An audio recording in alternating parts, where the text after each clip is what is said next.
Okay. Now go to YouTube and look at the stream to make sure that everything's working.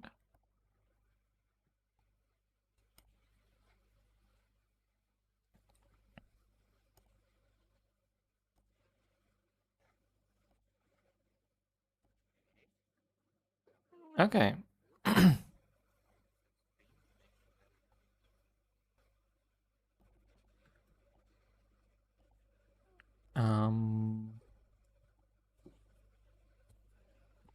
It was when Jesse and James were fighting Ash in that like haunted abandoned grocery aisle, and it was them against Mimikyu. It was like Ash against Jesse and James with Mimikyu.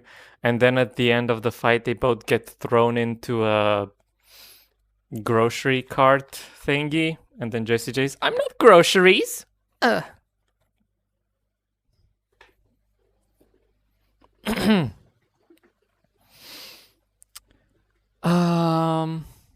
Okay, this works, right? Grocery. Cool.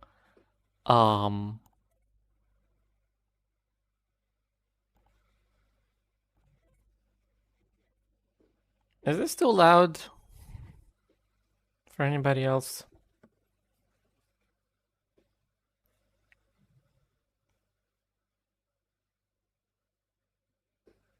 Da da da da da da da da da da da da da da.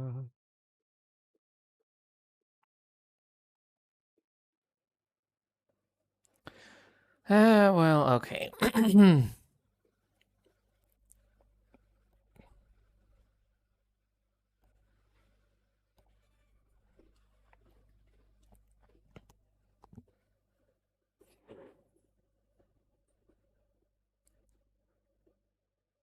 Okay. That's not a guardian.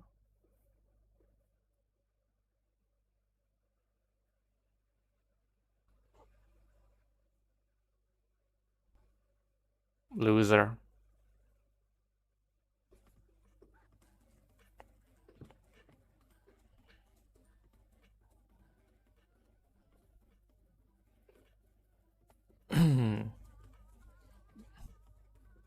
That's creepy.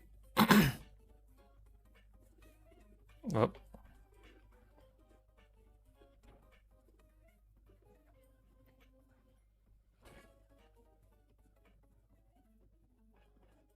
That's that guy.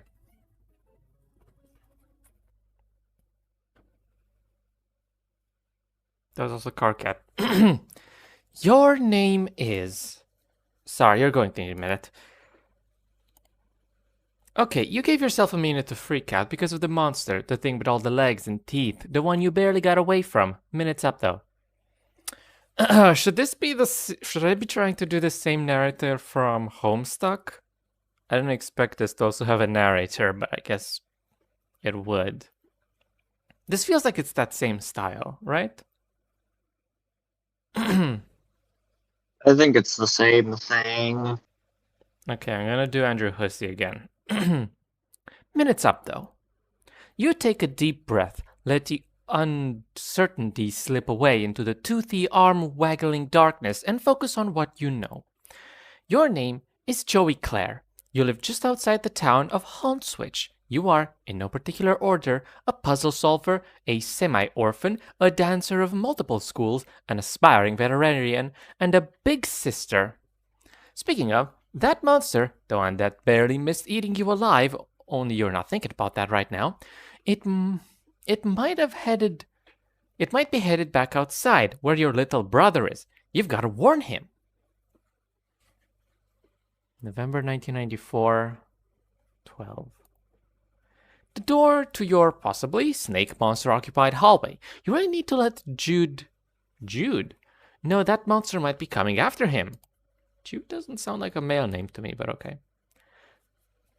God, can I click on anything in here? God. Actually, I have a rebuttal to the Jude comment.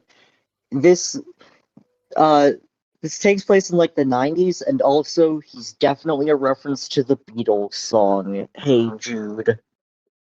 I don't know that.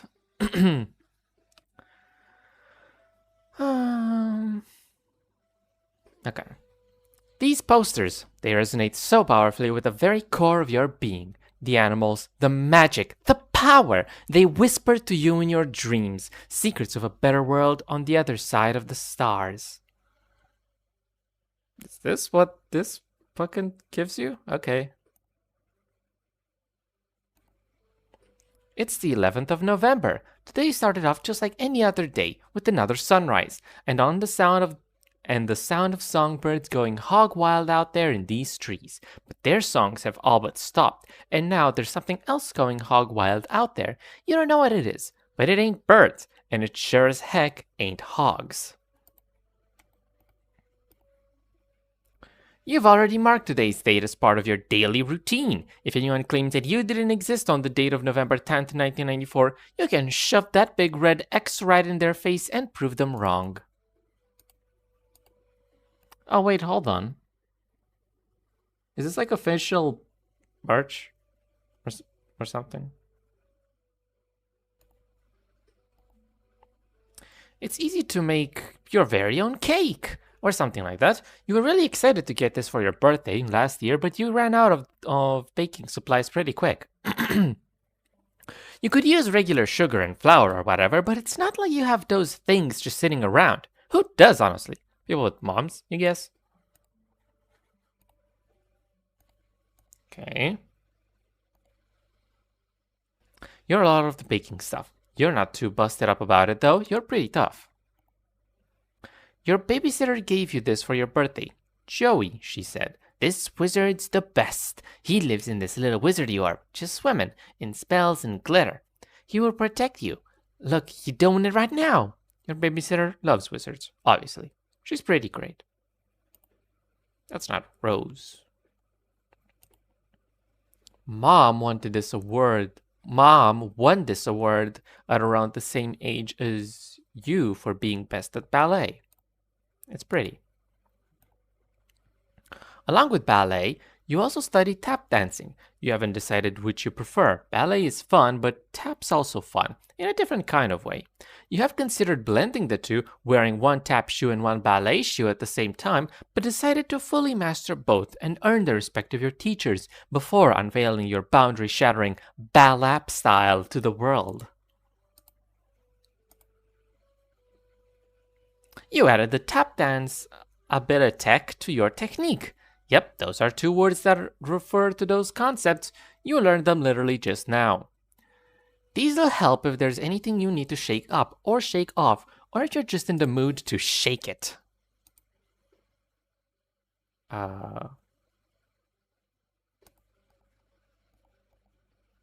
Shake it. How do I shake it? Okay.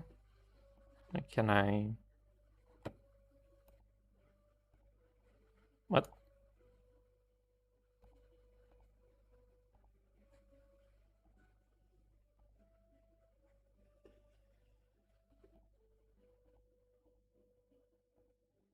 Wait, what I see? Something happened. Started with a yeah, I don't... Yeah, I know. Yep, tap class is every Saturday morning. Your babysitter usually drives you, unless, she's not feeling well. It is Saturday morning. Talk about hot stepping. Well, lukewarm stepping. Can I do this to everything in this fucking room?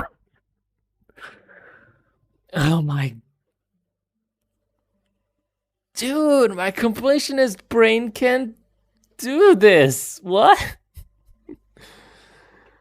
I've been sitting in this room for an hour. Oh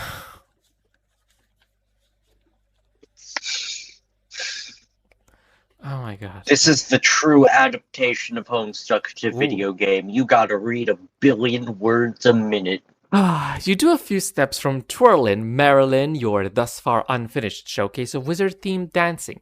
This one is the Pyromancer's hot step. So, yeah. They don't give ballet trophies for tap dancing, but if they did, you might just win one of these yourself someday. Or maybe you'll win one for your ballet. You decide to dream big.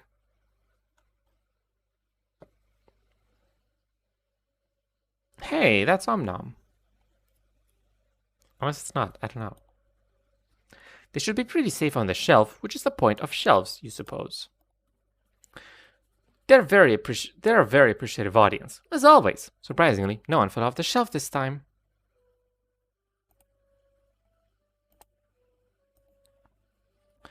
Puppy Surprise is having puppies. How many? That's the surprise. Puppy Surprise! Puppy Surprise! Whenever you look at this thing, that song from the commercial runs through your head like a snake monster on an autumn afternoon. It's a great place to stash your keepsakes, where they stay as safe as a teen hiding in her bedroom from a snake monster. You show your loving Puppy Surprise your razzle-dazzle. She doesn't say anything, but you can tell she's pretty floored. You reach inside the expectant plush canine and... Puppy Surprise is having puppies! Oh, wow. Ah, yes, no one would ever think to look for your precious diary key inside a plush mother dog, least of all your brother, who was upset he didn't get one of the puppies. Jude can be pretty melodramatic. Speaking of precious keys, there's also a beautiful old trinket that used to belong to your mom. You have no idea what it is, but looking at it reminds me of her. Honestly, you're not sure you'd be comfortable leaving it here with everything that's going on. She actually came with 5 puppies, but you gave 2 away to make room for other stuff. You don't know anybody else who got 5. Some kid from school got 4 in hers, and she wouldn't shut up about it for weeks. You're not one to brag, but yeah, you walked with a little spring in your step for a while after birthing that quintet of pups. Maybe you 5 puppy people are just cut from a different cloth.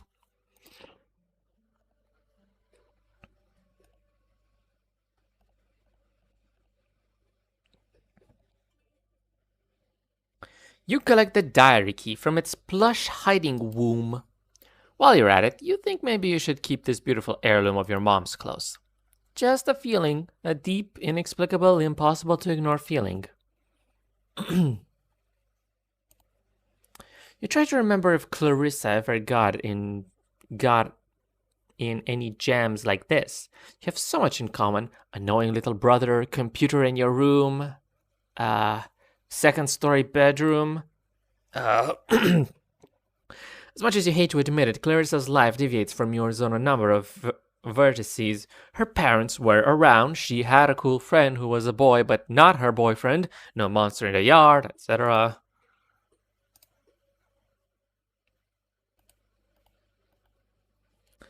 You had a whole choreographed routine for the Clarissa theme song, 2, in fact. 1 tap, 1 ballet. But ever since the show ended last month, it just makes you sad. Oh, this is what I'm tapping on, okay. Oh well, Alex Mack is pretty cool too, you guess. It looks like you might miss tomorrow's episode though. Well, whatever. The preview said it was going to be a dumb big dance plot. You hate those. Your babysitter got you this junior veterinarian's med kit. It's kind of important to you, so you think you leave it here for now. It would be really bust you up if something happened to it. But you took the heirloom? You guess one day you'll have to choose which dream to follow. Do you want to be a veterinarian, who also dances a lot, or a world-class dancer who volunteers at animal clinics in her spare time? You can't have it both ways. This is a raised and cushioned platform where you spend several hours every day unconscious and hallucinating, usually while the majority of the other people in the continent are also doing the same thing. It's too soft to get any good acoustics for your tapping.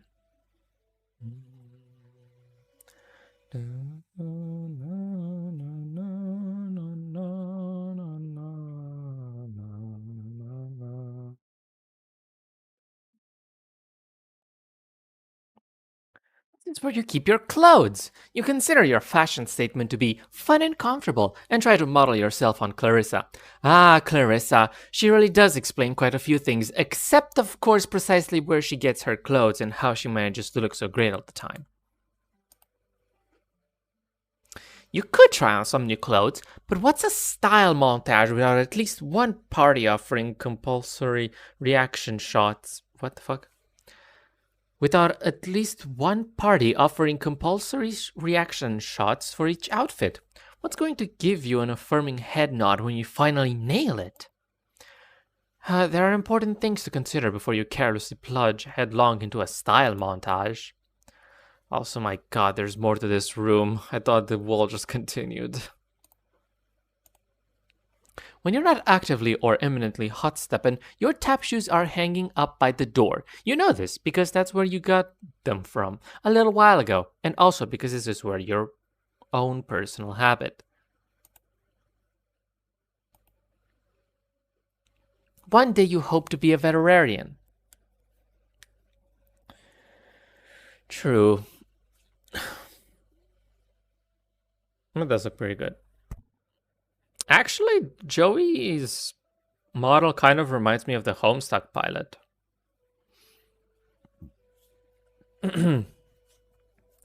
One day you hope to be a veterinarian. I've not been saying this word correct this whole time. Veterinarian. Veterinarian. Then you can be the one caring for fuzzy-faced baby critters, so when someone catches you in the act of snuggling them all and tells you to take a hike, you can flash your vet badge and say you're here on professional medical business. Then they'll have to take the hike, not you. Sounds like a great way to startle some baby animals. You're having none of it.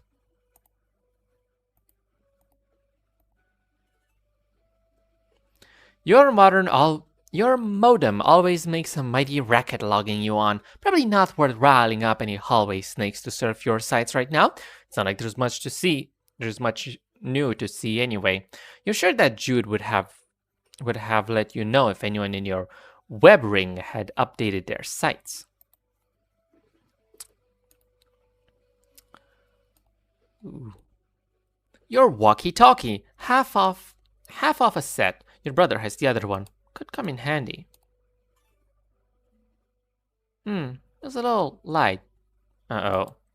Yep, no batteries. You remember cannibalizing the walkie-talkie when something else needed them, but you can't recall exactly what that something else was.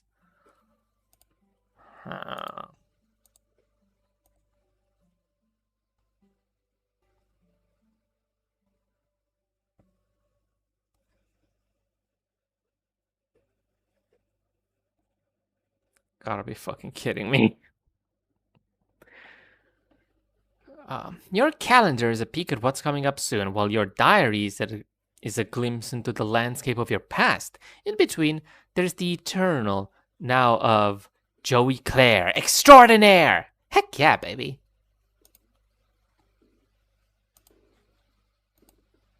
Your mom left you this heirloom. Gosh, what was it, 10 or 11 years ago? You're not exactly sure, despite this calendar helpfully displaying both the year and the month. Weird. You've never thought about it before, but that's definitely weird for a calendar to do. Is it? Jude was, oh my god! Jude was all over you to fill your calendar with fake appointments to throw him off your trail. You told him you did, just to shut him up, but he can peep in here from his stupid treehouse if you forget to close the blinds. If you had some batteries in this walkie-talkie, he'd probably be bugging you about it right now. You could bake the key to your diary inside a tiny cake, like in a movie, then anytime you wanted to write in your diary, you'd just eat the cake, which hopefully wouldn't have gotten really gross by then, or gotten gross key taste all over the inside of it. The plush dog womb really remains the best storage option. And ruin your precious heirloom by melting it? Okay, it's a very weak oven, but still, no. Nothing in this tiny empty oven is going to power your depowered walkie. You're pretty certain you need batteries, and this thing doesn't run on them. His magical secrets are not going to yield the mundane trinket you inexpertly wield. You didn't mean to rhyme. You just got caught up in his mystical field. Your fate is sealed. The wizard's wizard shall be revealed. Your precious heirloom isn't magic, right? Because that's not real. But monsters are, you guess. There's a lot to incorporate into the old worldview this evening. You beseech the tiny wizard for a jolt of magic to power your walkie-talkie. The tiny wizard completely snubs you, like a smug jerk.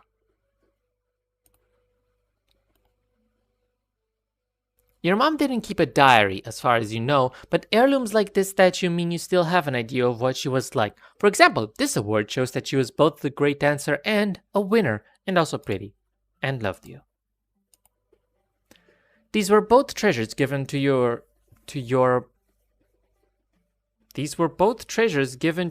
by your mom. Or not quite given, you guessed, or even left to you specifically. But you know your mom would have wanted you to have them. We must defeat whoever wrote this game for making a single typo. True. You're not even gonna bother. This one's never say anything, no matter how politely you ask for stories about your mom. That's sad. None of these friends are as a good hiding place as Puppy Surprise, because they don't have unzippable wombs. Big oversight, in your humble opinion. None of these are gifts from your mom. That's okay. She gave you your wonderful heirloom, sort of, or at the very least strongly implied that she wanted you to have it, you think? You're a little young at the time, like literally a baby. If you want to talk to your shelf butts, just go for it. They're ready to listen. You don't need to walkie-talkie like the one you need to talk to your tree brother. God, is this gonna have like a direct line to Jude, and then later I'm just gonna click the walkie-talkie and click on anything and then have Jude comment about it? I don't think he comments on anything, but he will talk at you. You keep your diary on your desk, not under your pillow. That would be such a corny place for it. On the desk, locked up. You're making a statement. Hey, this is my room, and my diary goes right on in the open where I want it. And I don't care who knows it, because I hit the key. Don't even bother looking for it, Jude. You'll never find it if you twerp. Okay, so it's more like a series of statements, punctuated incorrectly. Yeah, it wouldn't be much safer tucked under the covers than it was tucked into a plush mother dog. You think you'll keep it tucked in your pocket. Alright, that's why you took the batteries out this thing in the first place. Jude was calling you at all hours of the night for security spot checks. But a growing dancer needs her sleep after all, as does a growing puzzle solver, a growing junior veterinarian, and a growing aspiring webmaster. Speaking of puzzles, you think you might have put the batteries in one of your games, maybe in your closet? Where's the diary? You said you put it on your desk.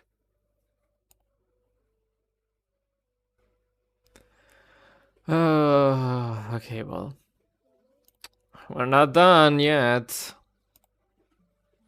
There is no need to unlock the mysteries of Clarissa. She's happy to explain it all. Oh, Clarissa, if only you would explain what this heirloom is. Or, don't. That's fine too. Sorry to be a bother. Oh yeah, Clarissa would totally know how to fix this thing. Well, you do too, it just needs batteries. And there's bound to be some around here somewhere. Yeah, there are some cuties like these on your diary, which this is the key to. You got it all figured out. This heirloom was a gift from your mom, and maybe these baby animals get tiny little baby animal gifts from their moms? Like an especially shiny rock, or a patch of sunlight. Oh gosh, what an idea. You'll love it.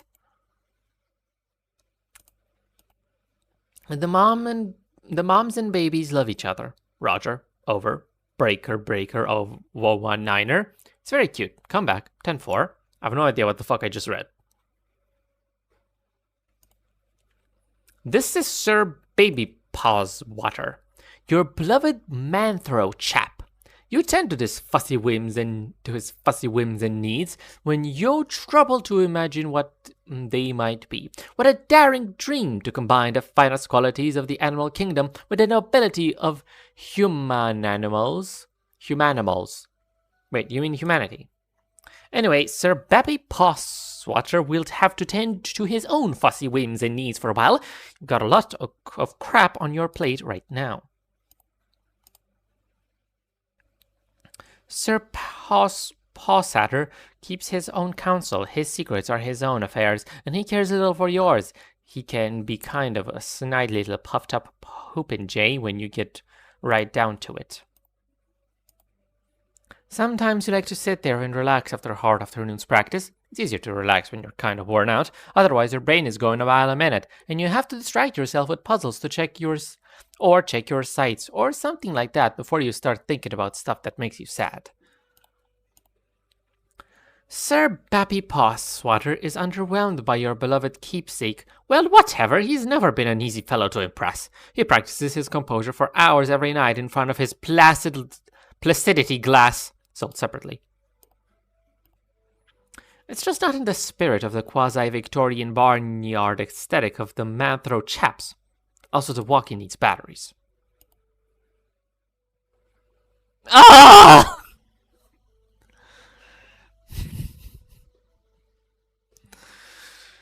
You're fine.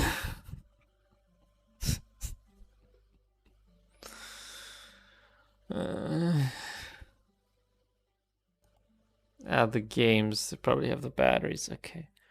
Oh no, he's in the closet. No way are you scavenging your console games for batteries to power the walkie-talkie. They need those to preserve your precious saves. It's very important to be able to save. You love it. Is that an Undertale reference? Second mom. God.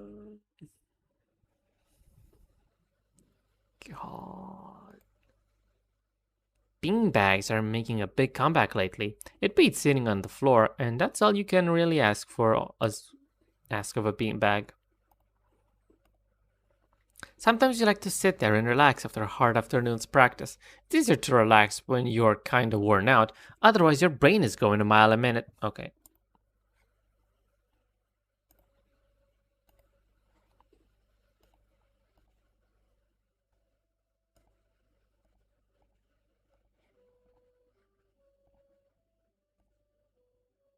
Sir Bibbypaw disdains tap dancing, which he calls the staccato stumbling of the plebeian herd, and wow, that stings. It's kind of a miracle that this thing hasn't split open already, like Jude's did. You don't think shoving a key into it is a very polite way to say thanks. Your mother left you this beautiful key and you've always treasured it. Similarly, sort of, your pa left a bunch of 20-year-old beanbag chairs in the attic, and your babysitter distributed them throughout the house. For fun. It was fun, but you guess it's not all that similar to the priceless, beautiful heirloom, really.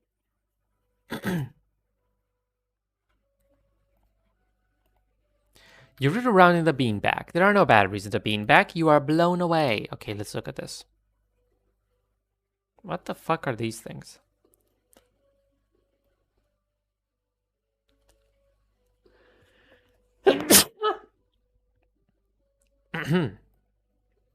The sun has just set, making for a glorious autumn eve. As such, autumnal evening glory radiates from the heavens, kissing the clouds on its way down to earth.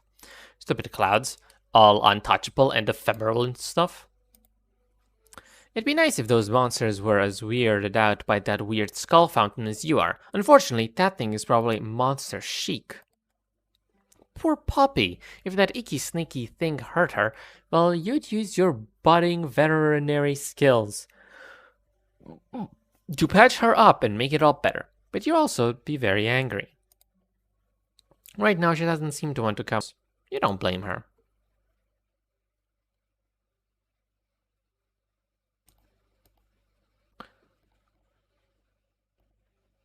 Remember when you were raking up those leaves? Your dog knocked Jude over and you laughed, and then everything turned to monsters. Ah, memories. Yikes, more of them? Gentrification is a real monster. Blistering social commentary aside, you sincerely hope you and your brother aren't killed and eaten by these eyeless horrors.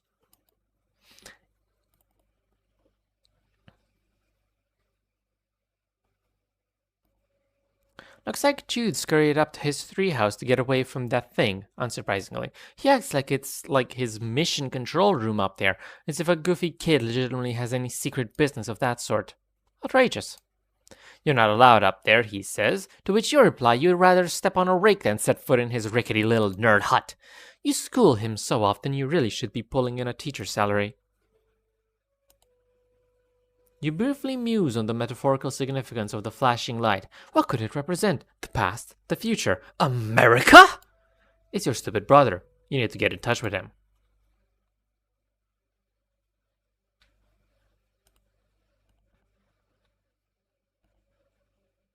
You eye the bushes suspiciously, but you don't see anything else popping out of them. Yet.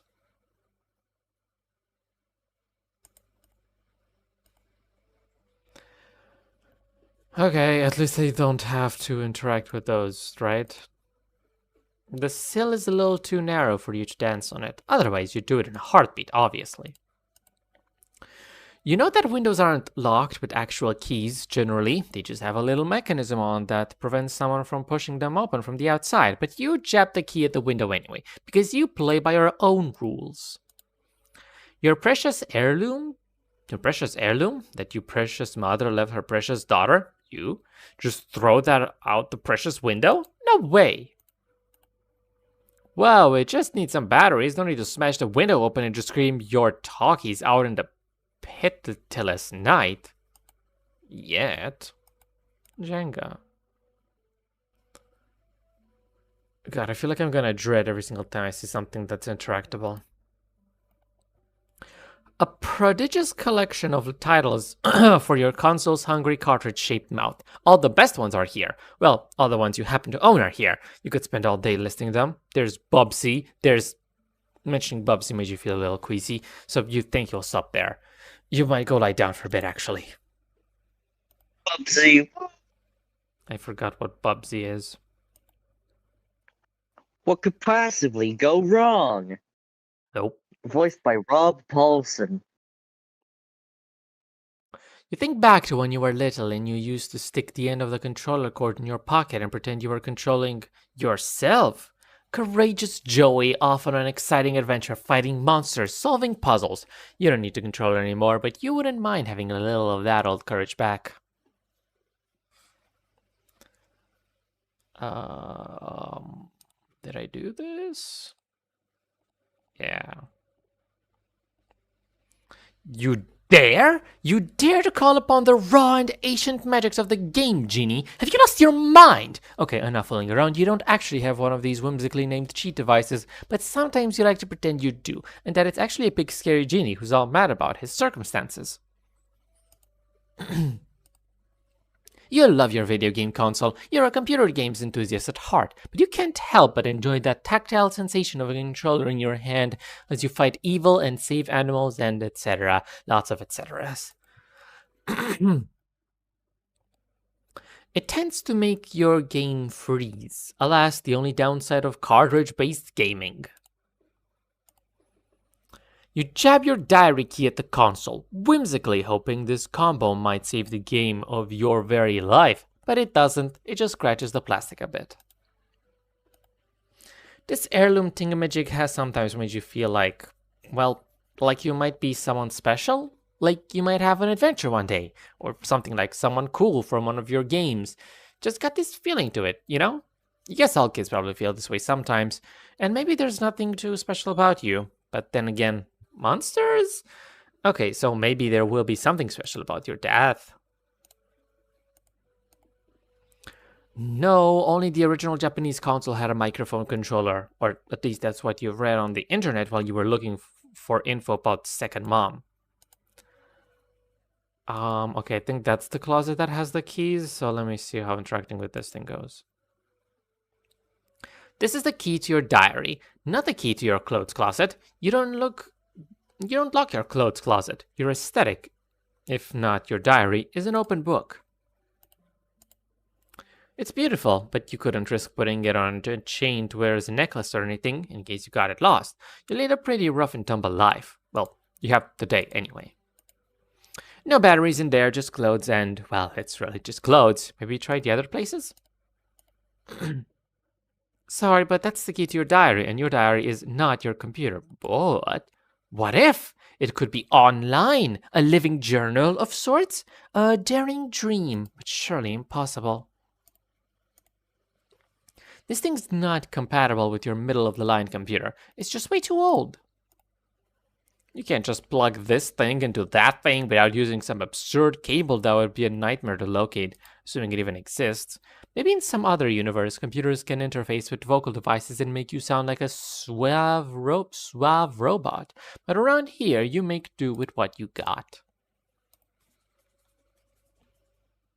This has no effect. Maybe try tap dicing the keys next time instead of tapping your feet.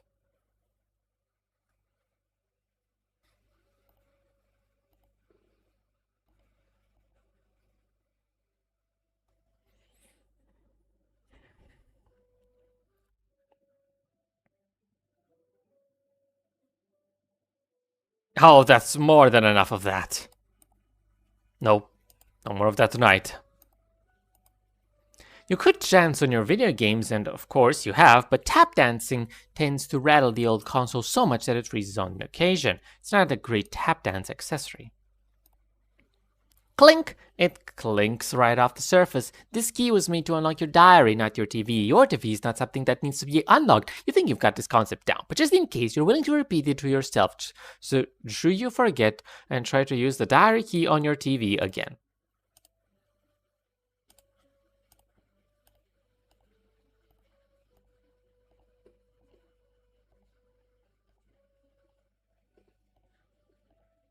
Your precious heirloom from your beloved mother clinks roughly against the glass. You don't know what's come over you. You stop. You clink it a few more times. Again. Again. The TV has power, but no antenna. The walkie-talkie has an antenna, but no batteries. Can they help each other? No, they can't. Their mutual needs and resources are only complementary on the surface level. What could possibly go wrong?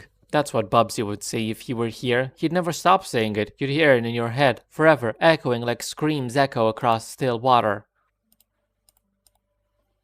Your diary provides no insight into why you hung up this poster. You've reread it many times, searching for just that information.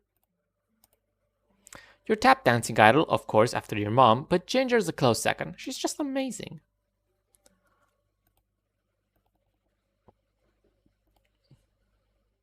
Oh my god.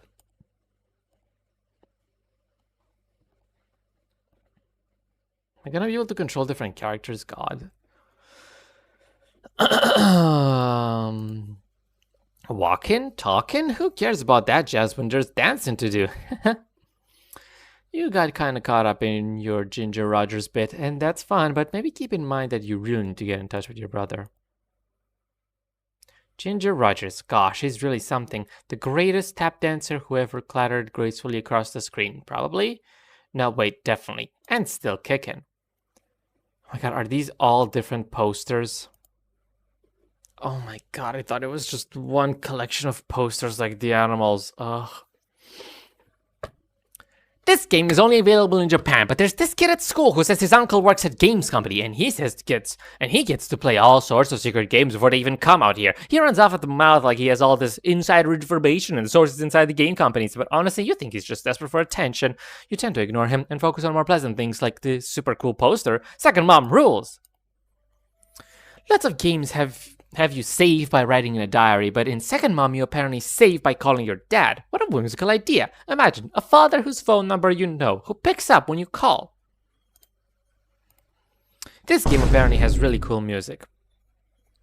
By searching online, you were able to briefly hear a few seconds of it. The download only took you a few hours. Wow, living in the future sure is amazing. Yep, the hero of Second Mom has some kind of cool heirloom too, like a yo-yo covered from some crazy mineral or something awesome. You're not a big on mineral person, but that's awesome. You wish you could radio the hero of the Second Mom for help. Look how cool she is. All you have is your stupid brother.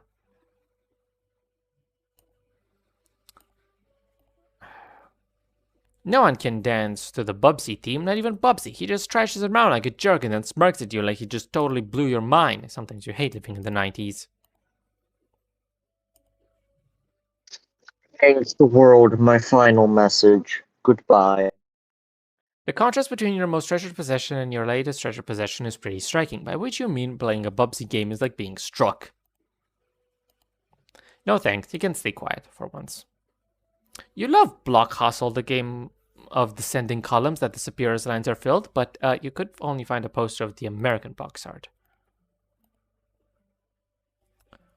Oh, the music is Block Hustle is perfect for tap dancing, but you have to play the game in order to hear it, and that's distracting. You tried having Jude play while you work out a routine, but he refused to play ever since he found out that the game is Russian.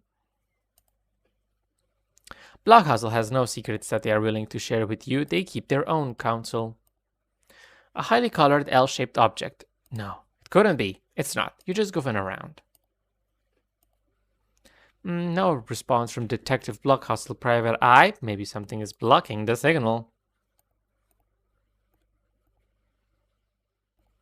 The bounty hunter's advice for dealing with monsters would probably be to shoot them, or change your shape, or both at once. She's cool, but pretty difficult to emulate. The bounty hunter would be pretty excellent at any style that featured a turn into a ball in midair maneuver, and what style wouldn't benefit from such a maneuver? Why none of them? Oh, that's Samus, okay. You can't really picture the bounty hunter keeping a diary, a war journal, maybe. Ugh, just rubbing off on you. The bounty hunter is from the distant future. She has no need for petty relics of your family history, or maybe she's from the distant past in a part of space where the technology is comparatively futuristic. That would be pretty wild. Point stands about your key, though. We give her a shot, no luck, or, the bounty hunter is one of those no-talk heroes. She might be responding silently. You decide to pretend she's responding silently. That little girl there? She's destined for big things. Big hopes, big fears, big worries, big loneliness. Now hold on, pull yourself together. What would your mom say if she knew you were talking like this? You really wish you knew. Tap dancing actually freaks your dog out pretty badly. You suppose it's the ribald firework-like percussion of your toes and heels clacking against the hardwood floor that does it. In fact, you don't even really have to suppose. You're pretty much certain. Your secrets are safe with you. This picture was taken before you found your treasured heirloom, you think. Sometimes it can be hard to remember the exact sequence of things like that. It's weird being 14. Over a third of your life is, at very best, a blurry fog in your memory. Throw in that time you spend asleep and, well, you've really only got 6 years of accessible conscious memory. Weird. If you want to talk to yourself, your diary is right there.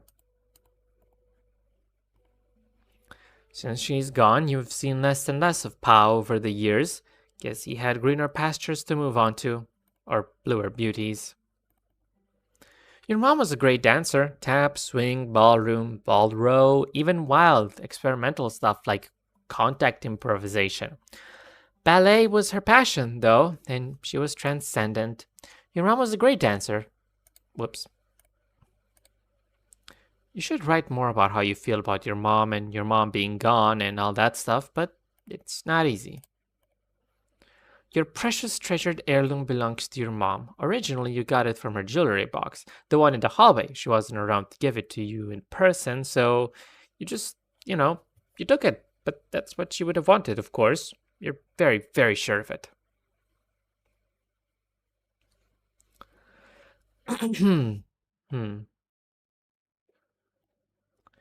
You... Yeah, you really wish you could.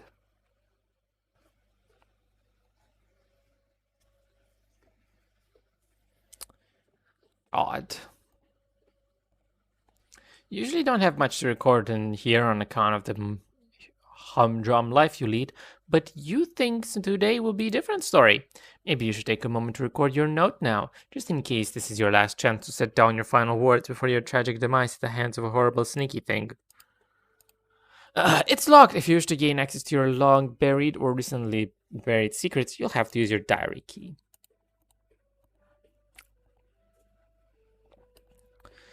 The goal of this game is to get 4 of your colored circles in a row before your opponent, who's trying to do the same. You can also theoretically connect 5 if you're kind of a show jerk. Hold on.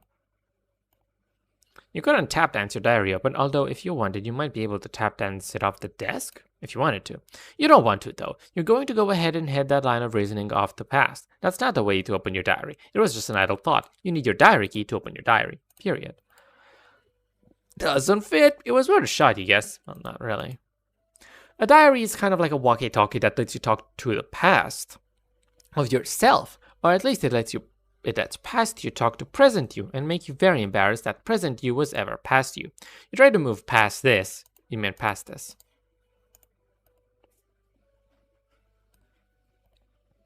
Why is the connect for an interactable thing?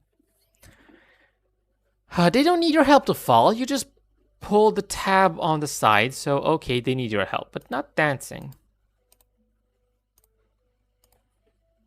Connect 4 would make a lousy diary. One wrong move and bam, your secret ideas go tumbling all over the place. Pretty. Sweet key, this. What the fuck? The goal of this game is to get 4 of your colored pieces. Jude is terrible at this game. He always assumes you're trying to lure him into traps, so he makes strategically terrible moves to expose your conspiracy, and then you win.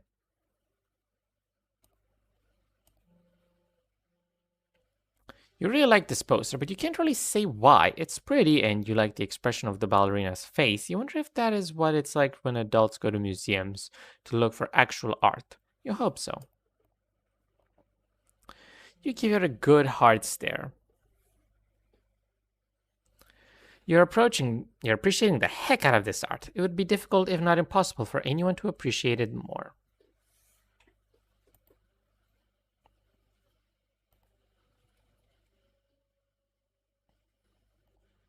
Not a troll. Hold on, I didn't fucking... There's more posters. The story keeps happening. Just look at that childlike empress. Sure, she looks pretty pleased with herself for someone who's only in the movie for about 5 minutes.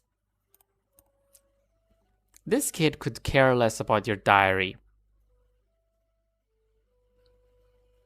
That's not how you write that. It's... he's too busy reading The Story Keeps Happening. Wait, what was the name of the movie? Also the name of the actual book that the kid was reading? I can't remember right now.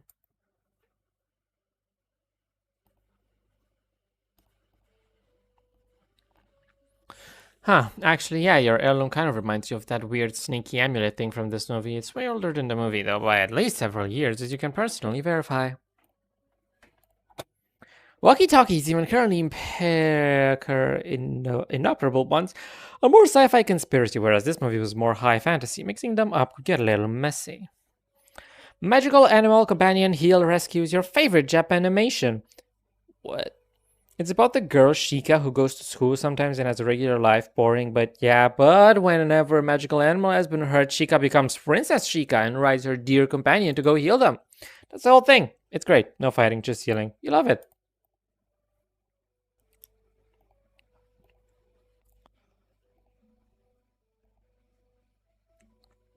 Oh, Princess Shika could never be a tap dancer. Her feet end in deer hooves. She just couldn't get the right percussion going with those velvety things. Shika keeps a secret magical diary of all the dangers that the creatures of the forest face, which, now that you think about it, strikes you as a little counterintuitive. Maybe she's just trying to stay in business. Snakes and the poisons they deliver via their fangs are a big problem on magical animal companion heal rescue, but the ones on your heirloom have always seemed friendly and familiar.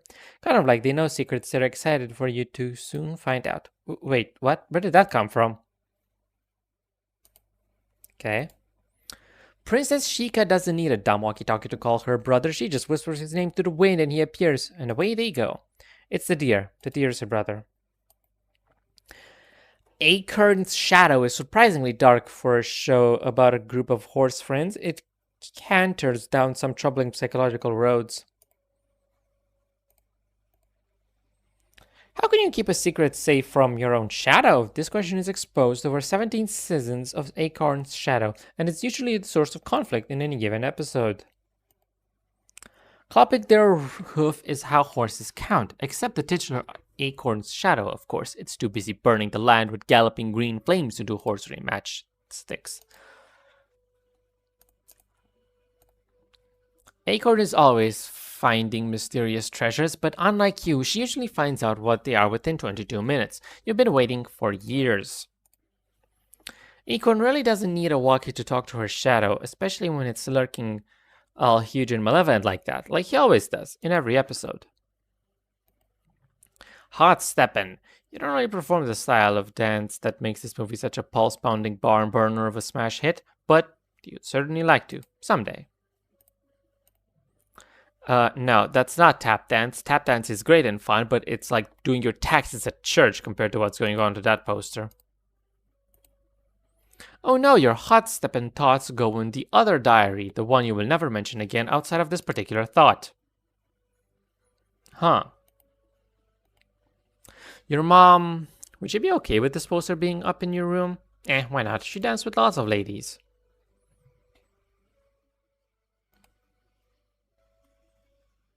Oh, those are two women dancing together.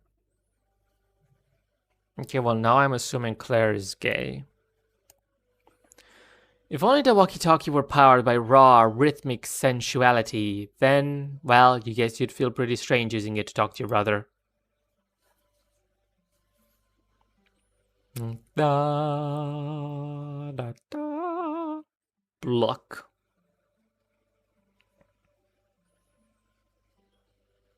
Okay, you know what? Let's open the diary. You knock and open your diary. Nice, juicy secrets. Here you come, except they're just your boring secrets, so you don't care. That's Roxy. Or Mom Lalonde. Usually don't have much to record in here on account of the humdrum life you lead, but you think it'll be a different story. Maybe you should take a moment to record a note now. What am I looking at here? Joey Claire. Dear Diary, October 25th. I can't believe I haven't recorded any entry in the beginning of last summer. So say I've been back to school. Now next summer count. I came home. Can I actually look at this?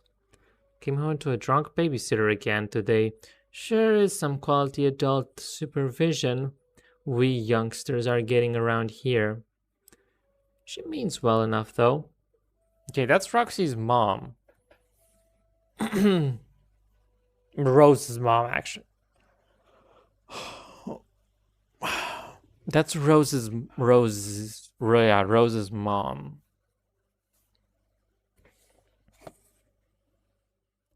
Haven't heard from Pa in weeks. Yeah, and that's Jake. Last we saw of him, he popped in the house to drop off more stupid mummies and globes of whatever, then skipped off to go on more adventures. What a bozo. Also, how lame is it that he made us call him Pa instead of Dad while we were growing up? I miss Mom. Joey. Maybe something from your past will shed some light on today's terror mysteries. Some little detail mentioned offhand and forgotten, the key kicking off a casual cascade of connections that terminates in a catastrophe of snake monsters. April 13th, 1994. Dear Diary, ho-hum, nothing much happened today. I tried to make some new friends at school to maybe expand our social circle beyond just me and Jude's friends all the time. Wait, is it weird to call my brother's friends my social circle? Well, you know what I mean, Diary. I don't have any friends I can really call mine, so I'm trying to branch out. Because that's better than calling them my web ring. The kids at school are jerks though, and they called me a poser when I tried to talk to them about games I like and stuff. Between you and me, I think a bunch of the kids at school might be evil. Jeez, now I'm sounding all paranoid like my brother. They're just up to no good. I can feel it. Joey. June 12th, 1994. Dear Diary, phew, first day of summer vacation. I can't wait to get a break from all those clowns at school. Sometimes I think what I really need is a vacation from humanity, Joey. October 25th, 1994. Dear Diary, I can't believe I haven't recorded an entry since the beginning of last summer. Needless to say, I've been back to school for a while now. Next summer can't come soon enough. Why is this I a lowercase even though I can see on the journal that it's capital? I came home to a drunk babysitter again today. Sure, some quality adult supervision we youngsters are getting around here. She means well enough, though. Haven't heard from Pa in weeks. Yeah. I miss Mom. Joey. If this is to be the last entry in your diary, then by gum you're going to be to scare the bejesus of whoever finds it once you're shakud. November 11th, 1994, Dear Diary. Forgive my hasty and nervous scribbling. I'm kind of scared, but maybe also a bit excited. Anyway, we can't talk much now. There's a sly and cunning monster on the prowl, possibly hungry for kid meat too. So I've got to... Okay, I don't have a darn clue what I have to do, but I'll fill you in later once I do it. Joey. Satisfaction, you've done your duty vis-a-vis posterity in case the worst should happen. You relock your diary and hide the key again, safe and sound. What was the point of that? Hello, Wilby. You've already done your duty to his theory by recording your potential last words. Time to shh. Hike a leg.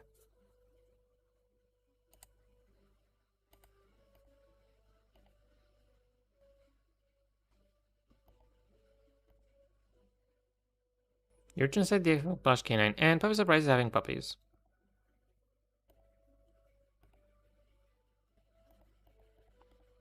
Huh.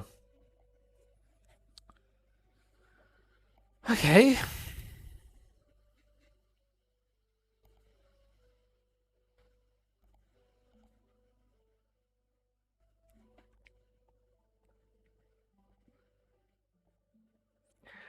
The game, the key, both hold their sinister sway, don't they? Wait, what? What were you thinking just now? Look, you really get a charge out of this game. It's kind of bossy, though. Oh, right, that's where you put the walkie-talkie batteries. You'll just take them back out. Okay, one more game for all time's sakes first. Two's probably fine.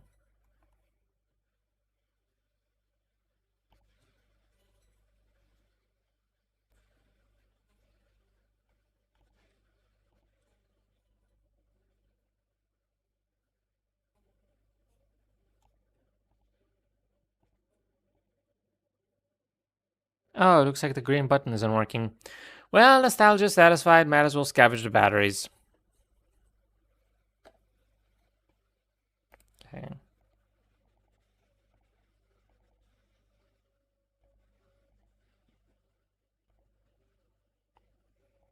I'm so sad for Jude. She's so sad.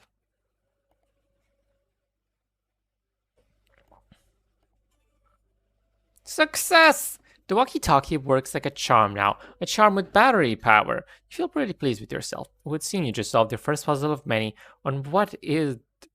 It would seem you just solved your first puzzle of many on what is sure to be a sweeping adventure full of mystery brain busters. Then again, putting batteries in a thing isn't technically solving a puzzle, you suppose. It is just overcoming a minor inconvenience that you created yourself using mundane, widely available modern technology. You don't care though. You're counting it! I mean, I gotta give these guys voices, don't I?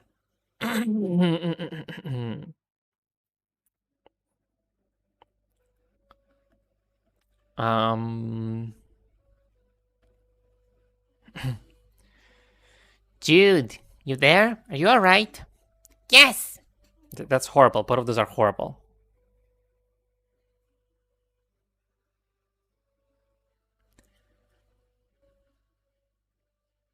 Yes. Been co- been covertly Yes, been covertly signaling status and requesting you over. And requesting yours. Over. You mean the lantern? I don't know Morse code. Would never use such an easily decipherable code. Over. Enemy agents everywhere. Over. Wait, and over. Still unconfirmed vis-a-vis your condition following enemy serpent encounter. Over. Please report bite status. How many and how gross over it? Nope. How many and how gross? Over. Not great. I'm not great. A giant snake monster chased me right to my door and I barely escaped. Your safety important. Over. Was worried. Over. That reminds me, after I shut the door on it, I think I heard it climbing off back down the stairs. I don't think you should leave your treehouse anytime soon. Might be headed back your way. No plans of leaving current location. Yard crawling with cryptid vanguard. Over. Cryptid vanguard. Missing big picture, Joey. Over. Okay, maybe a little less obtuse then.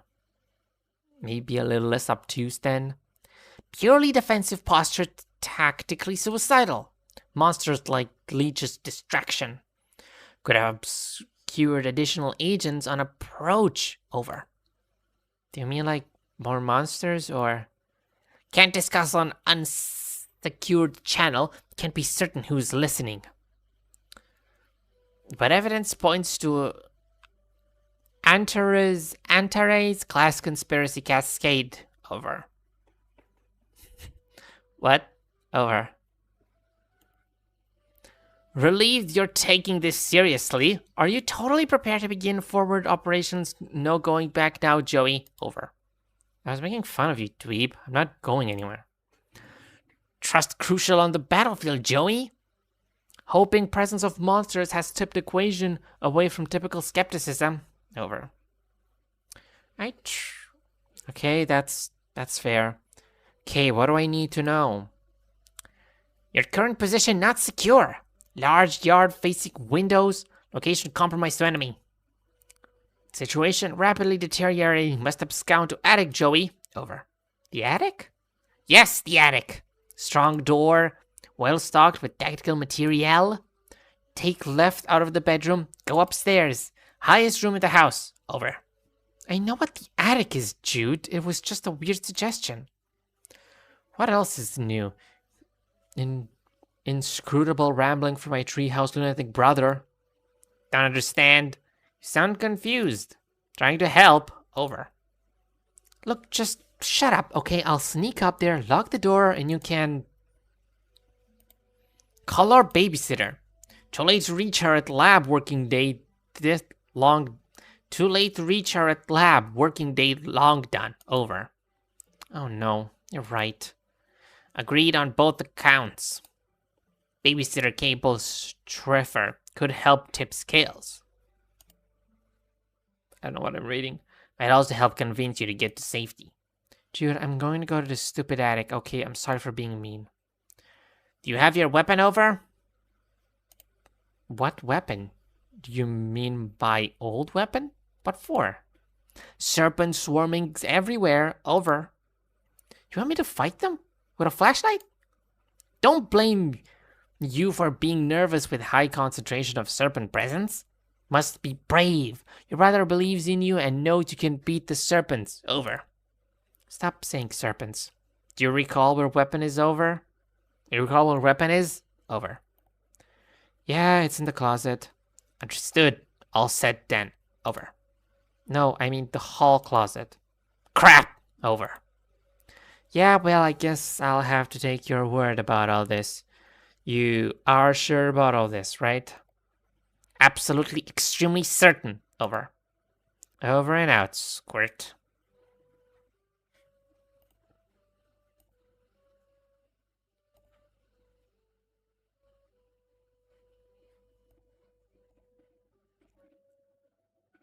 Fuck.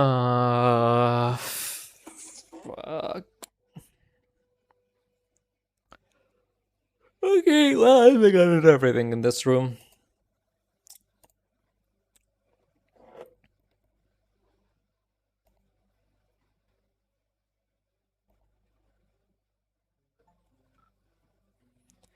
It wasn't locked. Venture into the hallways.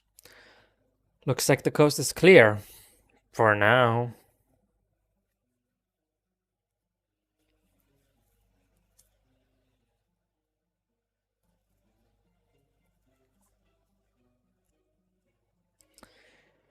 This is a lot.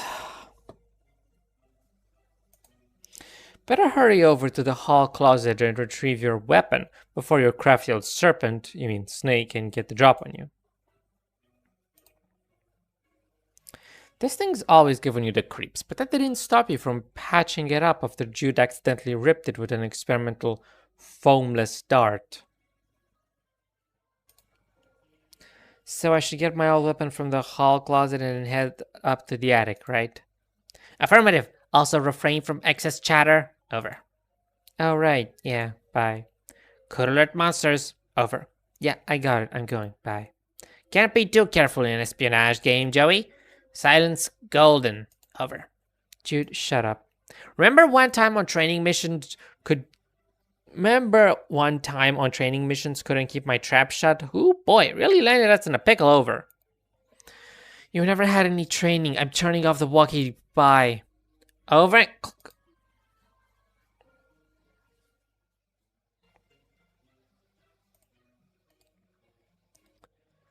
Is this the theme of anything? Like, is this their late motive I should recognize? Oh no, the chains would rattle and jeez, it'd be horrible. You're not even sure what he wants out. Just look at him.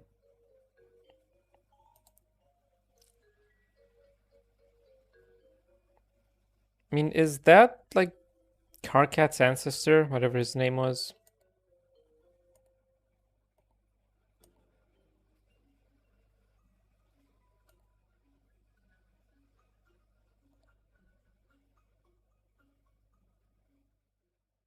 Dude.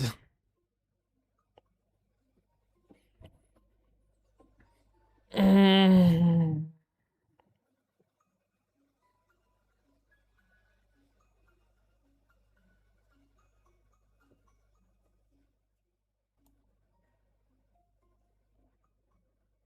Dude, I already feel like I don't want to fucking play this game anymore. This is so much stuff. Oh my god.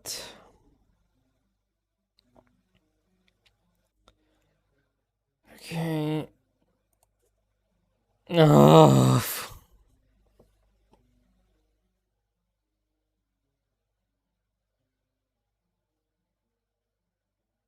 Mm.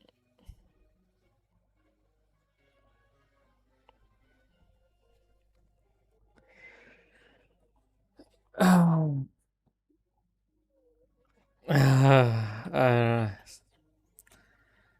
I guess I might not. But like, there's only gonna be interesting character tidbits that like the whole community knows about that I'm not going to because I didn't pay attention to every little bit. Yeah, I've already seen that, Jamal. Thank you.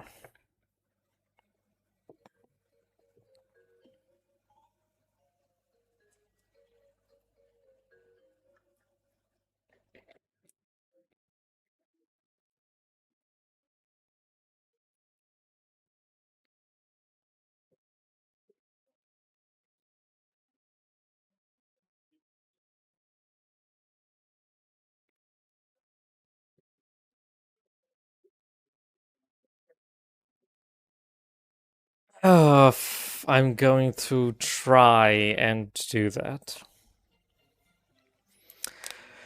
The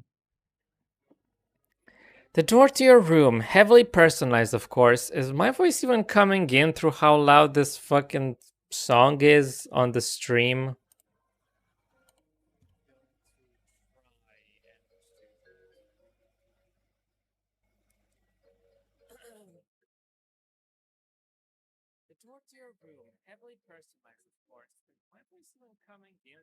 Okay, yeah, it is. That's good. Wait, is the audio? Hold on, is the audio of the game coming in?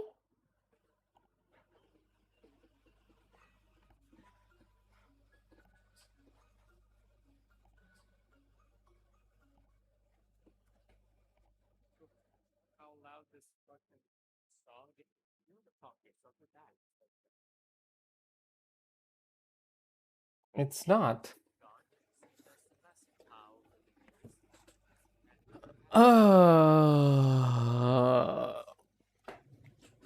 Okay. Why is that happening? I have a window capture.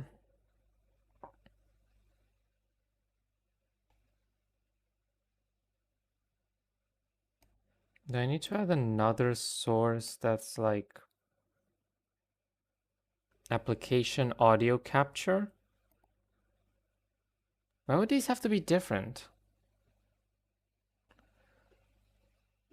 No.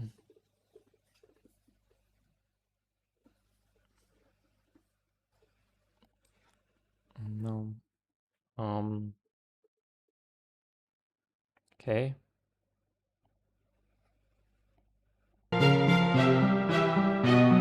Now is this coming in this YouTube stream?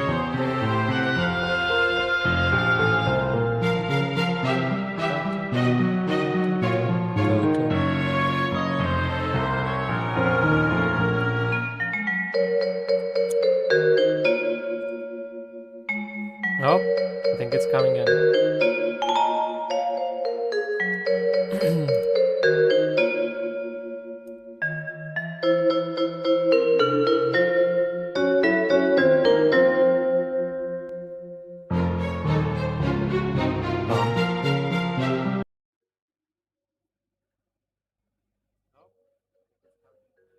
Okay, I think I'm loud enough.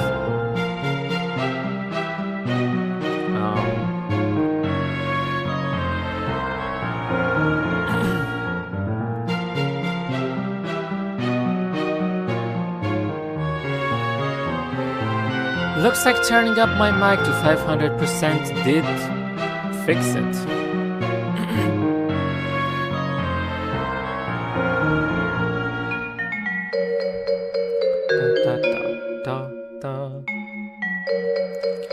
What do we have here? Mom, Pa, Joey, Jude, Mom Lalonde, and dog.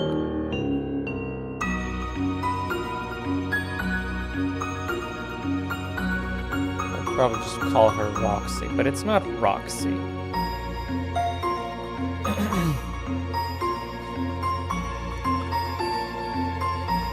Look.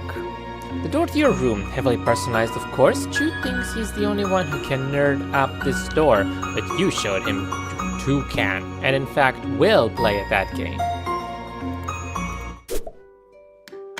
Yes, we can still go back in here. Pardon. You briefly muse on the matter of groceries and flashing light. Well, it's no longer flashing, stupid. Stupid. I might be hiccuping. I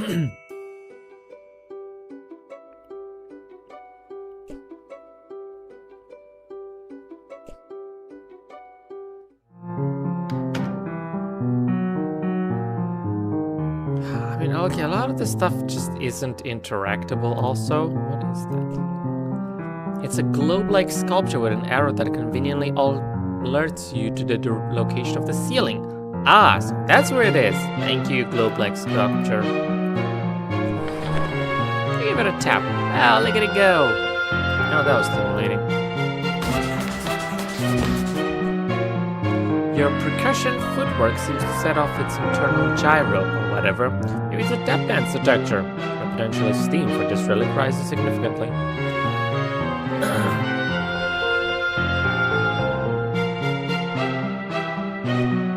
Bunch of stuff that should be moved to the attic. There's some toys here that you don't play with that much anymore. Basically a pile of useless trash.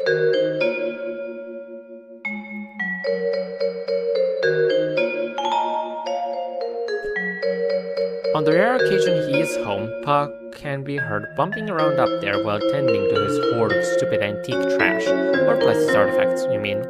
No, you don't. It's locked, but you need to get in there as soon as you can. You peer through the keyhole.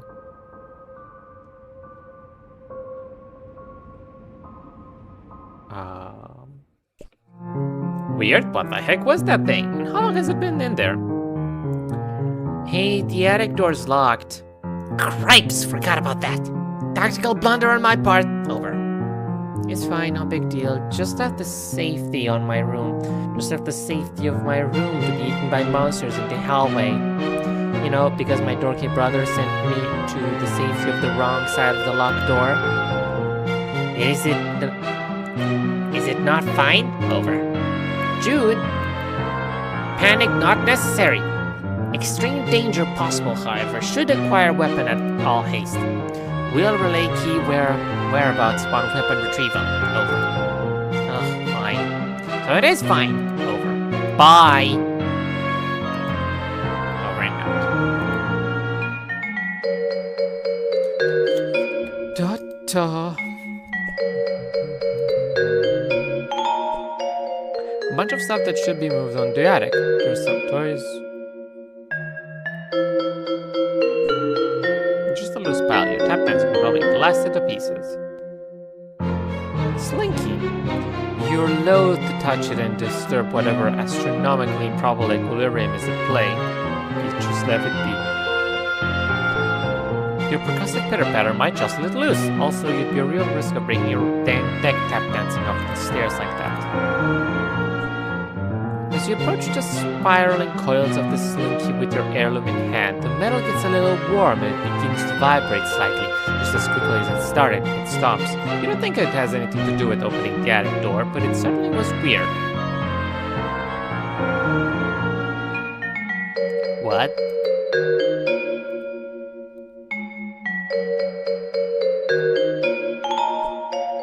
No, it doesn't go to the attic door. That would be kind of anticlimactic, you'd think, not to mention a little too obvious.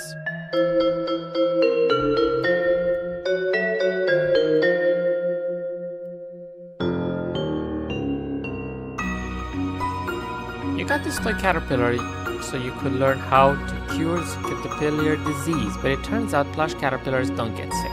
Still pretty cute though. Trying to shake him loose, huh? No such luck. He's gripping tight. He's also placed such that if you were to tap dance near him, you'd likely break your ankle on the stairs. Clever little guy. The caterpillar can't help you, and you can't help the caterpillar. Not a productive friendship, but at least nobody's being taken advantage of.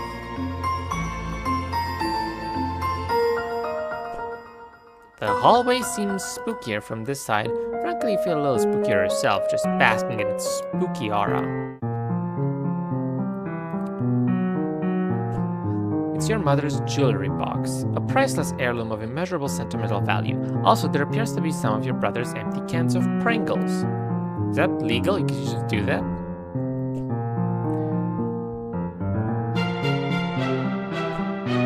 Your mom's jewelry box is where you found your heirloom when you were very young, not long after what happened. It was just nestled in there among her fine, beautiful jewels, and you just took it. You just had this feeling like you had to keep it safe, if you wanted something of hers to be just for you.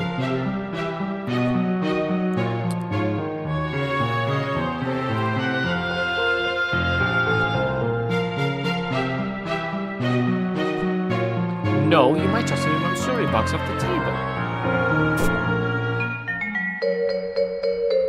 Nope, his friends brought him a special surprise. That story was only a clever distraction, masking a secret abduction. Jude insisted the terrified horse was being abducted. Your counter-argument completely schooled him. His painting now commemorates your triumph and a particularly spectacular equine nativity.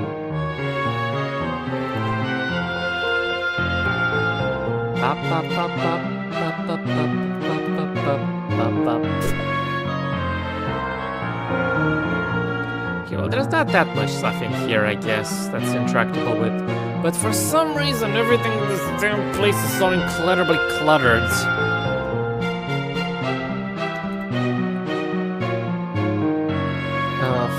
Okay. From the first and last dart gun war with Jude, Belinda here proves great cover for those who refuse to use firearms, namely you. You try to distract him with your tap dancing and then stick a dart on him. It didn't work at all. She might topple over. And what cruel way to kill a ballerina than by tap dancing her to death? No, you'd never forgive yourself. Just so impressed with her beautiful work of art. She has lousy, blah blah blah.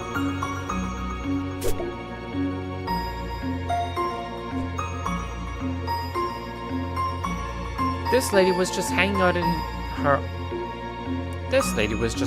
out in her altogether, which you mean, what are you to judge? Except it made you slightly uncomfortable, so you churched her up a little. You feel kind of silly about it now, but whatever. You were like 8.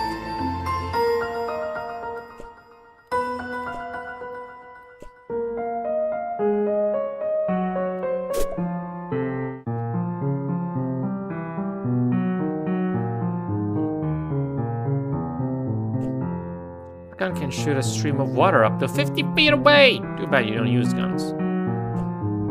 You don't use guns.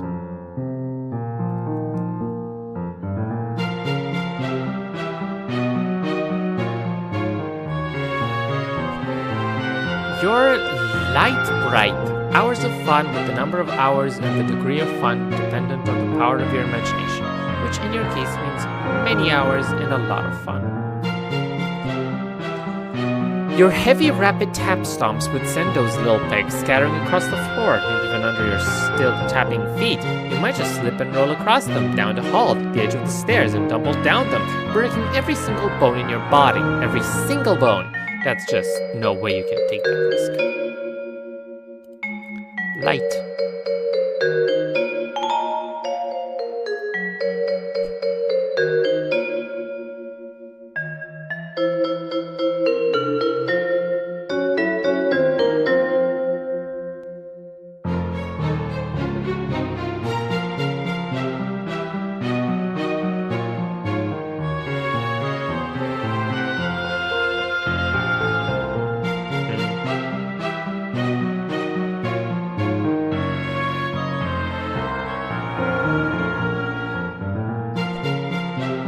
This lamp's not even plugged in, but there are at least 9 possible light sources of your immediate area, so maybe you got lost in the typical well-illuminated shuffle.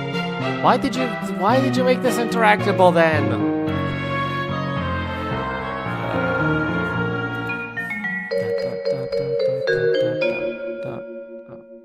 You don't know. These two don't share a visual motif. On the other hand, maybe that's what the locked dresser wants you to think. Okay, no, that doesn't fit. It's a shame. That's locked?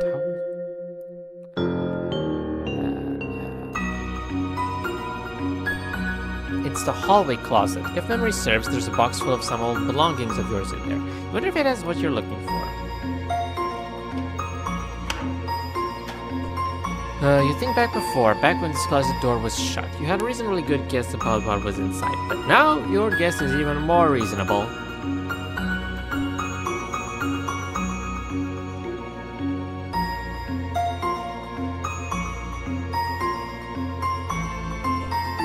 The box probably has the stuff you need, but you can't reach. I wonder what your next step should be. Actually, your tap shoes might be the solution to this problem. If you could just get a good stomp going, you might be able to tumble that box right off the shelf. Yeah, well, I knew that. Can't search the box so it's still up on the shelf. I tried to do that. Okay.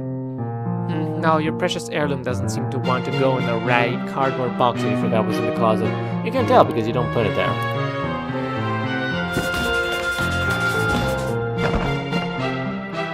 Ooh. Wonder what's stashed in here. Nothing fragile. You pick through the box and find your flashlight and an old pair of ballet slippers. These will come in handy. Oh god. Oh hey, there's some pet treats in here too. Keep caches of these all over. Never know when you'll need to treat a pet. Go ahead and try your flashlight. Click, click. No dice. Another battery problem. You open it up. Wait, there were no batteries in here at all. Just a bunch of stupid pogs. Dang it, Jude. Found my old strife weapon. Guess what? It's full of your stupid pogs. Crap, forgot about those. Please keep safe.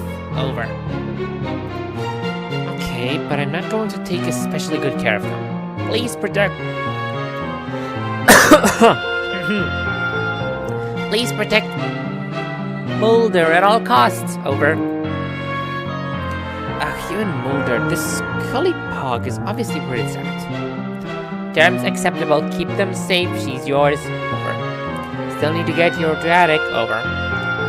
For safety, right. Well, whatever. I'm trusting you, I guess. Appreciate that. Over. Although so far it hasn't really paid off. Joey, please. Just need you to head to the trophy room. Over. Oh, gross. I hate that place. Why does he even need a special trophy room when our whole house is just his dumping ground for whatever garbage he picks up on his stupid adventures?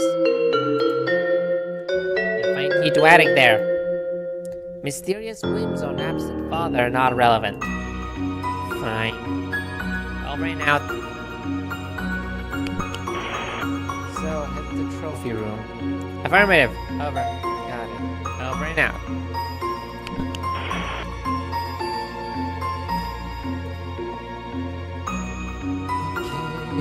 Okay.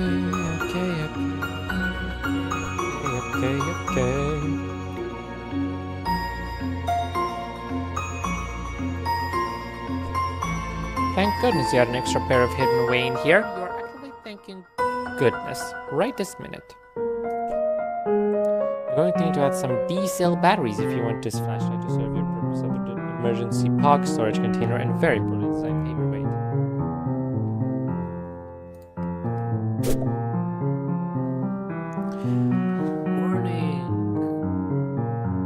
Blah blah blah. That's Cyrillic.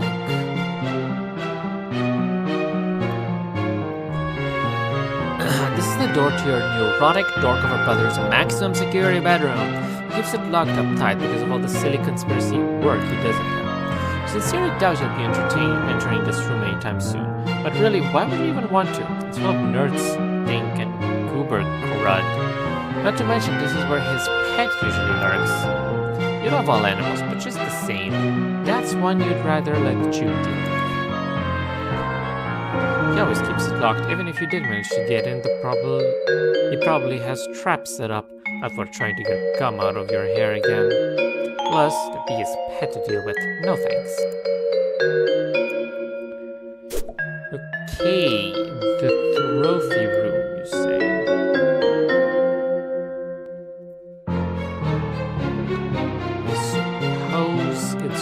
I don't know. I can't go this way for some reason.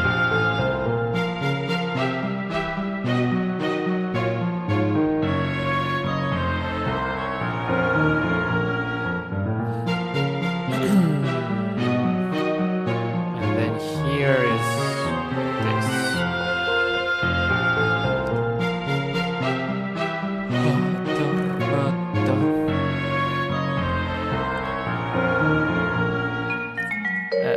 Hold on a minute, Jude, break your neck real quick.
I'm back. Okay. You were about to mess with these portraits, but on second thought, you decided to just take a closer look at them.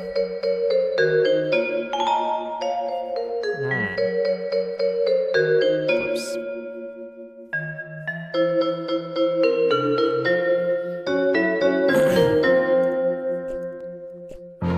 Ooh la la! That there mom is looking magnifique!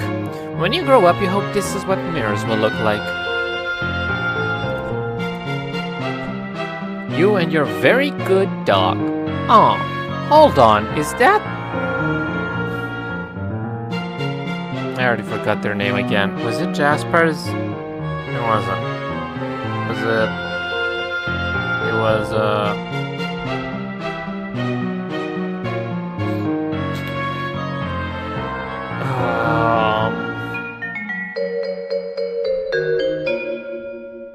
not Harley. Beck. The Coral? Oh, is that Beck? That's not Beck.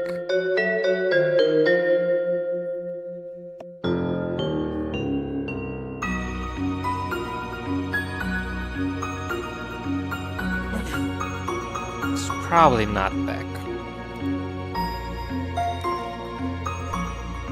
Pa, and someone you presume is his sister? Nobody he's ever mentioned, not that the two of you talk much. Damn. Kind of weird to think you might have, like, a second cousin out there you've never met. Maybe she died young? The old-timey times were pretty rough. That's kinda crazy.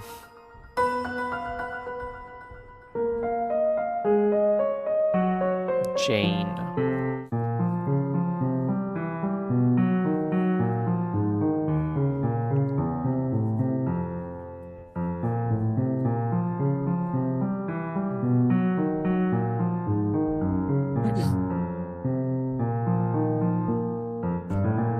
A lovely diptych of school portraits, the laser background, the bad hair days, simply perfection. Jude puts the dip in diptych. You mutter to yourself, such an unreal burn on the unsuspecting chump, but he probably wouldn't even get it. Come to think of it, maybe neither of you do. A lovely diptych, simply perfection. There aren't any pictures of the three of you together, so you try to make one through the art of composition. By hanging these three solo photos together, it's kind of like there's a photo of all three of you. Sort of.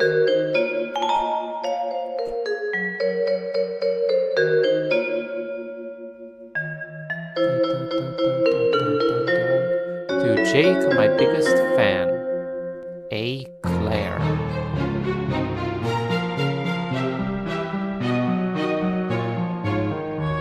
That's weird to see the alpha kids in the beta timeline. You know what I'm saying?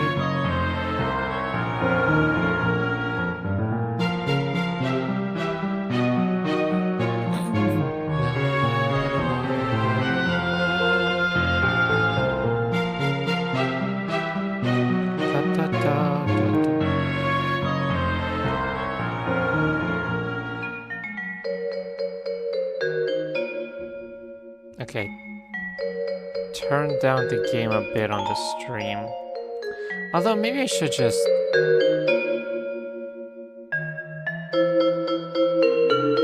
actually turn the game down here.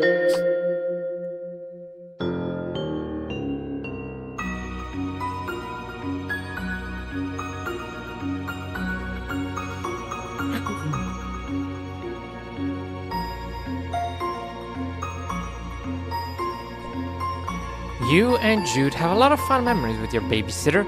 By now, probably more than with mom and pa combined.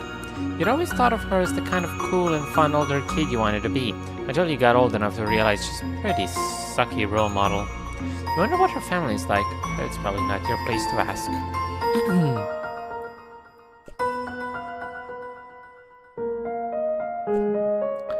Mom is the picture of grace and radiance, and Pa is just Pa. Seriously, has he ever changed his look? Sometimes you wonder if he was born with his spectacle and mustache, or at least one of the two.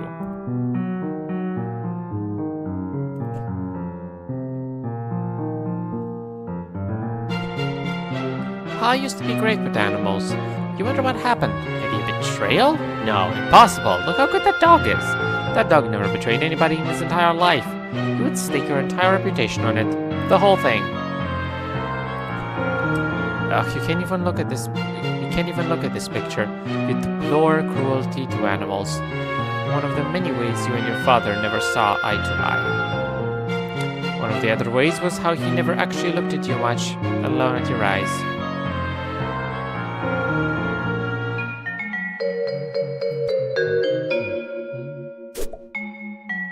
Interesting. Is that a bomb? The world's just not ready yet.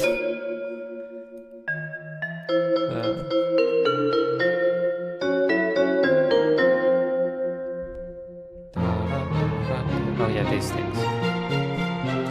Your mom loved animals as well as you know. She had the grace of a gazelle and the ferocity of a much, much angrier gazelle. You shave down the edges of the paw with the green key. It will now be used to solve lots of different puzzles throughout your house. Good work! Just kidding, you don't do that because that would be ridiculous and an insult to your puzzling skills. Careful not to mix these up. You'd hate to reach for a critter treat and come back with like a Ren or Stimpy or a dog funny. This guy, what's he so happy about anyway? His expression probably made more sense in its original context. That is to say, whoever tomb or temple or whatever that your pa plundered him from. Da da da da da da da da da da.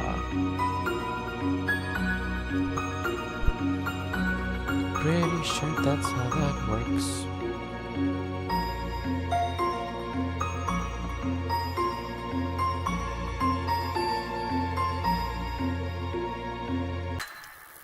Whoa. Well, it seems the power is out. That should make the trophy room quite the adventure, which is to say, not quite the adventure you wish you were having right now. Well, it would seem the power's out. Classic psyops over. What? Credit where it's due. Best way to destabilize countermeasures? Leave you in the dark. Literally. Over. Not literally. It's like still late afternoon, I can see fine. Should you have no trouble getting to trophy room then? Fine then, Mr. Mission Control. Yes, great. Over and out.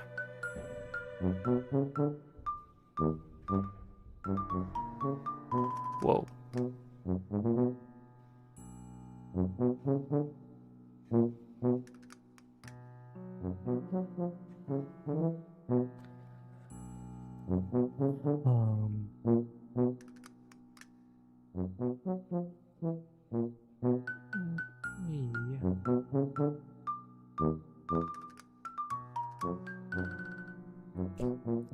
This bookshelf contains several of Pa's books, including Pistols to Pelts, How to Turn Sweet Intelligent Animals into Weird Rugs and Stuff, Teach Yourself Taxidermy, I guess, and Safari, Stories of Bold Men and the Animals They Killed from a Distance, even though they weren't hungry and did not intend to eat them.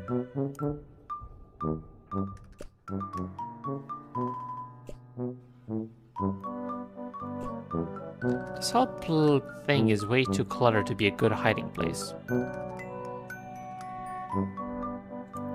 It's like whenever I tap this thing, I'm like, is it gonna talk about my mom? Or is it gonna talk about hiding it in a random ass place that I don't care about? They're already pretty cluttered on the shelf without your help. You may have been cluttered. You don't need your Grace Valley skills to avoid reading. All you need is power of your video games. Just your reliable old portable cassettes player, complete with headphones. Jude can occasionally be found using it to even further isolate himself from reality. You know well enough that any attempt to interfere the pogs with the cassette player would be futile. Not even a compact disc player could make such particular discs. Nope, it's be furniture, even the furniture. Newspaper and animal treats. Wow, that sounds like just a great way to get mice. Not that they last long in this house, considering... Yeesh, you dare not think about it. It was bad enough with that thing in the house, and now there's monsters too. Great. Getting to sleep tonight is going to be really easy now. Always assuming you don't just get killed before that.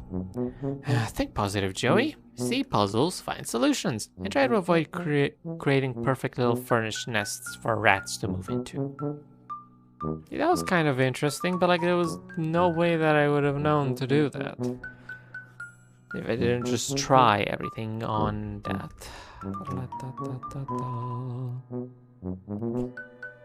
A beanbag chair, super comfy and thankfully not filled with real beans. You could take a nap, but you're kind of got it going on, you know.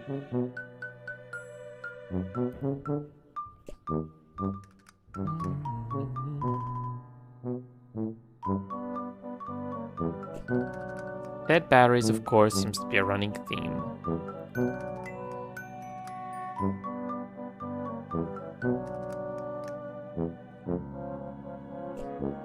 A piano can be used to turn the slight motion of one's fingers into music. Those ivories, how they beg to be tickled. But you mustn't! Also, you, can't.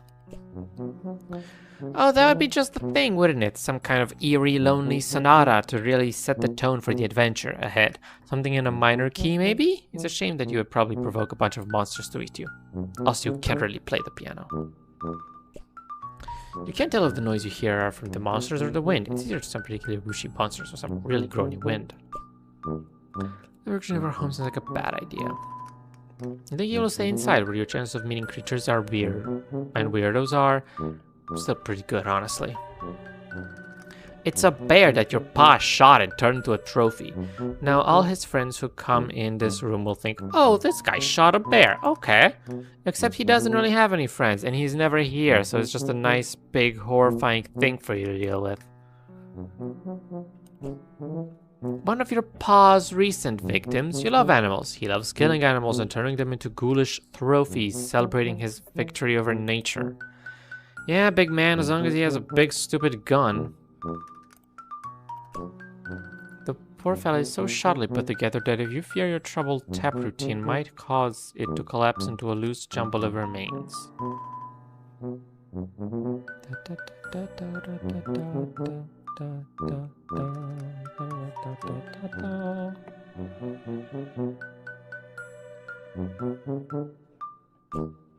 Although you're happy with the performance for your own stuffed animals, the more sinister nature of Pa's stuffed animals gives you pause. You mean pause. You doubt this creature has any interest in chowing down, seeing as it lacks the requisite organs and all. As an aspiring veterinarian, you are sometimes forced to temper your sentimentality with a cold dose of biological expertise. Oh, look at that face. He really does look like he's rearing up for a treat. Or to slap someone's head clean off with a single swipe of his incredible paws. One or the other, though, for sure.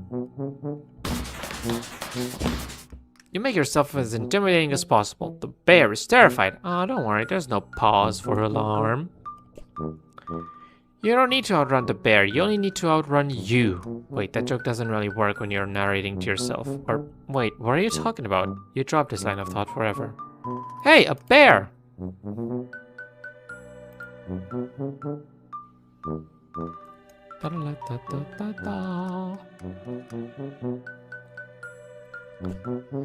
Pa's major totem of power, the clunky gadget controls the TV, the garage door, toaster, thermostat, and pretty much everything else of a charge running through.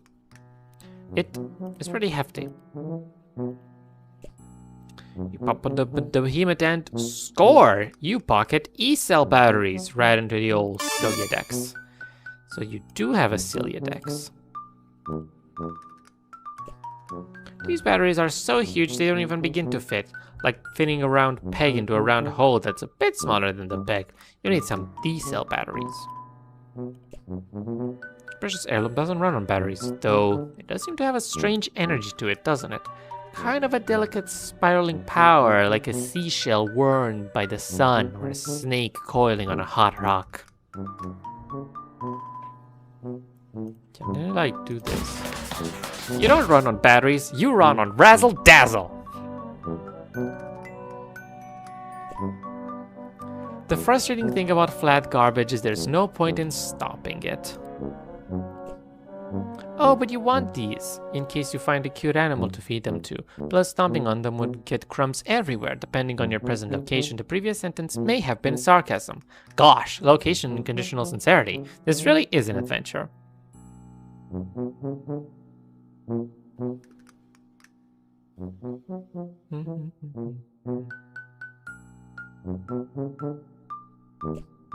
This saucy little thing is always puts you in a mood to spin and grin. The two twisty snakes that make up your heirloom seem to be in their own delicate dance, don't they? Twisting around each other, both chasing, both fleeting. Where does it begin and where does it end? Does that mean the two cherubs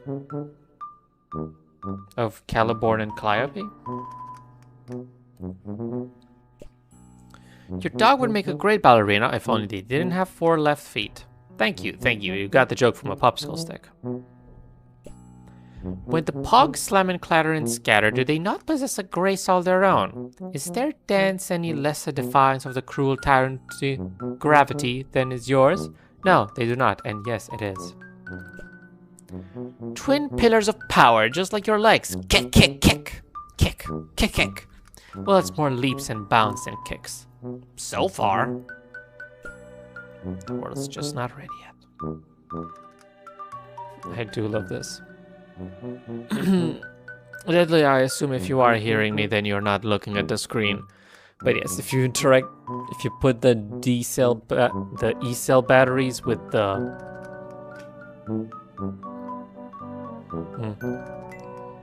if you put the D-cell batteries with the tap shoes, it says you don't run on batteries, you run on razzle dazzle.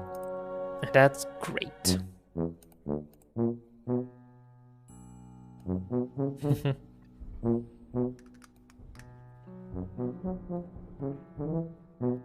Now, so I want to look at these pictures again.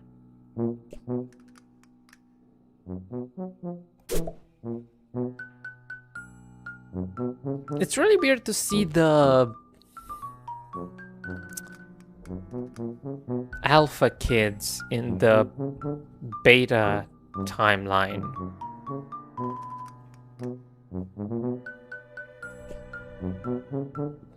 Pa and someone you presume is his sister. And also, yeah, this art style is quite interesting.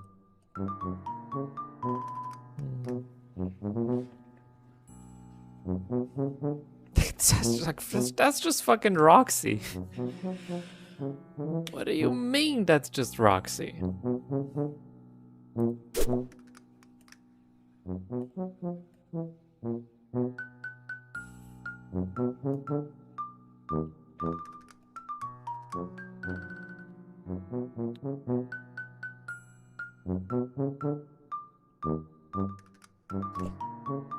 Loose paper and animal treats. Wow, that sounds like just a great way to get mice. Not that they'd last long at this house, considering.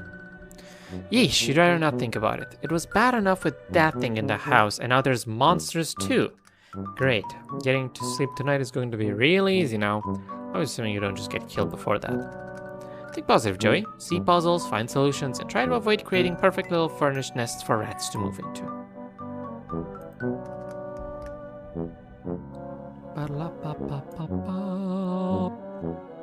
Oh God.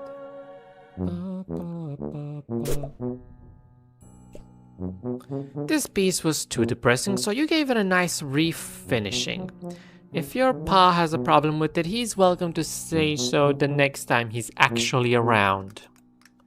I wonder if you'll be driving by then. To college? Where you teach because you're an adult? 20 years have passed.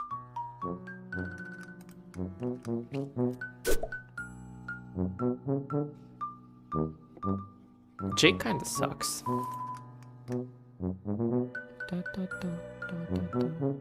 That's fine. What?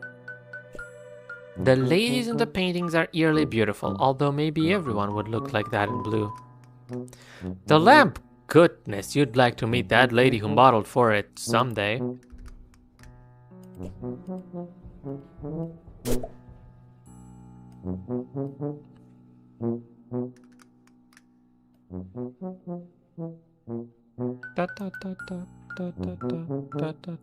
Were you here when I mentioned that I think Joey's probably gay?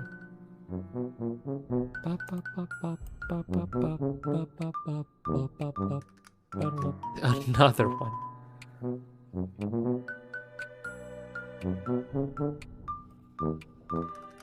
Specifically some of the interactions with that hot spice poster. Or whatever it was called, I don't even remember. This lamp makes you blush brighter than the lamp itself.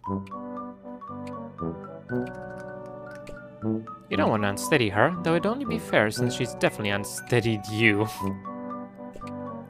You wouldn't mind dancing with this lady one bit, if only she were a lady and not a truly tacky lamp. This heirloom has a lot of secrets. This lamp doesn't. A little brood. Where would you put it? Any idea springs to mind and you blush all over again. Jeez. It plainly has a power cord. Does it? Who wrote gross?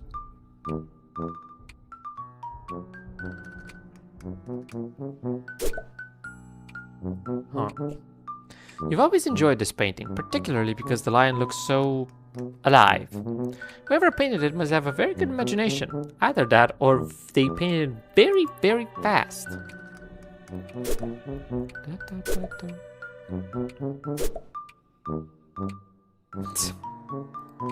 Yeah. Hold on, let me get to that journal again.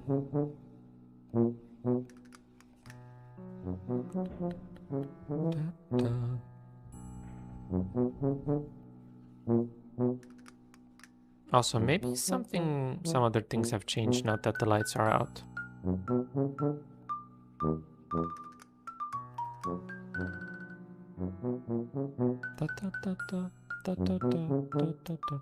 Also, this is just Karkat's ancestors here for some reason. The computer refused to turn on without its precious electricity. Spoiled computer. Oh, there it is. I was waiting for her to do that.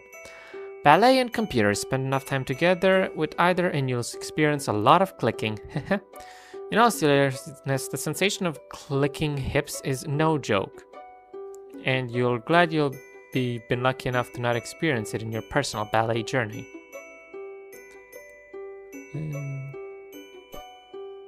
You bust out your most illegal ballet moves on the beautiful statue.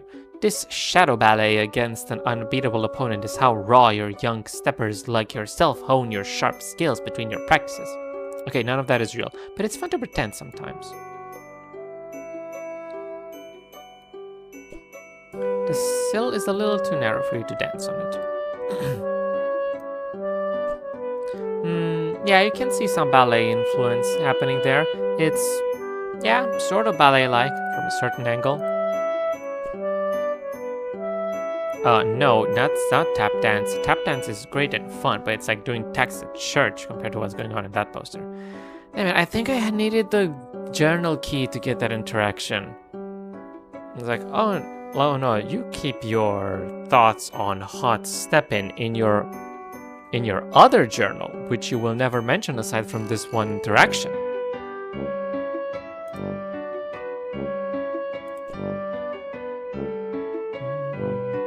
Your mom, would she be okay with this poster being up in your room?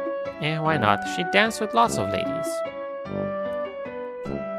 Oh, it's a treat, alright, but no pets allowed. Looking at your hot steppin' poster and then the stupid pogs, it can be hard to believe you and your brother are actually related. You don't really dwell on it though, because you're already back to looking at your poster.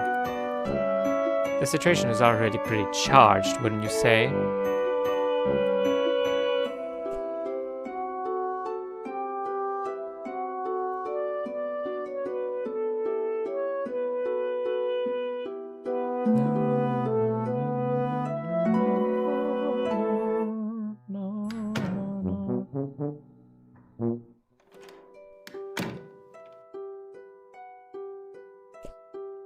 You sure do have a lot of girl stuff.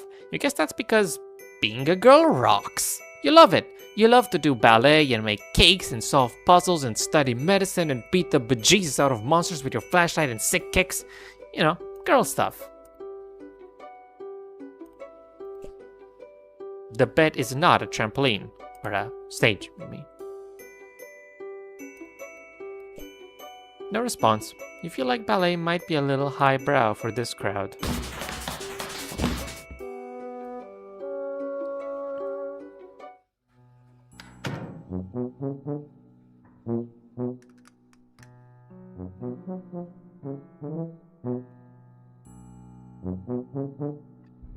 The animations have not a lot of frames.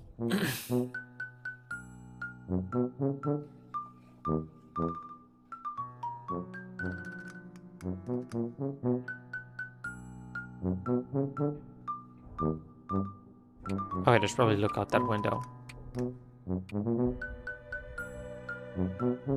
Or not, I guess. There's nothing interesting there.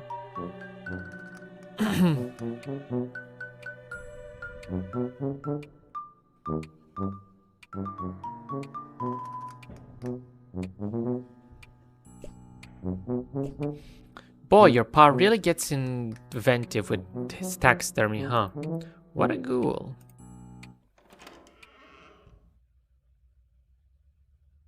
Nope. Just as you pass into the living room, pulling the door shut behind you, it shudders as something heavy and wet slammed against it from the other side. I can't see anything in the trophy room, it's way too dark. Odd. Rest of the house navigable? Over. Considered utilizing flashlight? Over. You mean the one filled with your pogs? That flashlight? Joey, please. Over. No use dwelling on past. Over. It doesn't matter anyway. Something's blocking the door to the trophy room now. Something? Over. Yeah, I'm not sure what. Strange. For now, recommend focus on restoring power before sun sets completely. Over. Oh, geez, you're right. Okay, I'll do that. Thanks for the reminder. Need electricity to retrieve key anyway. Over. What? Can't discuss over unsecure channel. Over and out.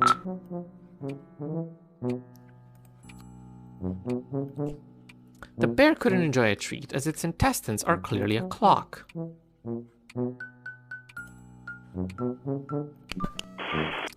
Any hot tips for getting the power back on?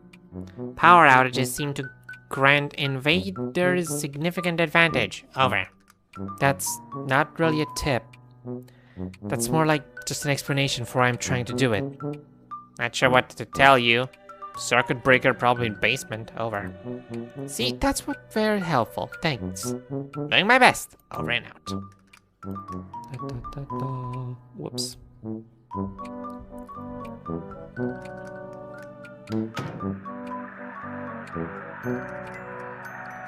Home sweet home. You visualized all the delicious items that could be in the cool embrace of the refrigerator, but are not. It's empty. Food shopping has become sporadic of late. Turns out tipsy babysitters are fairly bad at responsibilities. The sound you've heard since you've entered the kitchen grows louder as you approach. The awful static is like nothing you've ever heard, and you want to go back to not hearing it as soon as possible. Something happened, I think I double-clicked it. It's off, and it'll stay that way. The radio is clearly, although weirdly, functional. Despite not being plugged in, you might be onto something here. You open the battery compartment. Okay, good. If this radio didn't need batteries to make those noises, you'd have to upgrade the SpookTube to business class SpookTube, and frankly, you can't afford that. Jackpot.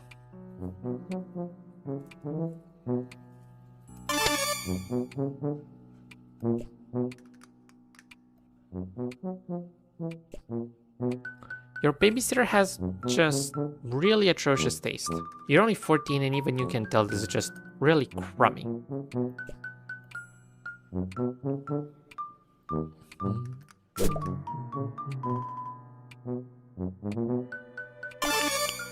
Another electric device successfully powered through clever manipulation of resources in your immediate environment. You are on fire! Man, now I wish I'd used the batteries on the other items. Ugh. With your flashlight fully functional and in fit fighting form, you feel significantly better equipped to handle most low light environments, and also to beat the bejesus out of any of these creeps that get too close. Although that's a last resort, of course.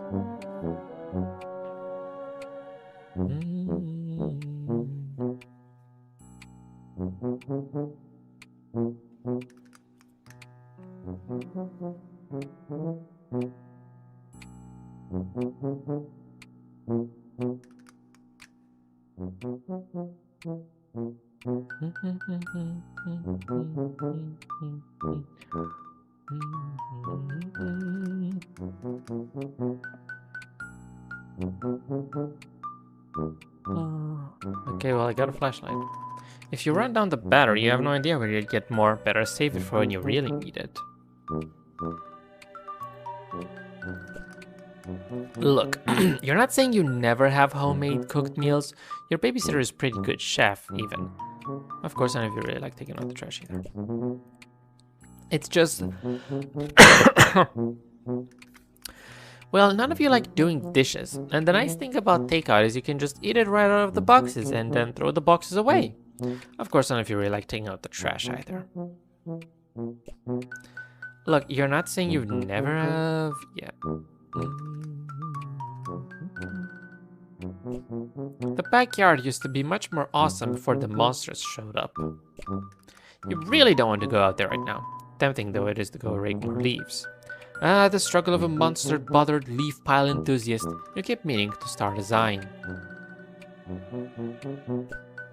There are monsters out there, watching, working on an appetite.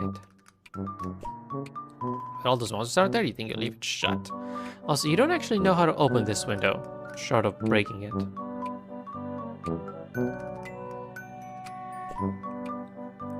You're even out of dog food? Things really have gotten desperate. You guess you can't blame your babysitter for running off to the store for groceries at what was retrospectively the worst possible time. It's empty. Thankfully, you have your pet treats as backup, but you gotta deal with this pretty soon. Pet treats alone do not balance pet diet make. What? Looks like the bag of dog food is tapped out. Okay, you get to say this that... Okay, you get to say that one time. You gracefully avoid the few stale and scattered kibbles on the floor as you gracefully do everything. You really don't even need to bother mentioning it, which is why you usually don't. The bag of dog food is already unlocked, and the glass utterly blundered.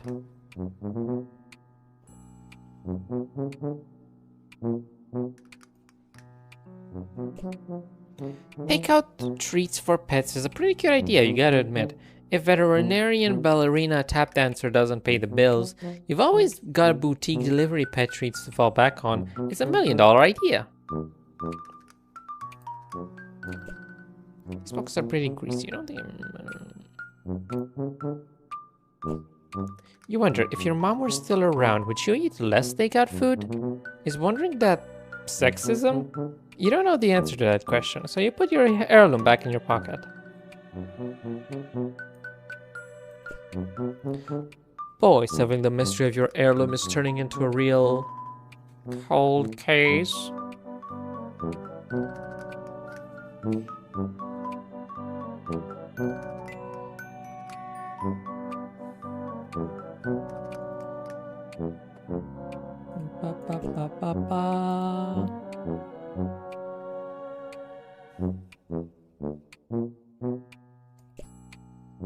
You're not sure why the trash is piled next to the fridge. Even animals know better than to let their food fraternize with their waste.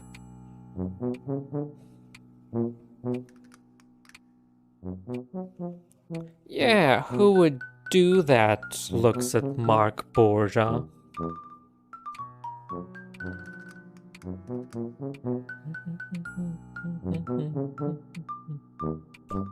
The power is off and such your fax machine is basically useless. This is an unacceptable state of affairs. Well, you can't very well dance on your fax machine if the power is off, can you? Be sensible.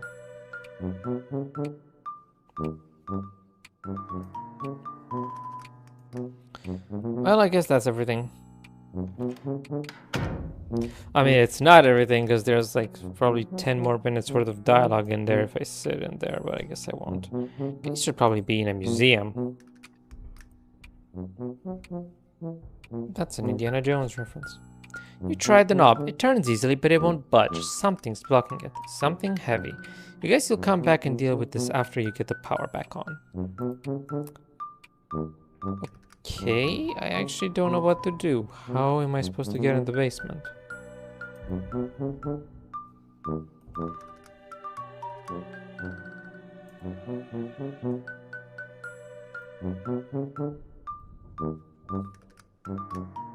Probably not by climbing the stairs.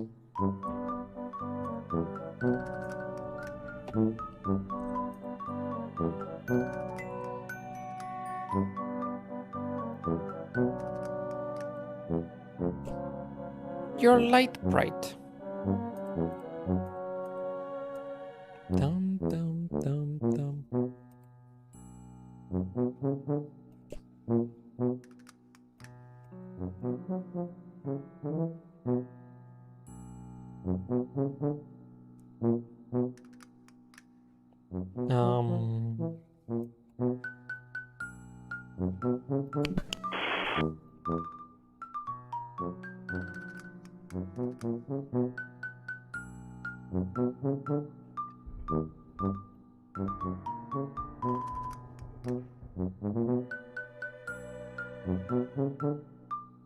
I assume you can hear my mouse.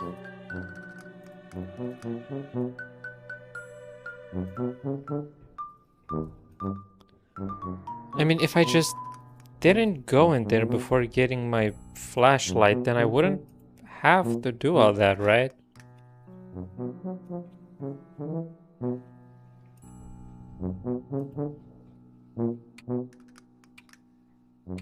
I don't...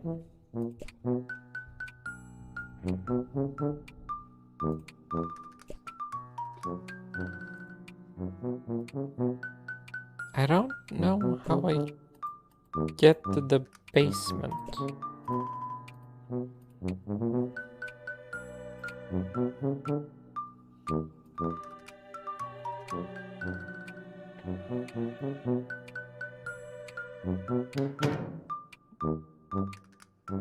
Apparently there is. Okay.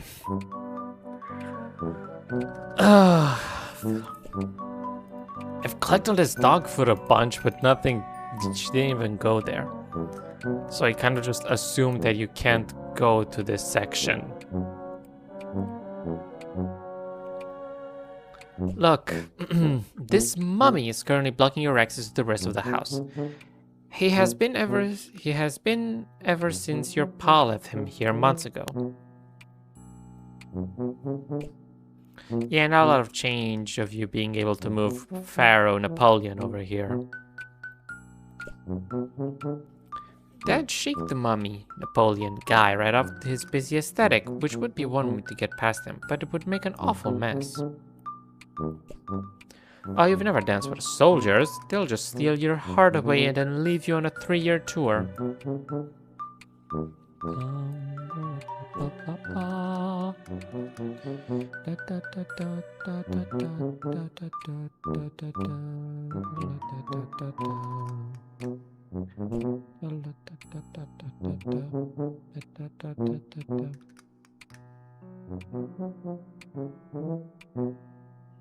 You try to slip one in his pocket, but the pants are too tight. Jeez, just look at them. Like they're painted on. It's... wow. What are you doing?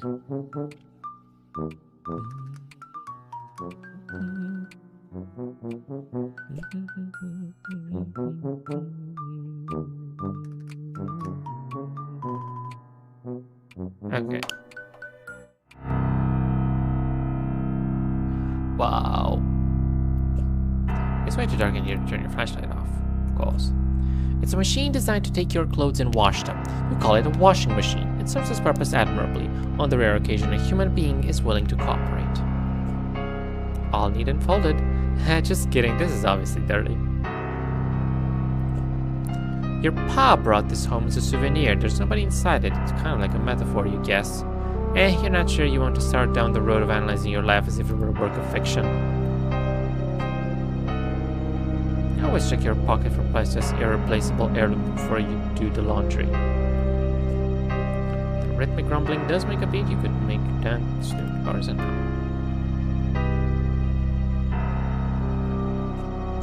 a souvenir from your pa after his trip to Hawaii. He's been exploring the Pacific a lot lately for some reason, or so he mentioned offhandedly a few years ago. You assume he's still doing that due to you not having any fresher data, or particularly caring one way or another where the hell he is.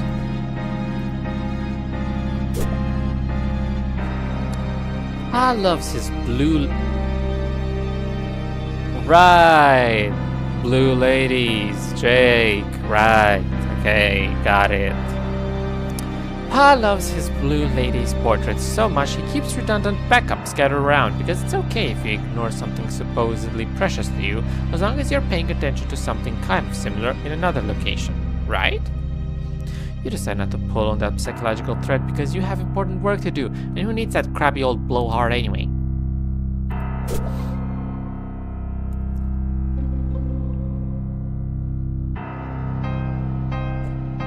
Your babysitter sometimes cracks into your pa's special reserves, and she tends to do it down here so you and Ju don't see. You're not really sure what to say about it, or if you even have any business saying anything about it at all.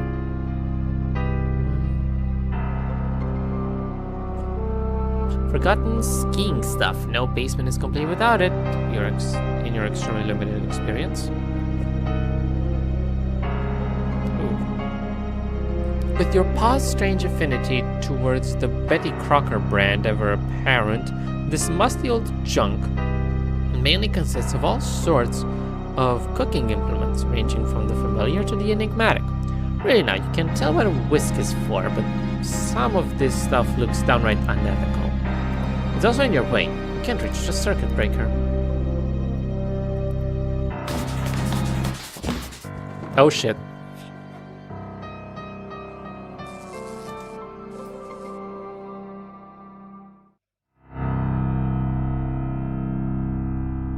Yeah, I didn't think I'd do that. The path of the circuit breaker is pretty clear now. Nothing really stopping you from, doing something with that. You did all the dancing you needed to do vis-a-vis getting the power turned back on. Maybe try using your arms, specifically your hands, more specifically on the circuit breaker. Sorry for that, you're just getting severely creeped out still. You already danced them bad old Crocker boxes out of the way. Just use the circuit breaker and you're home free. It's not locked, and even if it were, that would be brilliant. A climatic answer to the what the heck is this thing riddle. Sure, fine, okay, you leave one in the box. Just flip the breaker, okay? Please? I'm getting pretty creeped out down here. You may have mentioned this already. You don't need to flip a pog to flip the circuit breaker. You just need to flip the circuit breaker. Flip the circuit breaker, Joey. It needs no batteries. Just gotta throw that switch. Go for it. There's no other way that I can stall this, is there? Cleared the boxes away with your fancy footwork. Now just give the breaker a tug. Or whatever. Flip breaker. You flip the breaker and...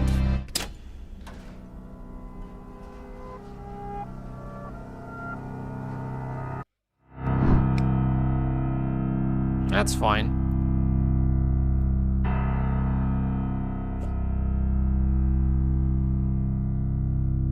Hey! Okay, is there actual, gameplay in this game?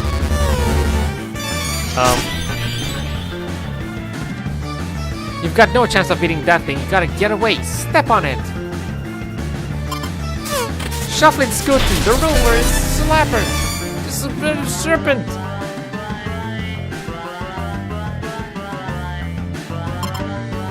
Graceful abscond! Prime abscond, Joe!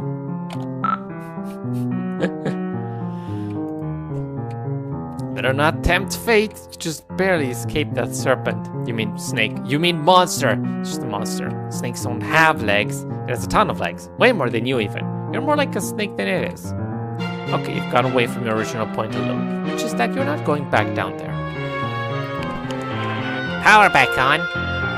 You're doing our psyops of encroaching forces. Over. Give your backlight only to snatch it away. Described hypothetically, of course. Dealing with sick operators. Over. No, it was just me. Cramming, Jude. That snake monster is down in the basement, by the way. I managed to get past him, but would probably need to deal with that at some point. Second encounter with said serpent, correct? Beats Willie. But sister already established superior willness at tribute over. Hey, thanks. I think. Trophy room should be trivial obstacle. Over. Wait, what? Out the key, Joey. Eyes on the prize. Keep me in the loop. Over and out.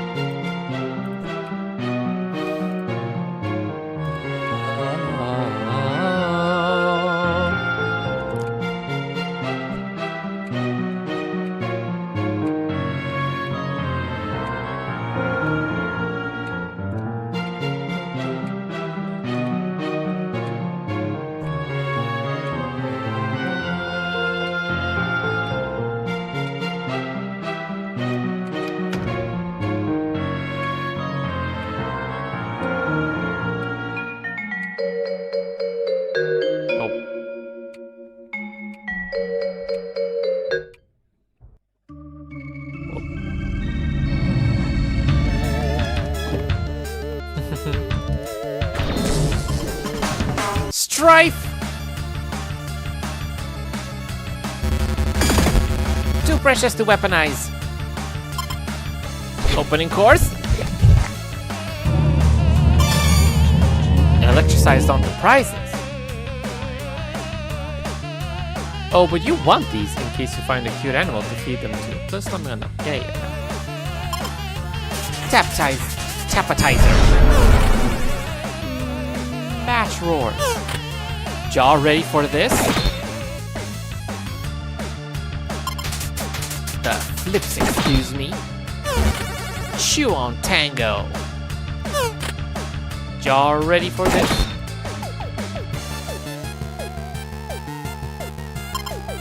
Passion, orange guava. Rootless and Jaw ready for this? How do I dodge this? Maybe I'm supposed to click on that? I don't know. Batter up. Better luck next time. No. Anyone for seconds? Make mine a double.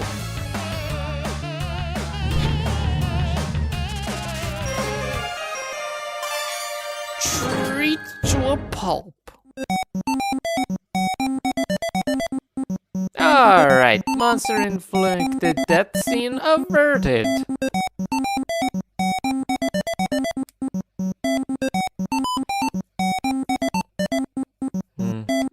Hold on, let me try and make it so that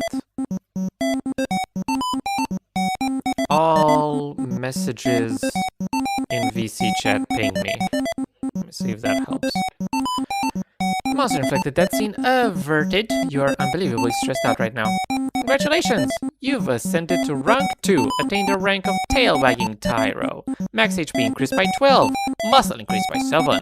Congratulations! You've ascended to rank 3, attained the rank of minute mammal mender. Dexterity increased by 2, grace increased by 6, leverage increased by 5. Congratulations! You've reached rank 4, attained the rank of peppy patterer. Mastered noggin bop. Hubris increased by 4. Courtesy decreased by 2. So where's the key? In his desk or... So where's the key? In his desk or something? Would never leave critical item in such oblivious location. Over. Okay, but like, where did you leave it? I just had to lure hungry monsters out of here with treats, and I'm not sure how much time I have for brother-sister conspiracy capers before it comes back. If room compromised, can't discuss countermeasures over unsecured line. Utilize puzzler skill set. Over. Ugh, fine. Call back if assistance required. Over and out.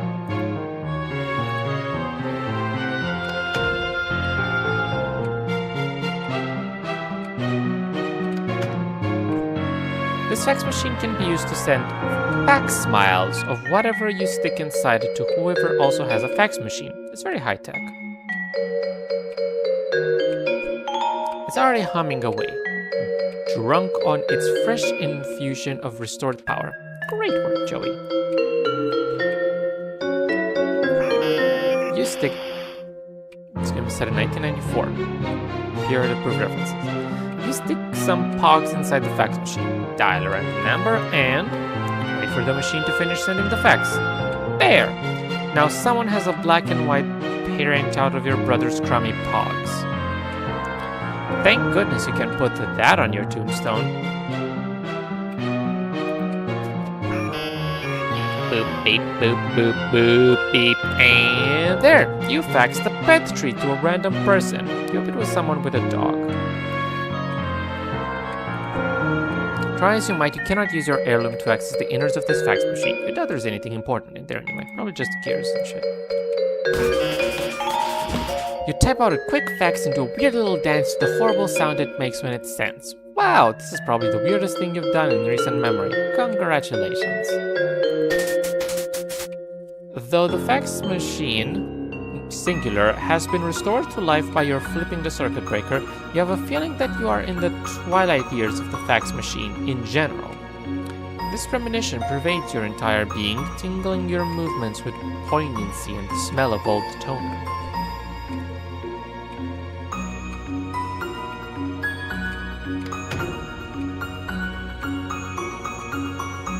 Nope.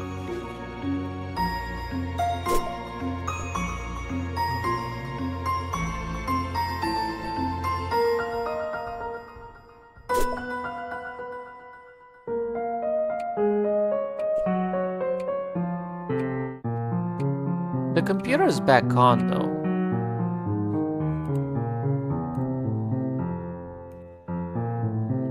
I wonder if there's anything I can do with that.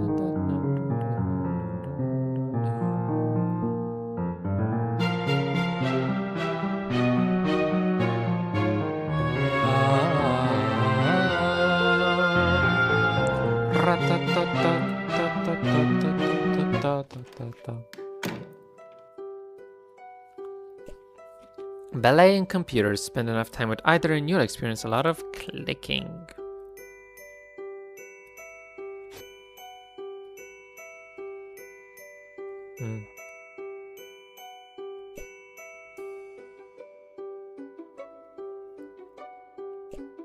Yeah, your slippers were in the hallway closet. You don't actually remember how they got there. Kind of weird, in retrospect. So I don't understand why I can't just go to the right there.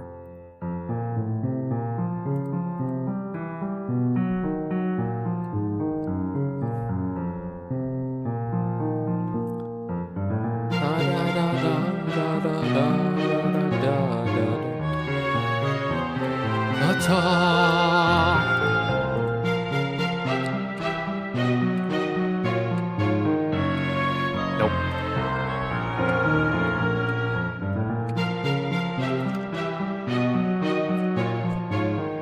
This is a katana. You have no idea what to do with one. Wait! Maybe you'll just throw it away. This is exactly the kind of thing you wish it wasn't in your house. Why couldn't your paw just leave their regular eyes in, and also, more importantly, leave their head attached to their body? You'd like to put something in those sockets, but what? And also, wait, why do you want to do that so much? That's weird. Okay, well, like, isn't Joey dead? Like, I know at some point she gets on, like, Troll Planet, somehow. But like, whatever happens, pretty much as soon as the Homestuck starts, Joey's kind of dead, I assume. Along with literally everyone else.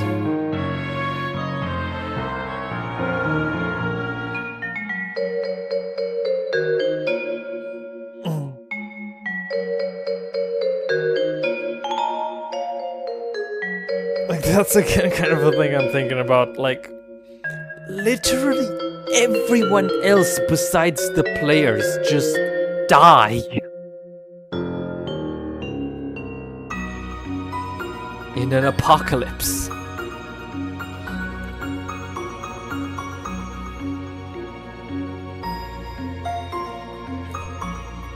It stopped at 11:11, and that has been as long as you can remember. You could fix it, but why bother? It's not like you're going to make a habit of strolling over to the worst room in your house to check the time. Pogs in the eyes? You could never be so rude and cruel to such a big, sweet kitty who's already suffered so much. Something definitely needs to go in those empty sockets, though. If only because they're getting creeped out. Yeah. You've never been entirely clear on what's going on in this tapestry, but it certainly looks intense. Just look at that fire-breathing serpent beast in the bottom, and that red-eyed figure on the throne. What's their deal?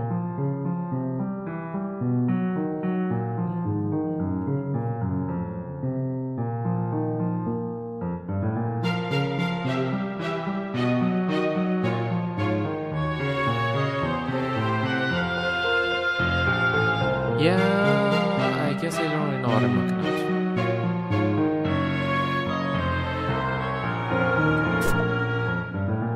That's a gun.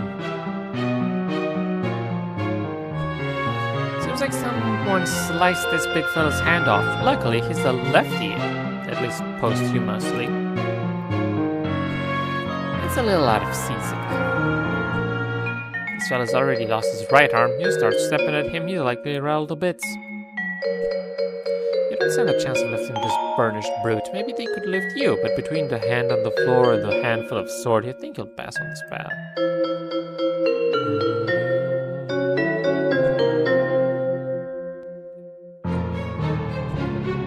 It's added into suit of armor is that a good hiding place or the first place to do some good look.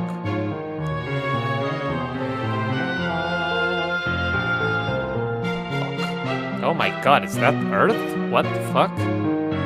Your paw's love of globes knows no bounds, but you don't recognize any of the continents on this one. You'd have a better idea of what you were looking at if you could read these scribbly labels. All you can make out is the X mark, which would indicate treasure.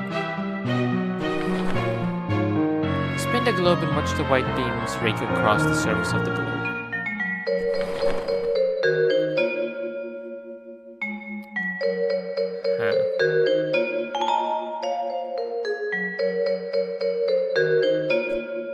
This is, Horus, you think? You're not up to your etymology.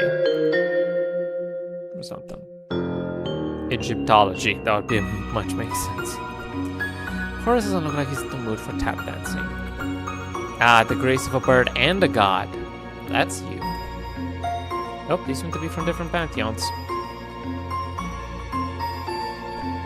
There's not a big pog on his head, you don't know what it is, but it's not that. As if being dead weren't bad enough, your paw replaced his eyes with some creepy glass orbs. The light refracting in their facets stare gives you the creeps. It's like a Hollow Knight? I don't know. I've seen the word pantheon in enough media that I no longer associate it with anything specifically.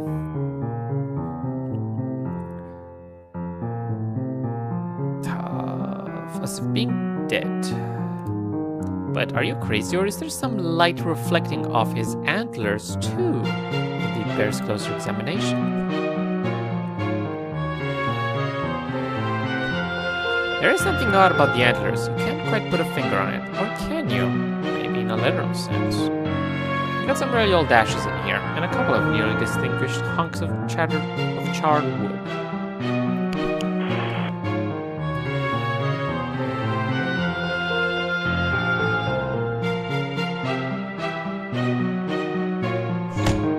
Whoa, that sure did something.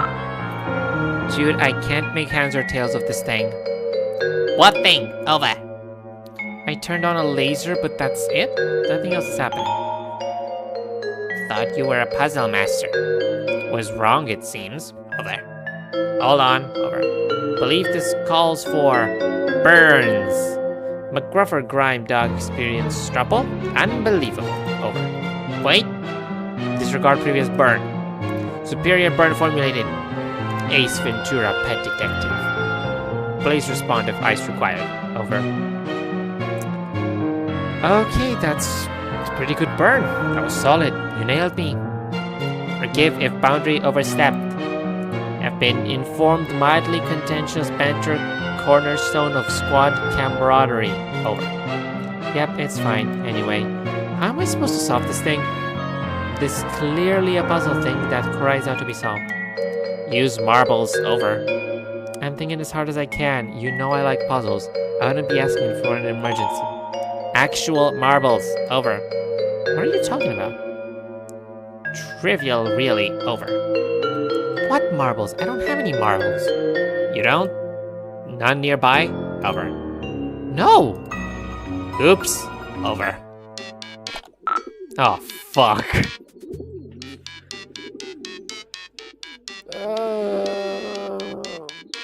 Wait, what? Jude Harley? Excuse me, what? No. Joey Claire and Jude Harley? Oh god. You are now Jude Harley. And though tonight is apparently the night you've been preparing for, laying so many preparations and countermeasures and countermeasures against, it would seem you made a rare tactical blunder. The marbles that Joey needs to disengage your strategic defense globe are here in your treehouse. Time to call in the lone grunbirds. God, this song is horrible. What am I listening to?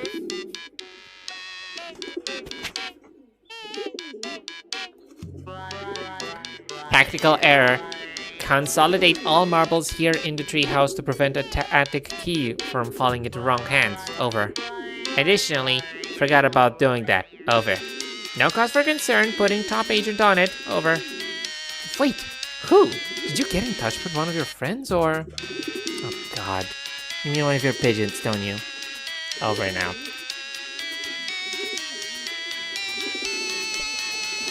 When the heat is on from the government and you need to send an encrypted message while staying off the grid, you entrust it to one of your trained carrier pigeons, the lone gunbirds. You survey the troops. There's Langley, Byers, and of course, Ruhike. He's your favorite.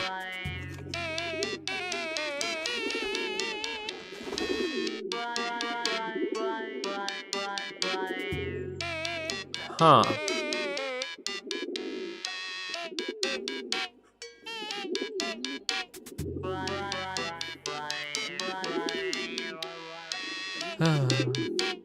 Dear sweet Ruhike, how you adore him.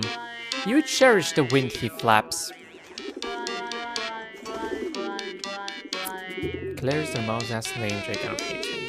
I guess that makes sense.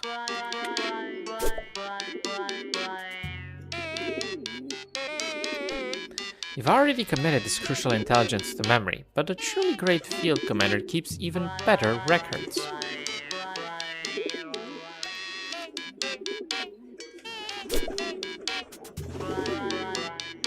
Oh, Exora, you're in here. I didn't even notice. What the fuck is this song? Where is it coming from? Haze. Green and red. Like Christmas? What the fuck are you getting at? A standard camping lantern. Your use of it are hardly standard, you thinks. More like outstandard, i.e. great. Green, red.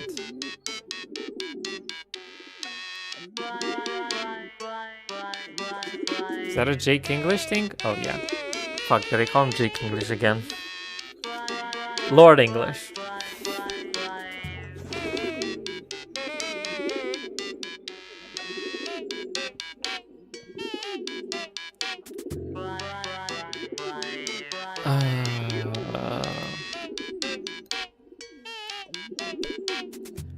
When the heat is from... Yeah. Okay, well, you don't have any items. Oh my god, how many items am I gonna have? I just realized what these arrows are. Alright, look at that fucking loser. Okay. You dropped your favorite pair of binoculars when you were retreating from the big serpent. These are actually your secondary auxiliary binoculars. Your Oxnox for shirt. Did I say shirt?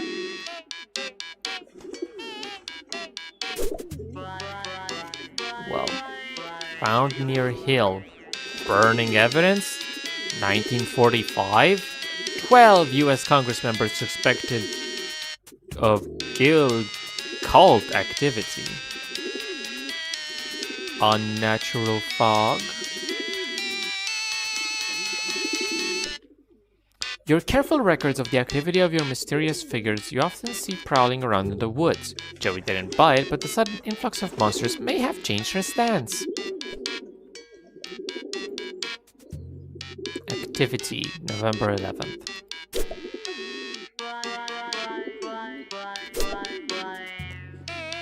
What the fuck? This thing! Talk about an enigma. One day you'll figure out what it does, and why certain shady characters want to get their hands on it so badly. What am I looking at? You have some theories, of course.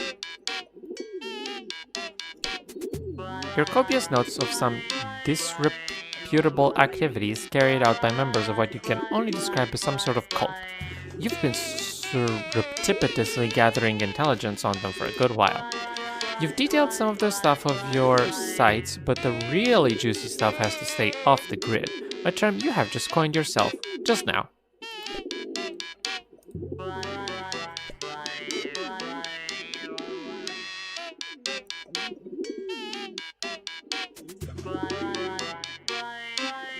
Oh, well that's nice. I guess I kind of want to remember what items I have at all times, so that I may use them to interact. Oh, look. Beans, mayo, dried fox, and rations.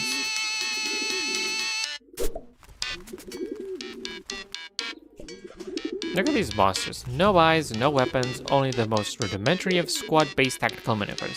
This is a diversionary feint by an expendable vanguard, if you've ever seen one. I mean, there's no way Joey's gonna get on Earth C, I imagine. Otherwise, I'm sure she would have met the characters from Homestuck, which I guess, since Homestuck's still being written, has not yet happened. There's a secret achievement you can get while in Jude's treehouse.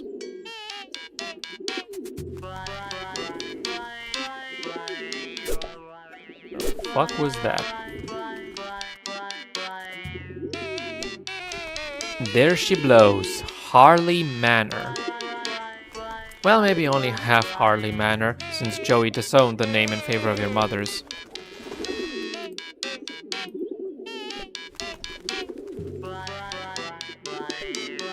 The puppy castle seems fortified for the moment. You and that pup spent some time adding extra defensing implements this summer. They're holding up nicely.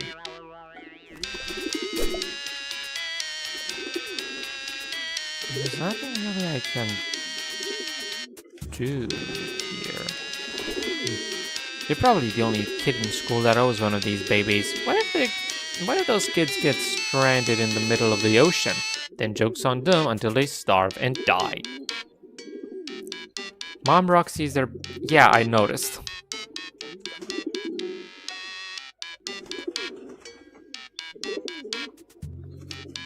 The window curtain?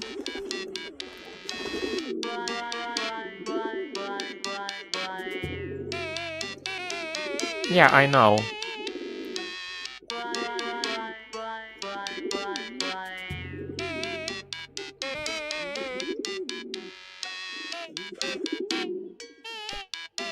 chamber is empty because you observed your proper flare gun safety protocols, but maybe you should load it because you've also observed some scary stuff this evening.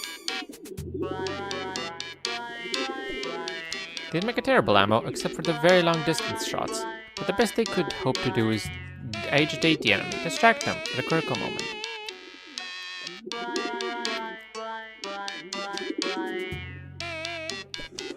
Storing your flare gun and your flares in the same place just makes you nervous, even if that place is fireproof.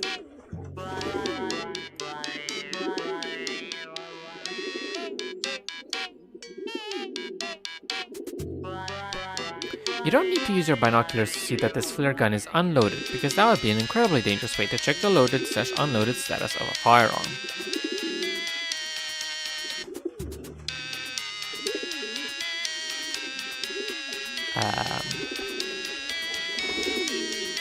None of this is clickable.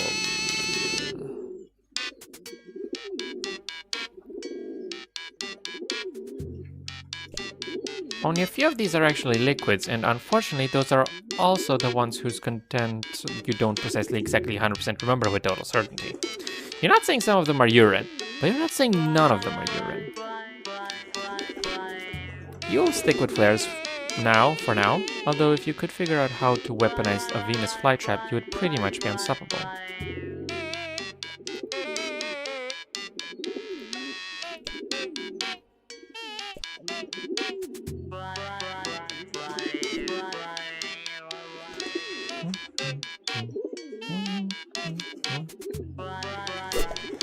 Oh, hello.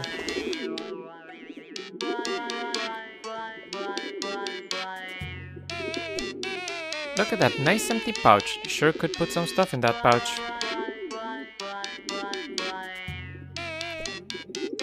You move Cat's Eyes Marble to the pouch. Another Cat's Eyes Marble to the pouch. Never thought it. Red and green herring. A carrier's pigeon couldn't possibly carry that much weight. Better stick with 2 marbles.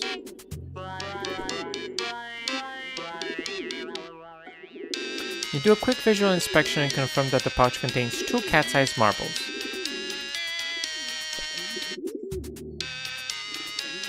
A carrier pigeon couldn't possibly carry that much weight. This stuff is all treasure, plain and simple.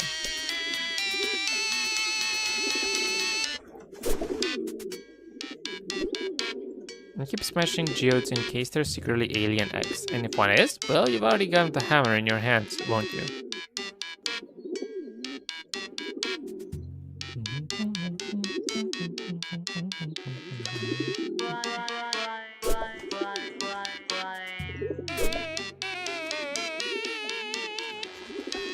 Are you sure that maybe it isn't just like later?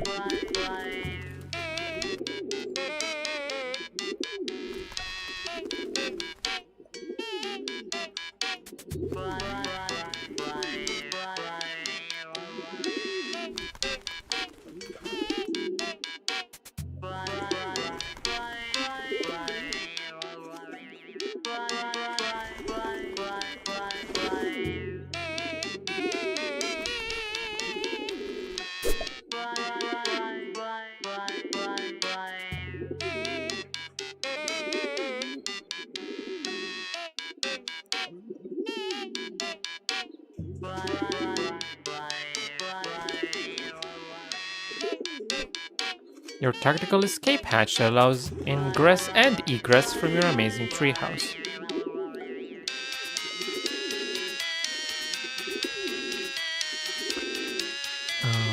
Try the red area, not in this window. Treehouse next to the button. The red area. Oh, whoa! Oh, what the fuck am I looking at? Oh no, there they are. You've never seen this many of them together. Do they have something to do with this? What are you saying? They had everything to do with this. Cultists, cryptids, conspiracies, it all adds up. It all finally added up, for real.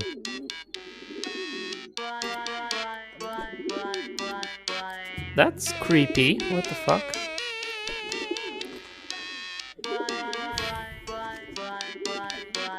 The mansion looms in the distance. You have a feeling that probing its mysteries will have to fall on your squared shoulders. That'll have to wait though. You got a job to do.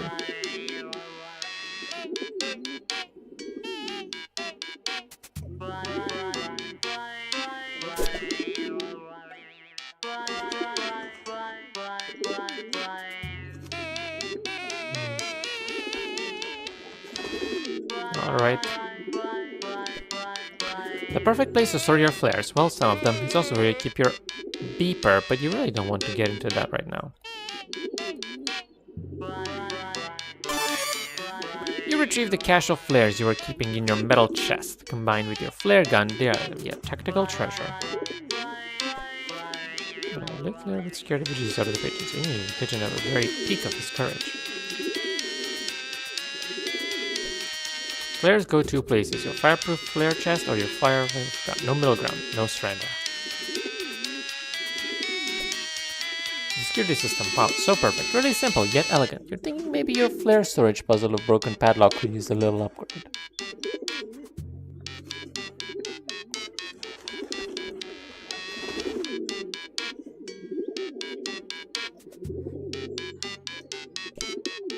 Dropping lit flares down the hatch sounds like a good way to set the treehouse on fire, which would be a good defensive maneuver if your treehouse weren't attached to it.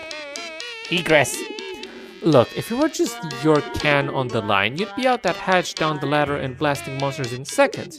But Joey's counting on you, and you've got to get her to a more defensible position before you can even consider heroically abandoning your own.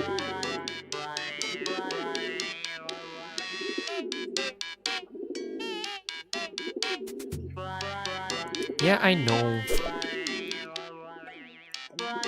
Okay, got an achievement that said like red and green herring or something like that.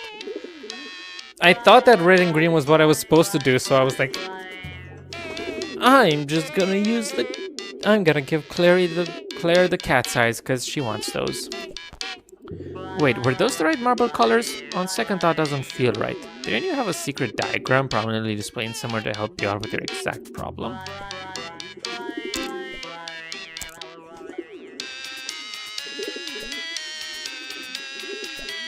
You take the pouch with red and green marbles.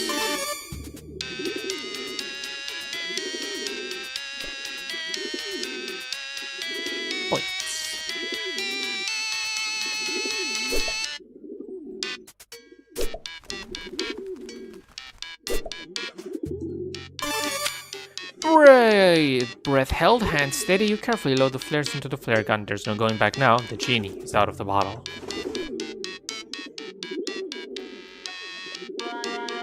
Yeah, I don't know what I'm supposed to do yet. Should I just fire the flare or should I give these to those guys?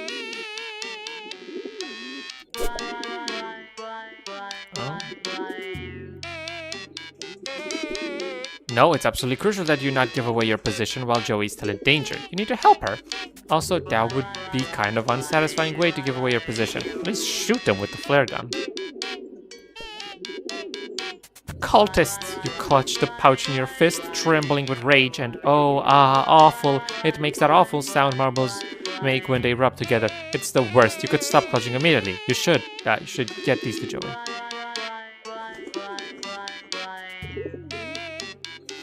Okay, shoot him. Ah, your trigger finger itches. If they really are the ones behind all this, just look at them, cooking up their culty schemes. But there's a possibility they mistakenly think you're neutralized, and you intend to let them go right on thinking that, as long as it means you can keep helping Joey get to safety. Once she's secure, you're gonna get your revenge with your signature style and flair. Okay.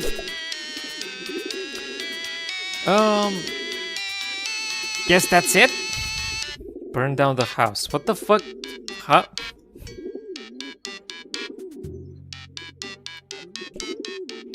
If those monsters come through the front door, you'll escape down your tactical escape hatch while blasting away at them with your flare gun. It's called a fighting retreat, and it's the least cowardly type of retreat. Oh. I forgot this is also interactable. You'd love to torch that snake pit and bask in the glow of victorious flames, silhouetted against the roaring inferno like a demonic conductor before his infernal orchestra. But it would be inadvisable to give away your current position by engaging your enemies directly before Joey is safe. Try to get ahead of the game, sequence breaker. Well, that feels like it's spoiling something.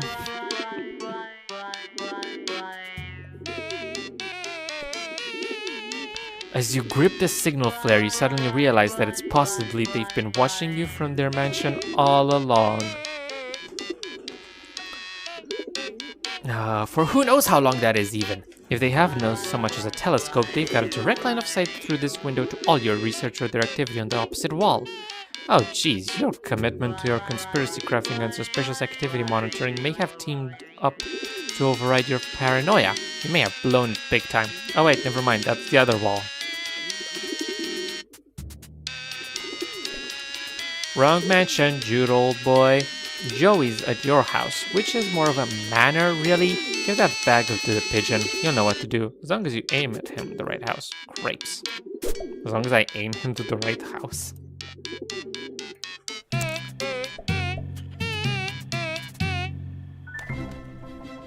Let's go! Haunt switch! Oh, fuck.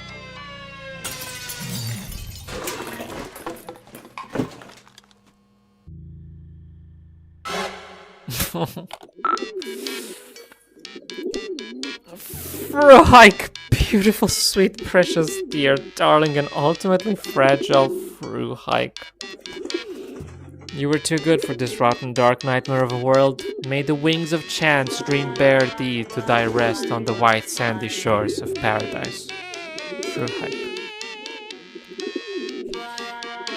You? No, things have taken a dark turn, but frankly feel a little sick that you felt briefly compelled to do such a thing. You take some deep breaths and shake your head. Keep it together, Jude, old boy. A lit flare, but scared of Jesus. Pigeons.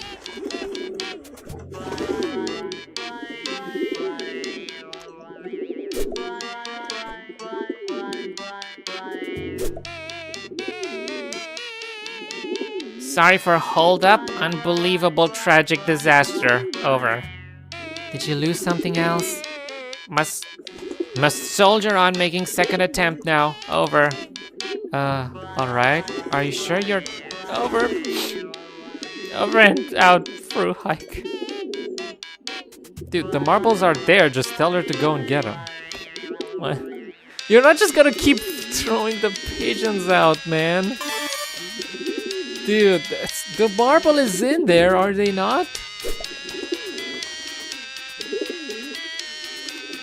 Oh my god. Jude. Oh my god, you gotta kill all your pigeons.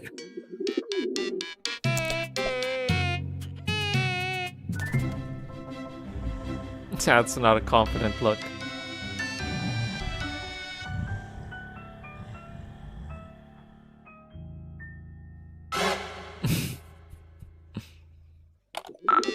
Well, I don't feel so bad about that one. Are you alright? Betrayal! Over! Abandonment! Over!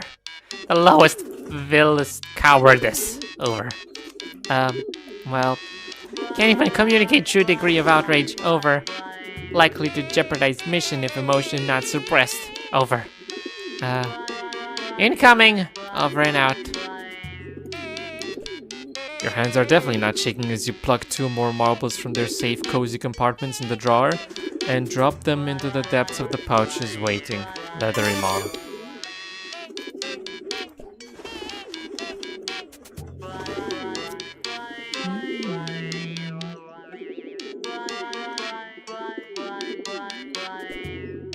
You don't have any marbles. You could, in a pinch, chisel out some crystal. Mate's backup plan is terrible. It's like you've lost your marble already. Fortunately, you haven't, since tactically sound contingencies seem to be thin on the ground this evening. Okay, last dude.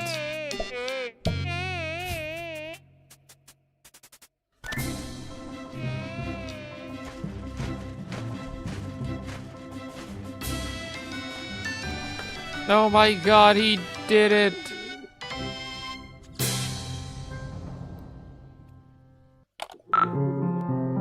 Third time's the charm. Send Joey what she needs. Success! Jeez, some crow buyers, my boy. So brave, so true, so great. Over. Are you actually just point blank losing your mind now? It would maybe be kind of a relief after years of build-up, but you couldn't have picked better night for it.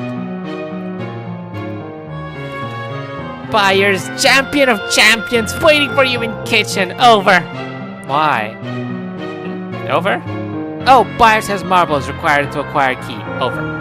Alright, I guess that sort of makes sense. New development, buyers being menaced, please hurry. Over. What? Okay, I'm on it. Hurry please, Joey has all I have left. Over and out. Okay.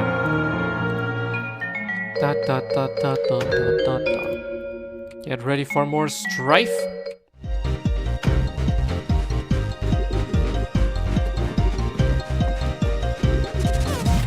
You throw.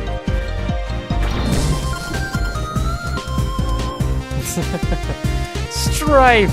This is so cute.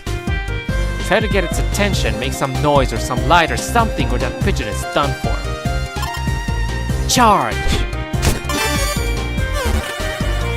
Better luck next time. Flip the flap out. Flip skip. Distracting delectable. Delectable disengaged. Oh fuck.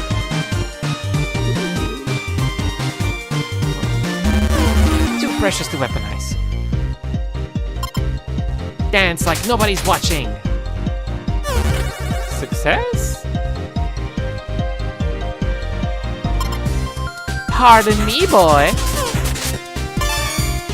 Can you give me a shine?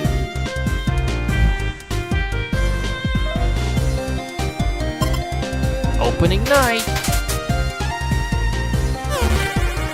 Hand. Tough crowd. Maybe you need something with a little more flash. I know I'm trying to do everything else. Sell high. Fuck. Bye, Joe.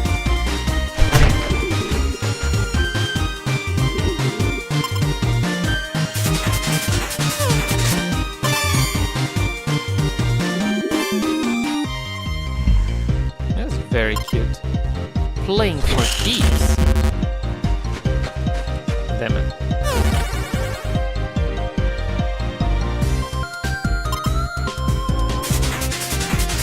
Check my surroundings. Why would I do that? I thought I was just supposed to flash it. Oh, hello. Thrill 'em with the daylight.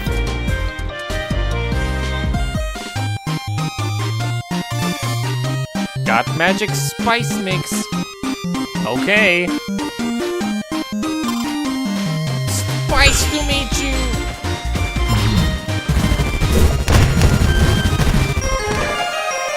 Wow, that thing is very mixed success. That thing is very fragile. You don't really have any strong feelings about trying to use your spice mix with your tap dancing or whatever, so I'm just gonna list some words that might be either spices or tap dancing terms. Ready? Okay. Bomber shade, grapevine, tanglefoot, riffle, cubanola. Now, how many of those were tap and how many were spice? Give up? All tap! Tap dancing is wild! You don't run on batteries, you run on dazzle! A light touches everything, in the kitchen and outside. The mysterious chemical process that produces power from the silver knobs of these batteries. They don't need any assistance from your sweet or your savory. You don't hate bogs because they're bland. That would be a relief. They're so in your face and intense and radical, you can't stand them. Turn 12 already, bogs. Now they're already irresistible to pretty much all animals. Why kill the lily? Your precious heirloom is already quite magical, thank you, and you have no desire to eat it. Joey, thank you for your tactical brilliant seasoning murder. Buyers has payload. Repeat, buyers has payload. Over. Thanks. Do you know how I might get him down? He seems pretty terrified. Negative, buyers simply has unfortunate mercenary streak. Should respond to enticement. Over. How do you bribe a pigeon? Sounds like a setup for a riddle or perhaps joke. Over. Bye, Jude. Over and out. Oddly enough, you aren't sure these are safe for birds. After the violent, strangled death of the monster, you're a little nervous about just feeding things to other things at random. Maybe there's something safer around here, like bread? Bread-like, at least. Pizza?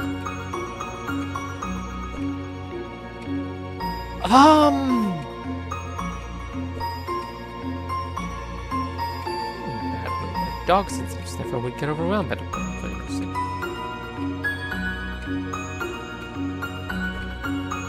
Better not tempt fate, you just barely escaped that serpent. Bread adjacent.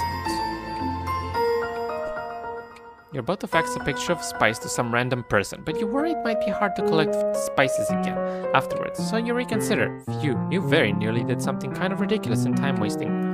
Bullet dodged.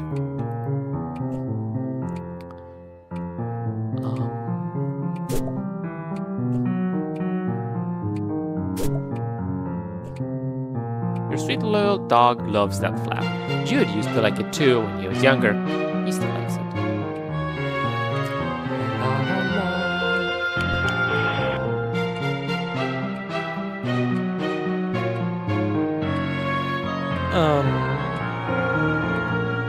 Bread-like?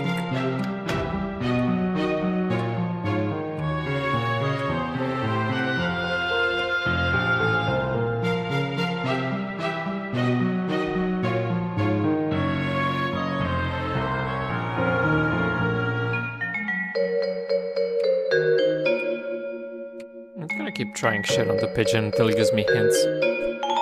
The pigeon just saw you kill that monster with this stuff. There's no way he'll go for it. The coy wink of the setting sun off the tip of this copper-top dynamo holds no interest for your feathery query of his mysterious parcel. He hungers for something else. Maybe something from the cupboard? I can interact with the cupboard?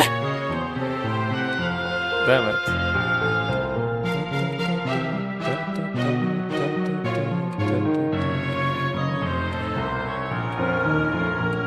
This just repeats the last dialogue. This doesn't give me hints.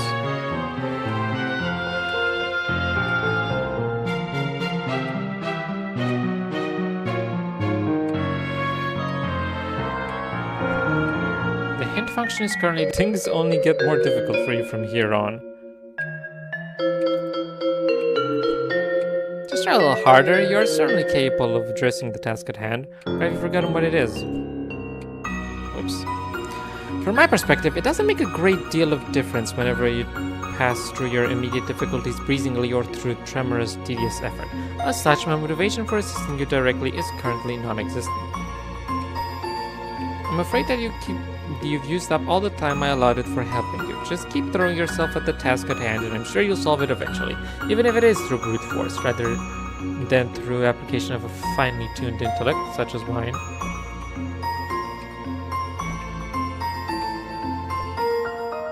Was that Doc Scratch? Or whatever his name was, I forgot already. Okay, I didn't realize I can interact with those.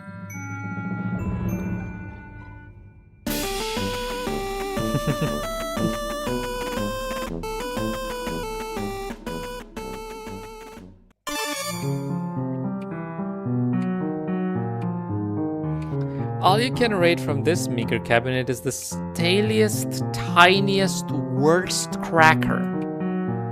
Wow, no need to get racist here, Jude.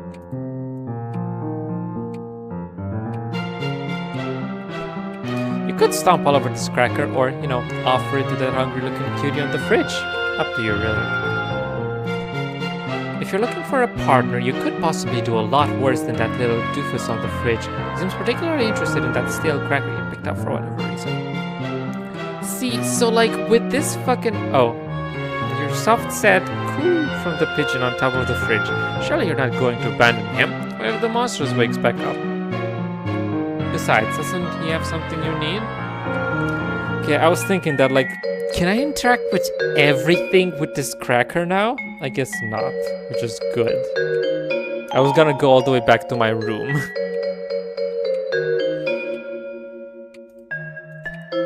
The silly pigeon will probably prefer this cracker without copper. Hey, more stale garbage. Tubular. Combine the stale cracker and penetrates into sadness bruschetta. Wow, things have gotten pretty bleak around here, huh? Maybe not that bleak though. Separate the sadness bruschetta into its original ingredients. Both have ridges? That's about all you got right now. Okay, here you go. Well, stale cracker and the oily hardened remains of some takeout from you don't remember it. It must be your birthday. It's not though. It's not your birthday. Nice try. Success! Feathery doofus acquired. Acquired feathery doofus. Success! This little fellow, Byers, you think? Yes, you're pretty sure this is Byers. Gobbles down the stale cracker as you tuck him into your pocket. He's got a little parcel around his neck, which you're fine with letting him hold on to until you actually figure out what you're supposed to do with it.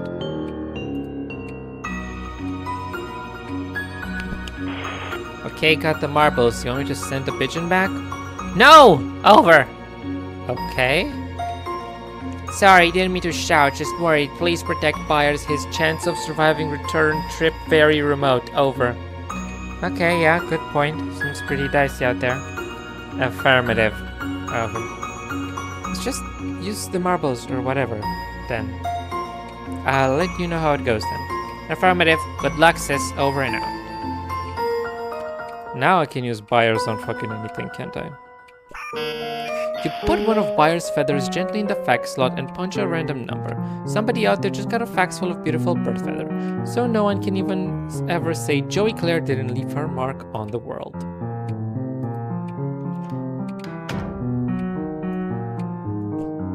Byers doesn't need to know about your pa's sexy lamp. Let him stay innocent, if only for a little longer.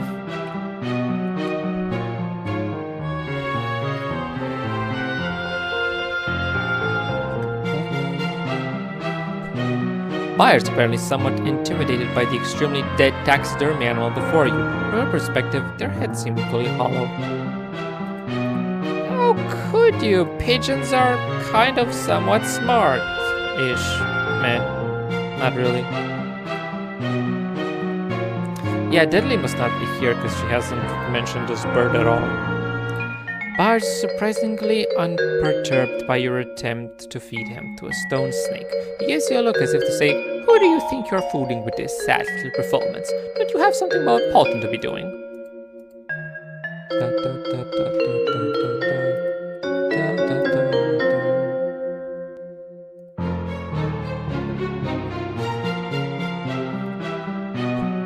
Byers, no, keep away from that thing.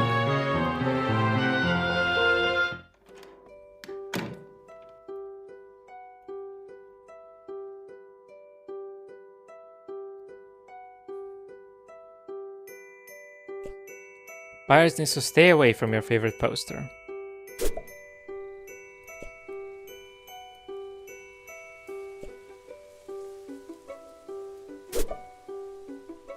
No.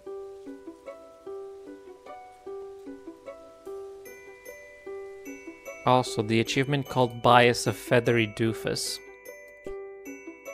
His simple avian brain couldn't handle the blistering speed of your 4 megabytes of RAM. It'd be an insult for your computer, frankly, like a jester capering before a god.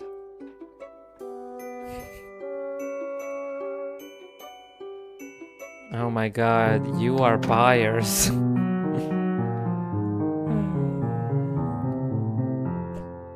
You don't want Byers anywhere near the door of Jude's room. The smell of his tender bird flesh could agitate the appetite of Jude's pet. What the hell is it talking about?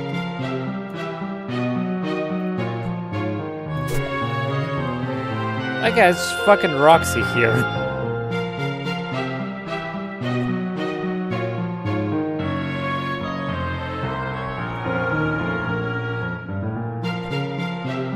Ah, and someone you presume is his sister. Crazy.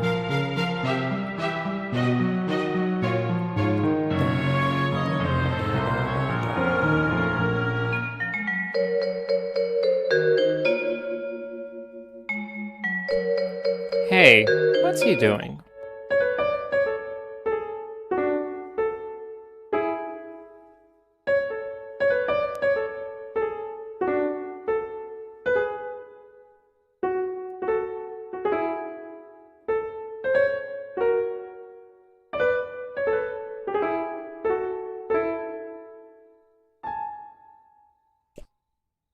Wow, you guess this little doofus has some hidden depths.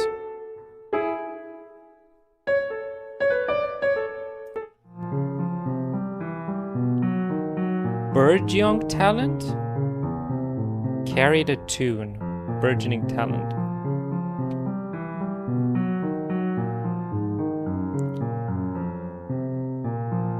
Mom alone might have been raised by carapacians Grandpa brought back with him.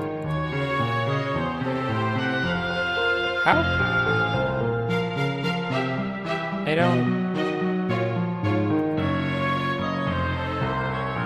I didn't really get that feeling, I guess.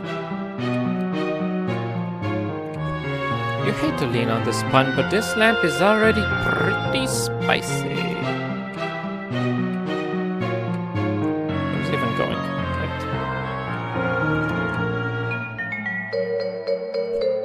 This is exactly the kind of thing you wish it wasn't in your house.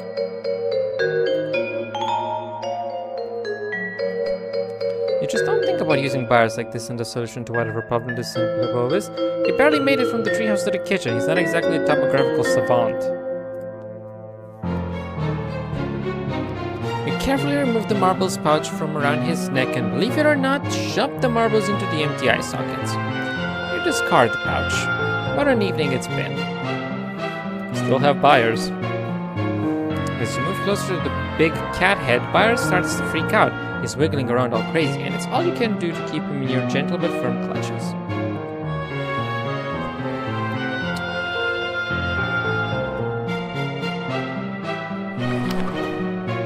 Wow. You did it! The attic key has been found. Got what you assume is the attic key. Seriously, who locks the attic? Couldn't have gotten this without Byers' help. Thanks, little Byers. Cute little doofus.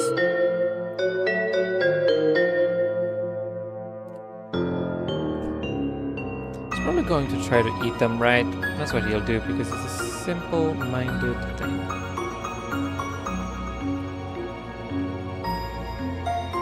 Remember the dialogue about her secret gay journal? Oh wow, the teeth mesh together perfectly. This is... Wait, no they don't. They're just two keys that look nothing alike. Still, it was worth a try, you guess? Kinda.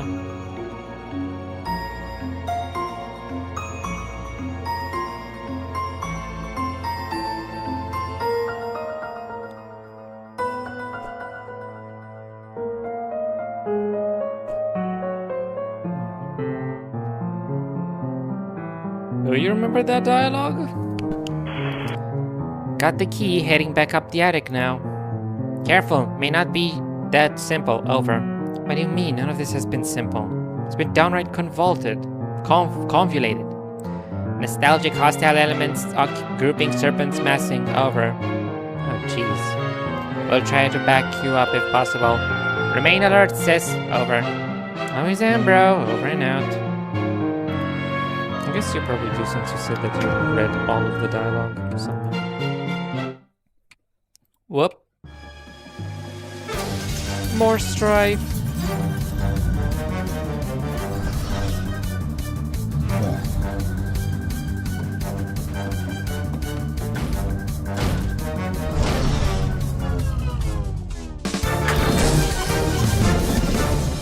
Huh. You hope this guy isn't hungry. What are you saying? He's like 9% mouth. Hey, wait.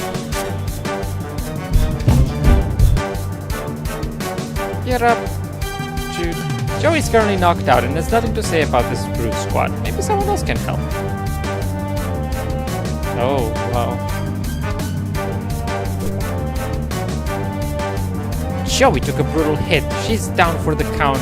You've got to find some way to distract those monsters until she can get back on her feet. You already lost your primary panic. You're serving strategic retreat from your encroaching serpent beast. You're not about to lose your auxiliary. Knocks you to a one-down disengage with flared gun safety protocols. 0 for buyers. Iberian child who pulls the sun, whose wing flaps are the wind, whose infinite beak splinters the skin of monsters and brings tyrants to their ruin. Oh, for buyers, a song for the golden bird who carries us to paradise. The beating heart of God is buyers. Buyers everlasting! I didn't realize that that's what you meant when I clicked it, but yeah. You? No, things are taking a dark turn.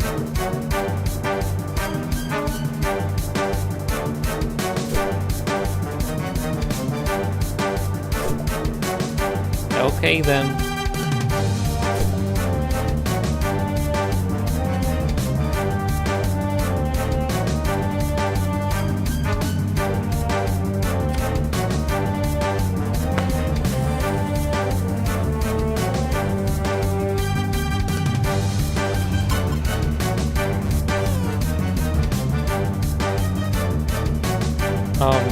Buyers?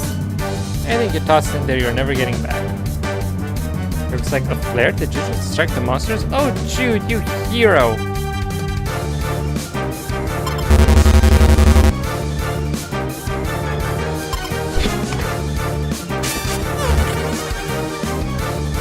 Egger luck next time.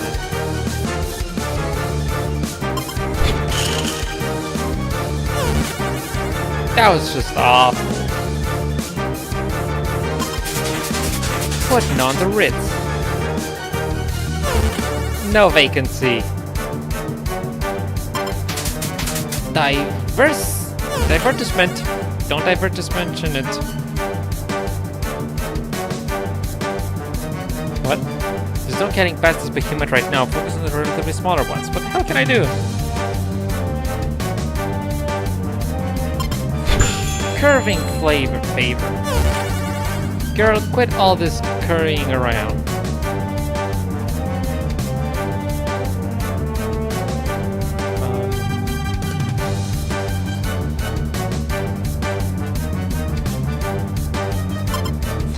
Courage of a through hike. Lanky's cowardice.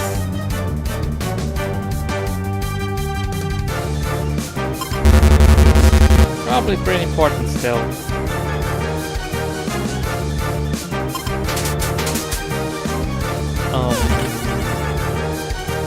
Don't I just mention it? I don't know what I'm doing.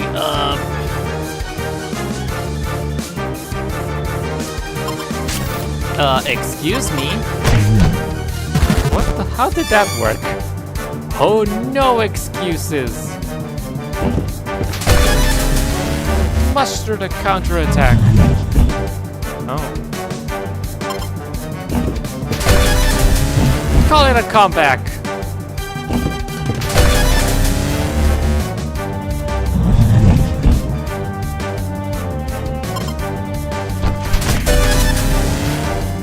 Leather knock next time. I don't know what I'm saying. Up here and parry.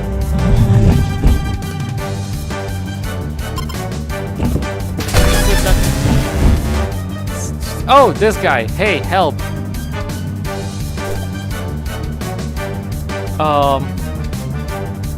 Never mind.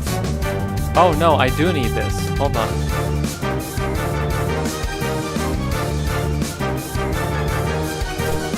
Just fire another one, okay.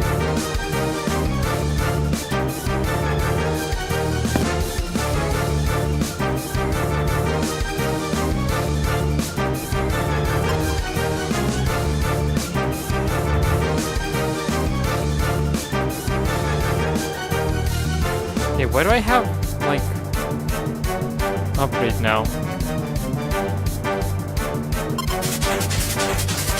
Putting on the Ritz. Hey, jerk. Delighted to see you.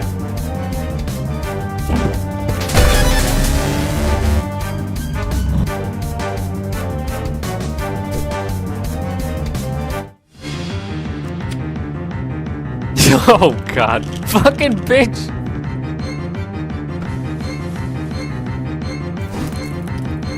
That works.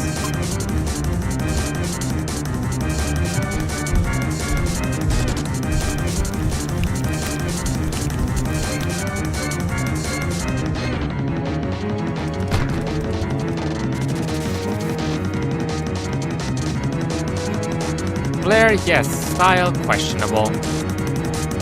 What are you doing? This must be coming for you. Hurry to the attic. Do you want to get eaten alive? You don't have time for this. Go to the attic. Did I actually lose? There's a...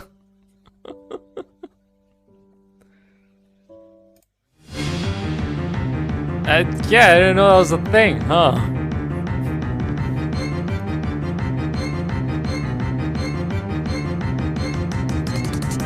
Thank you.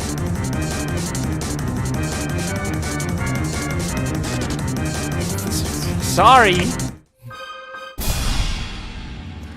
Now, where the hell is going on here? But seriously, what the hell is... Okay, fine. Well, I'm locked in here now. Joey, come in, please report status. Joey, hello, it's Jude. Joey, are you okay? Joey, please, over. Yes, I'm safe, I'm in the attic, just barely made it. Phew, over. Locked in, actually, I dropped the key. Safer in attic than rest of the house. Key can be retrieved later, over. I think you were right, the way they smashed through the living room window and the front door. If I'd stayed in my room, I'd be a goner. Separated us with Vanguard. Destabilized power. Probe defenses. Finally attempted entry through multiple points of ingress. Basic siege tactics. Over. Actually, I didn't realize you actually knew this stuff. I kinda just thought you just liked pretending to be a spy or whatever. We'll take as compliment. Over. Anyway, thanks. So I'll just hold up here for now, I guess. Can you safe in the tree? Are you safe in the treehouse? Should you try calling your friends or something? Didn't want to risk their involvement. Always a gamble engaging soldiers of fortune, but might buy time. Remain secure in location and ignore object under curtain. Over. Well, obviously I'm not going to ignore it. Joey, please. Over. What? It's a big mysterious thing under a beguiling, fluttery curtain. I have to at least peek at it. What is it anyway? Data insufficient to determine. Over. Well, I'll let you know when I find out. Joey, don't... I was just like... Up and... Over.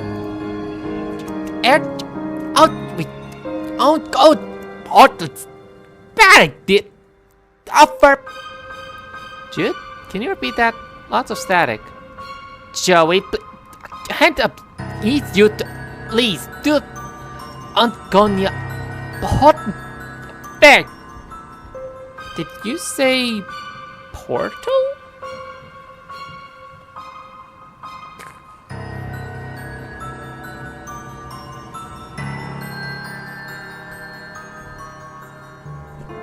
It's locked and you're safe on this side, thank goodness. The door is locked and you drop the key. The key fell through the floorboards down into... You're not sure actually. What? No! Pyres is not a snack. Pyres, what do you make of the batteries? Why did you pick them up? What purpose will they ultimately serve? Are you just carrying them around out of a sense of curiosity, or is it just inertia? Why do you keep popping in your hand? Oh, sorry, buyers, that got a little pointed. Why do they keep... Why do you keep pooping in your hand? Yeah, I didn't have to grab these batteries, and if I wouldn't have, then I wouldn't have them now. Did that thing just twitch? Oh god. Well, turns out you live in a house that has a hand in a jar in it. You must now carry this knowledge with you forever. You You've left them hanging long enough. In fact, as you stare at the gross, desiccated hand in the jar, you begin to suspect that the time for you to break open this jar and slap an anonymous dead hand against your own alive has, tragically, passed. The world is in crisis. If only Captain Planet were here, then the monsters could eat him, and you could escape while they were distracted. He's probably going to try to eat them, right? Byers picks up the treats with his back and, after a moment, spits it back out in your hand. Evidently, he doesn't care for the taste. Other than that, he's too dumb to know what food is.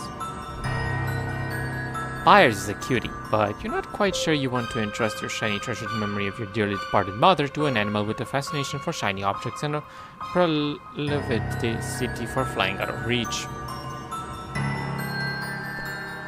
The key feels important in your hand, in a way it never did before, or rather, in a way that it always sort of did, but never strongly enough for you to name the feeling.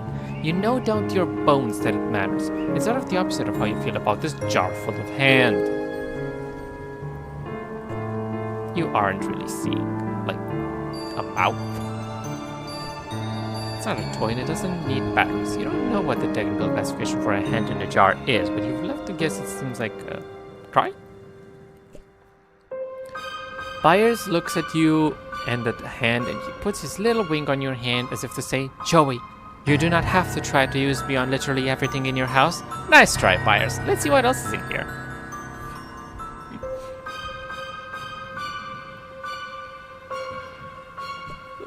Byers nestles down into the warm straw, the picture of content and safety. Beg pardon, Snuggles O'Snoozington, you were under the impression this was a team adventure, not the tail shift at the nap factory. Another victim of Jude's overzealous crowbarring, no doubt. Any chance he gets to go prying and jimmying, and the kid just goes not so. Weirdo, you have a strange feeling these are related somehow, or they once were. It's hard, though, to pin down, and as soon as you focus on it, it's gone, like a dream upon waking. The handwriting is barely legible, and there's no return address, leaving it with no more information than you had before you looked at it. No, this really isn't that kind of mystery, the boring kind where you have to frequently refer to your ridiculously maintained collection of shipping invoices in order to make any progress. Hate those. What is that, though? No, there's nothing about... wait, somebody scrawled the key. Where is that bad blasted gadzook's key? But that couldn't mean... Oh, that's definitely Jake.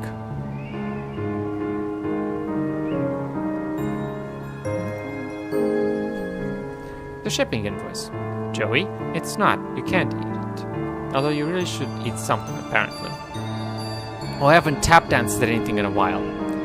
Yeah, and sent it toppling to the floor, the glass shattering, disembodied hand suddenly surging with laugh as it scutters towards you, climbs up you, and chokes you, probably.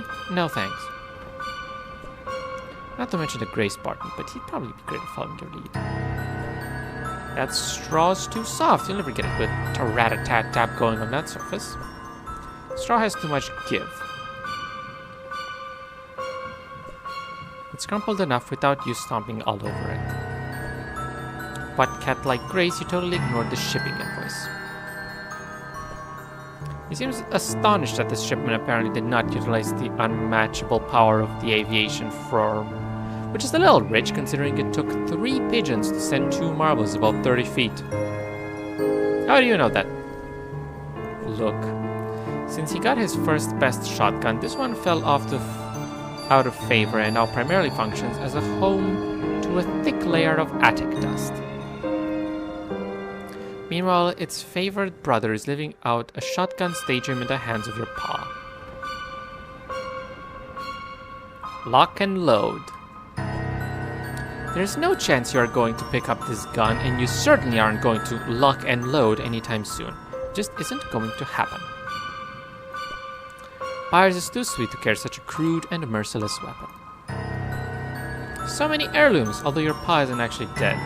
You assume? Battery not included in shipment. Well, ain't that always just the way?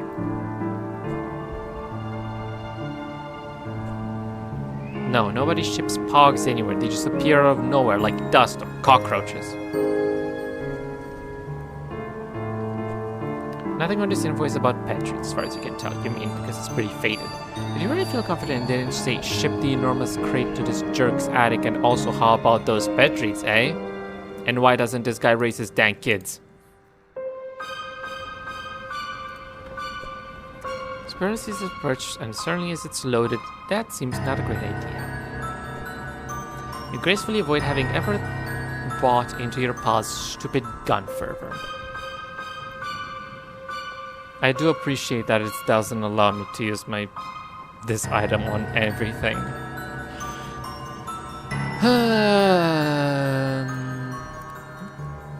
If I try and tap dance the door. Okay. What happens if I try to ballet the door? You can hear the monsters slavering on the other side. You didn't know you knew what slavering sounds like, but apparently you do. If you went back out there, all ballet-trained dodging in the world couldn't save you. Nah, let's go to the attic door. That'll be kind of anticlimactic.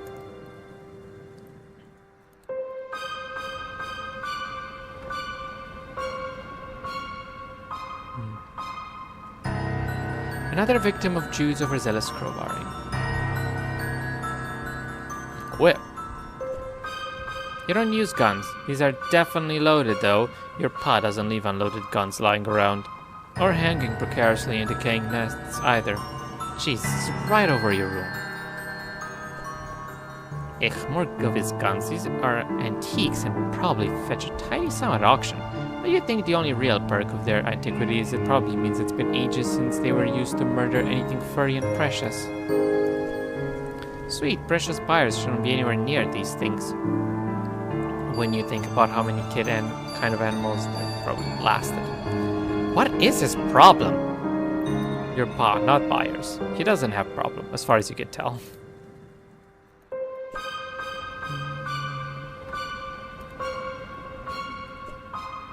As a ballerina yearns to escape the prison of gravity, so too do these guns yearn to not be in the net, but to be shooting friendly animals. Tough luck, jerks. Your mother left your beautiful key for some reason. It's tingling in your hand. Your pa left you pulling full of guns. He also just left you, period. Haha, he's not here. He rarely is. Why does he love gloves so much? Maybe they remind him of adventure. The little abstract geological features, the jagged borders of exotic nations, and tiny bumps representing mountains. Unfortunately, whenever you look at the globes in school or whatever, they just remind you of him. Globes, not gloves. She can't find any place in that old globes for a key.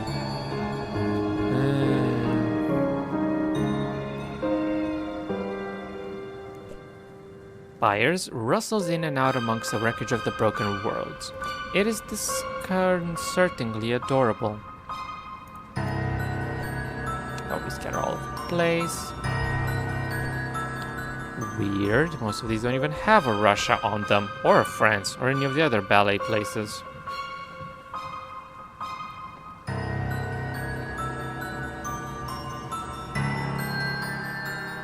Alright then. Some kind of weird interference. You're getting even more freaked out when you already were, which was severely.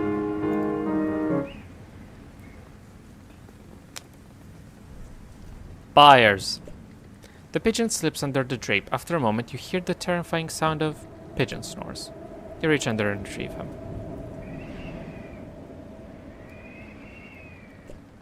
As much as things happen, sweeping around, which is pronounced steady and you get a bit of spice mixed right back in your face. Looks like you're already doing your wind energy, haha. Where's the wind coming from? You toss the pog towards the thing, but whenever wind is blowing, the drape catches the pog in the air and carries it off to, well, if you're being honest, you stop paying that close attention to what happens to the pogs if you throw them at things. Whoever's under the drape, something tells you it is hungry. That's not quite the right word, but expectant? Demanding. Like if a mystery could pound its fist and demand to be solved. That's the feeling whispering in your whole body. Geez, you can barely hold on to the key. It's like it's pulling you forward closer to whatever's on the other side of this drape. As you dance, you resolve to ignore this mysterious, alluring drape, this beguiling and bewitching cascade of velvet and mysteries that you have come to realize as you continue to dance and to ignore the drape and that object discovers may be more menacing and monstrous than you knew. You have no idea since you're obviously ignoring this thing forever. You dance and the drape whipped mysteriously in a wind of unknown origin. It is your partner, complimenting your movements on the curtain, restless, ravenous to rise, and if it is the curtain, onto what strange stage are you to trapeze? You hear the music in your head, you feel that steps calling your feet to take them, and you know the curtain must soon rise, and you rise with it, on occasion to bates and bad. You have a feeling it's going to be a hell of a show.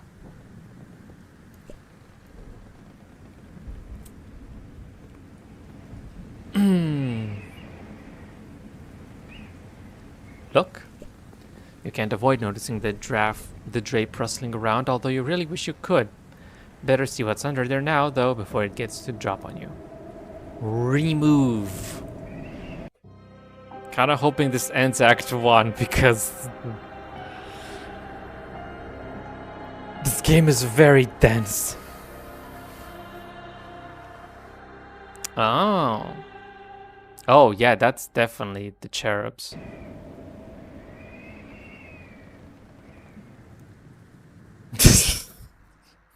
Shut up.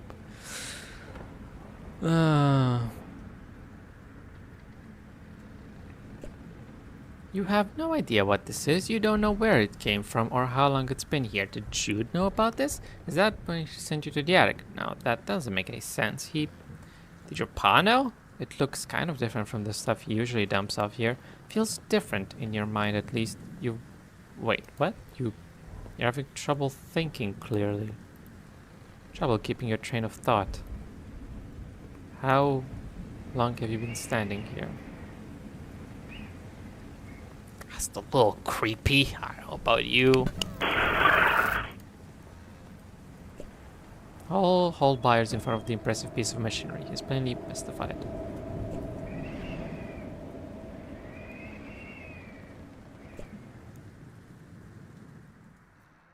No, waiting? A weird machine sitting and running can't wait, right? Right? Keep having weird thoughts about this machine, and you're not sure why, but you have sure you don't like it, except the pogs are garbage stuff. That was all you.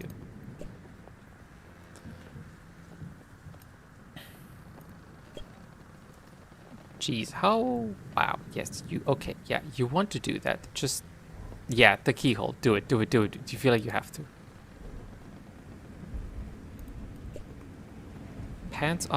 Parts of that thing looks rickety, but somehow you think it'll stand for your tap dancing at it. You need something a little stronger than just your shoes to separate this thing.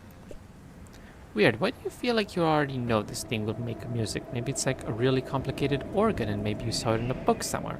None of that seems right, but the heck is this? Operate.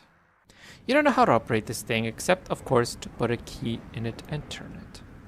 That seems like the obvious thing, doesn't it? Like the most obvious and necessary thing you've ever known, and we're always going to do, and have always known to do it, now, the key, do it, open the door.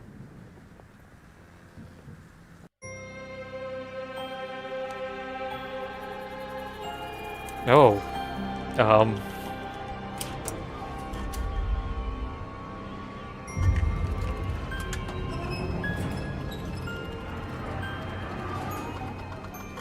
okay. Is that a clock?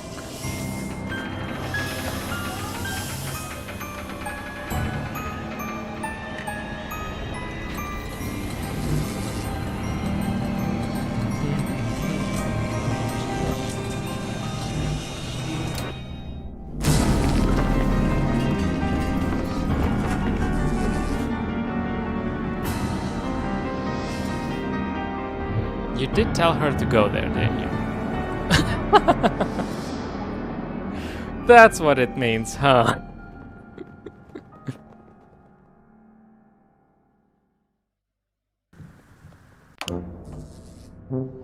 Hiveswap. That's right what it says on the tin.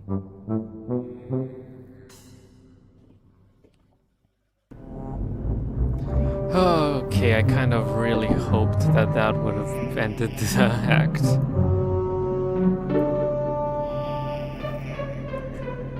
It looks kind of like the thing from the attic. that brought you here. The force field is a pretty striking point of contrast, though. Maybe you can use this thing to get home somehow, please.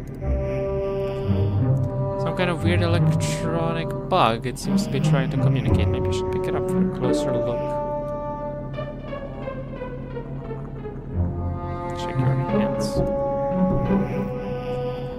It's lovely to see you in my neighborhood, but I believe you have other demands on your time at the moment, as I always have on mine.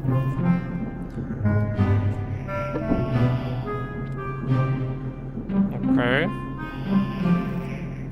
Pick it up. You pick up the flashing board.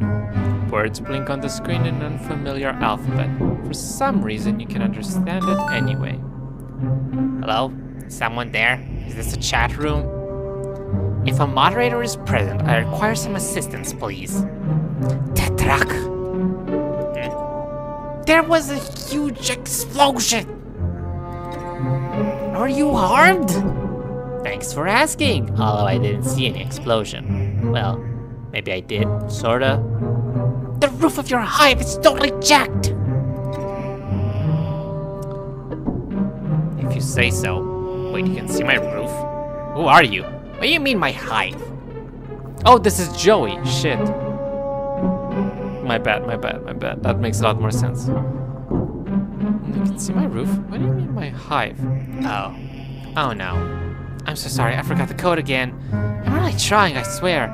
Just because I'm so worried about you, I wasn't thinking, and it'll never happen again, I promise. What's going on? Nothing. All that matters is that you're okay. You're okay, right?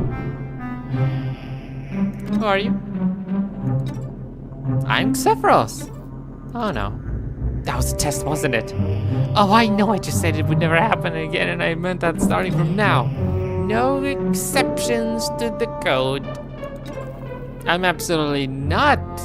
Is that Xephiros? Xephiros? I'm guessing it's like Xephiros. Right. Where am I?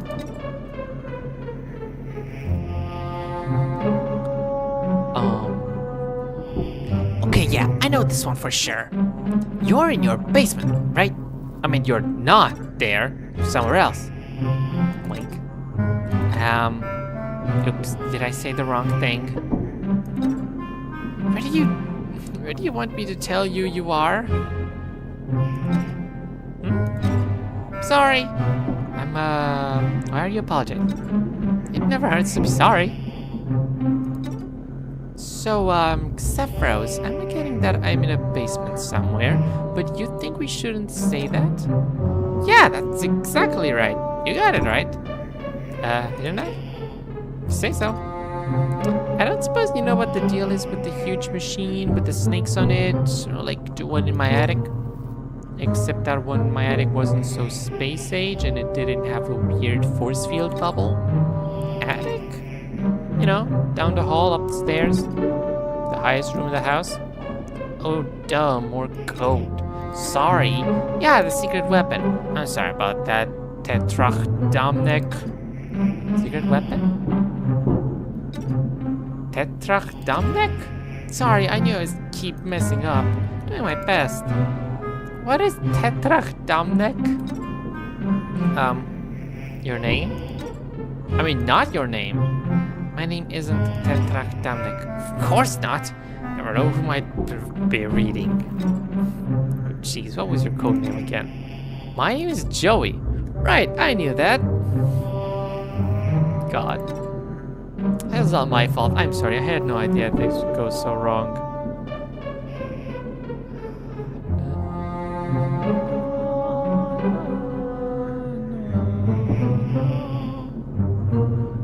What does this say in Alternia?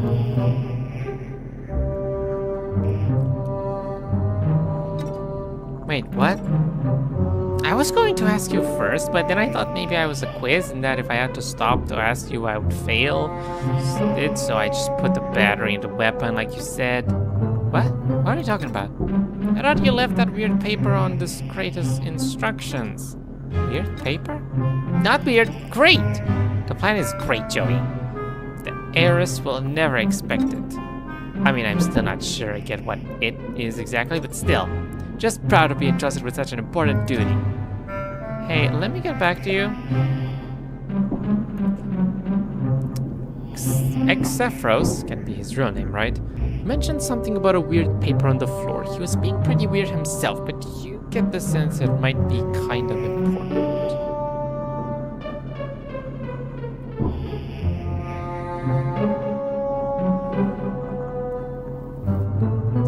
Maybe if you stretch all your problem-solving skills to their limit, you might be able to find the paper that is clearly laying on that chunk of crate right there in plain view. Oh, hello. Well, I could never possibly do that.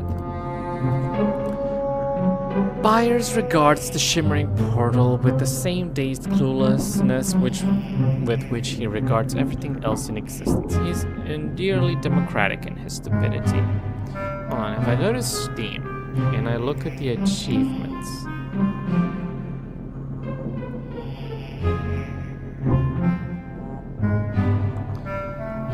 I've unlocked 15 out of 44.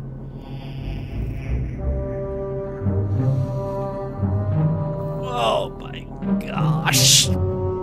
Talking hell, this is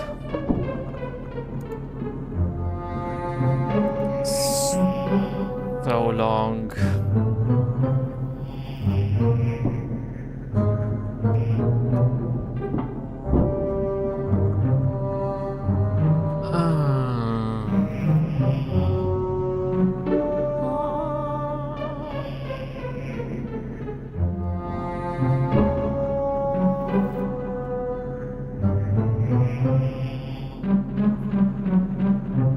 Just so you know, to get into Act 3 of Silk Song, you need an amount of, like, quest or, like, wish points. And, like, some wishes give you more than others, and some wishes you already have to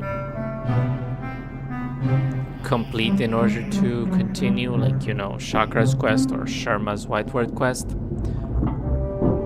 But, for example,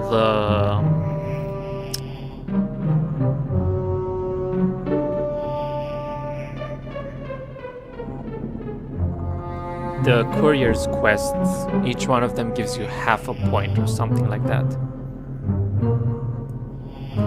And technically you just gotta keep doing stuff until the wish pops up.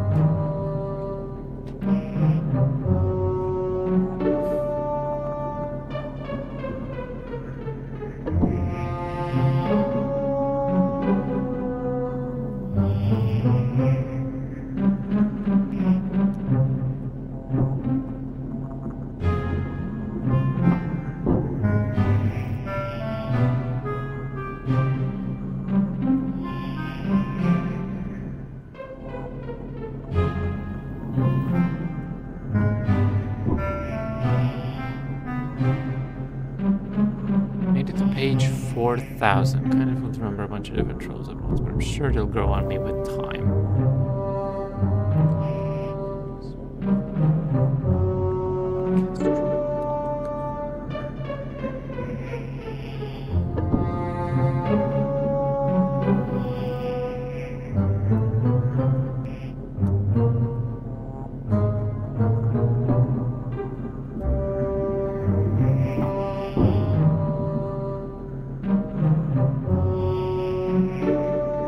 Okay, suppose I'm continuing with this. Paragus is saying this. He is democratic in his stupidity. The portal is responding to your tap dancing. The force field dissipates, and you return home immediately. Wait, no, it doesn't. You were just caught up in one of your hallucinatory figures of dance optimism. I guess this thing is protected by one of those rare force fields that doesn't power down just because someone did ballet near it. That's the biggest lemur you've ever seen.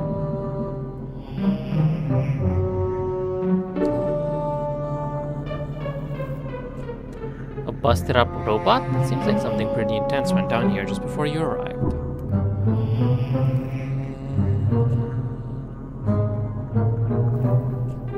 Keep buyers away from that thing. It could be dangerous. The busted parts rattle around just a little, so mildly you could barely see it. But it happens. Does that motivate you to dance on this robot's grave? It's a futuristic forklift. It's probably what moved that giant crate here. You don't know how to drive this thing. It doesn't seem to be on anyway. Damn, Joey Claire Extraordinaire is not forklift certified. You can hear awful slams and growls coming from the other side of this door. You aren't even going to try and open it. You attempt to do something with the tablet in this control panel, but you don't know how. Maybe you talk to the guy again? Iris is plainly freaked out by the sound of coming from the other side of this door. You can blame him because you are too. Your valet doesn't seem to have opened the door, which is really for the best, as it doesn't seem to have calmed down the angry mood from the other side either. Fire off a back Irish into a flea hop, but the door remains closed.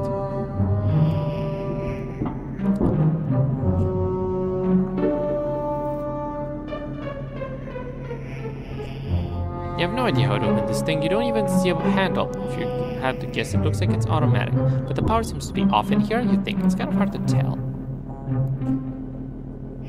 If you hid inside this crate, you'd think you'd be nervous that it was somehow going to suddenly close up around you and you'd be left screaming in the dark in a slimy box somewhere impossibly far from home.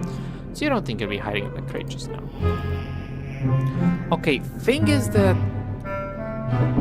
they're in completely different universes.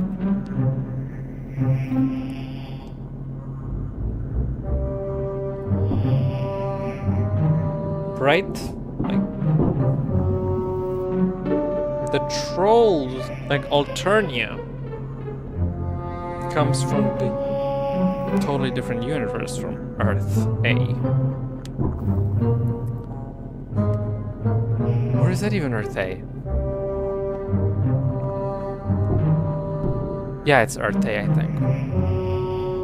Isn't Earth C just later Earth B?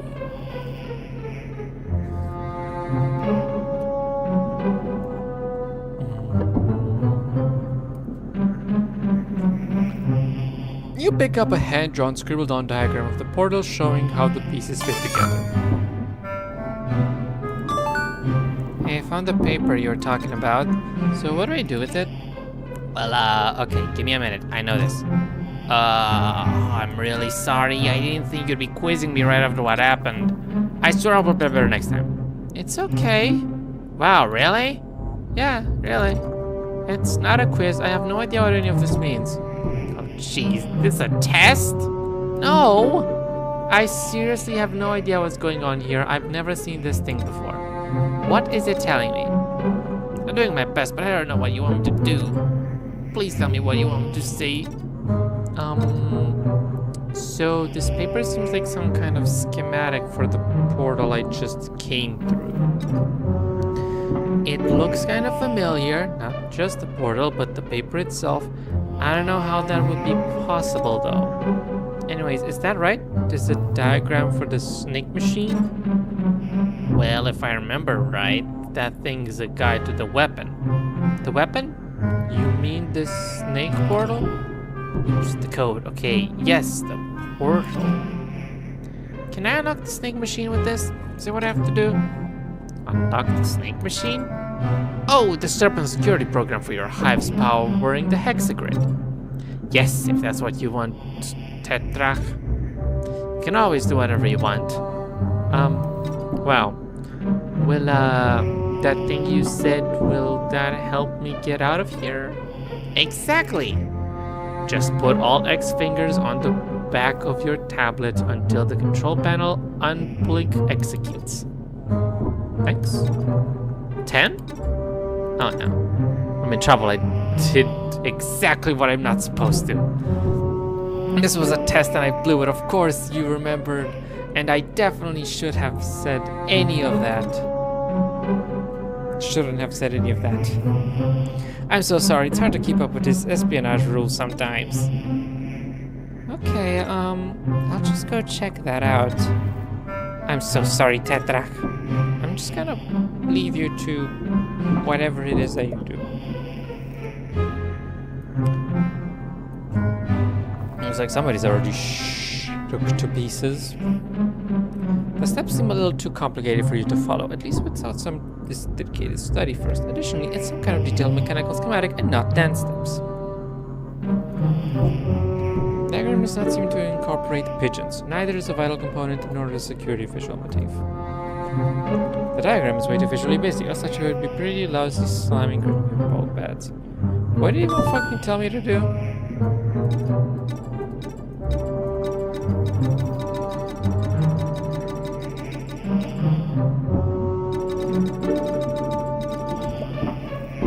Hey,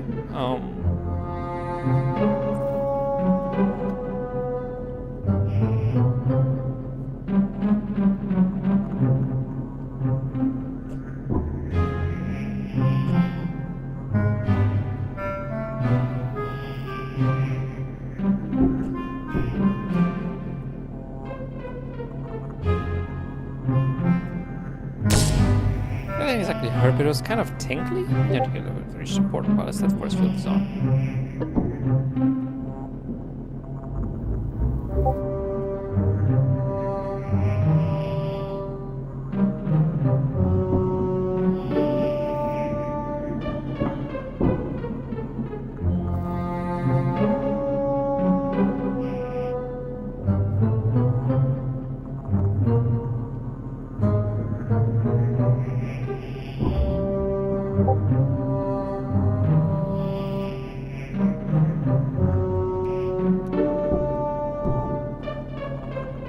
What did you tell me to do?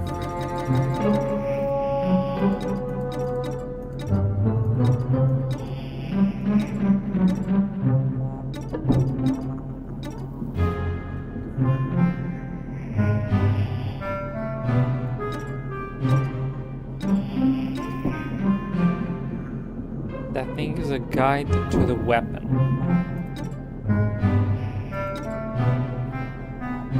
The serpent.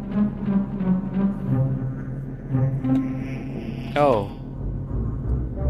Okay. I have to use the thing on something.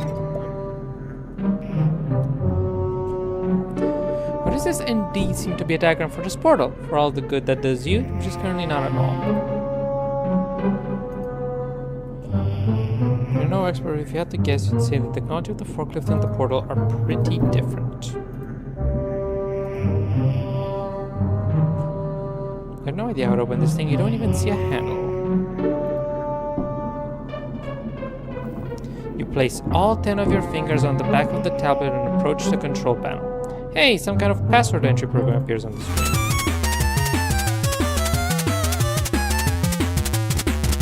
What?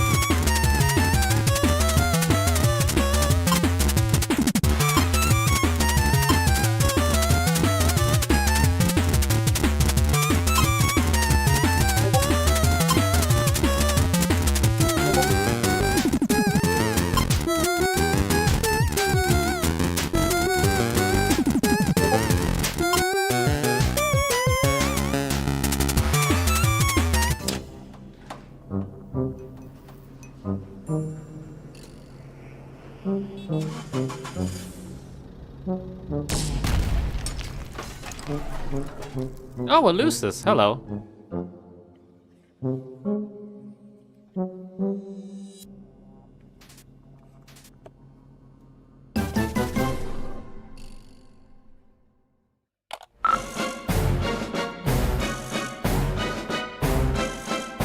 Oh, fucking hell. This results in the dear monster. It's just Elusus.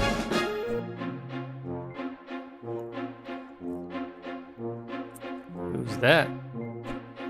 There's a lot of boxes, crates, miscellaneous containers, etc. Pretty mundane stuff, in your honest opinion.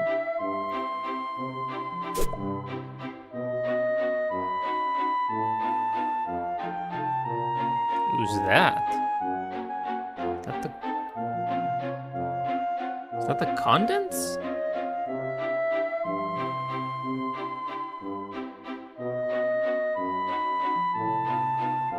doesn't look like the Condens, but what other fish person would that be?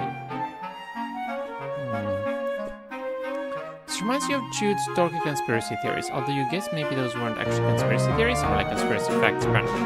I guess the same may go for all this stuff, but geez, do these dorks have to always dig themselves into such a crazy bones hole? What with the layered scrolls and everything?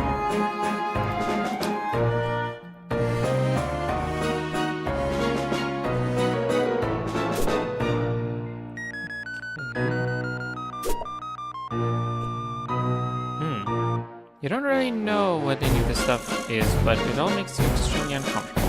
Like the tablet, you seem to be able to read the text, but you don't kind of rather know it. Okay.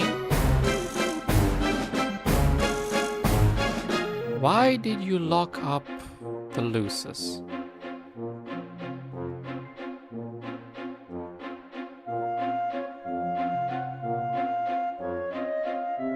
It's another fish person.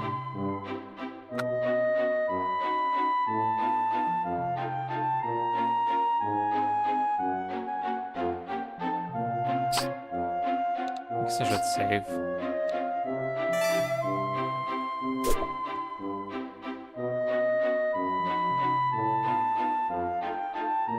Still have the batteries.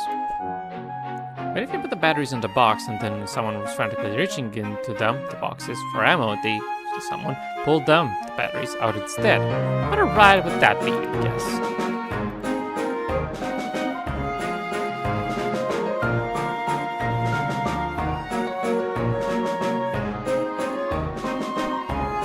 You don't really know what this is all about. You would kind of like to never find out, please.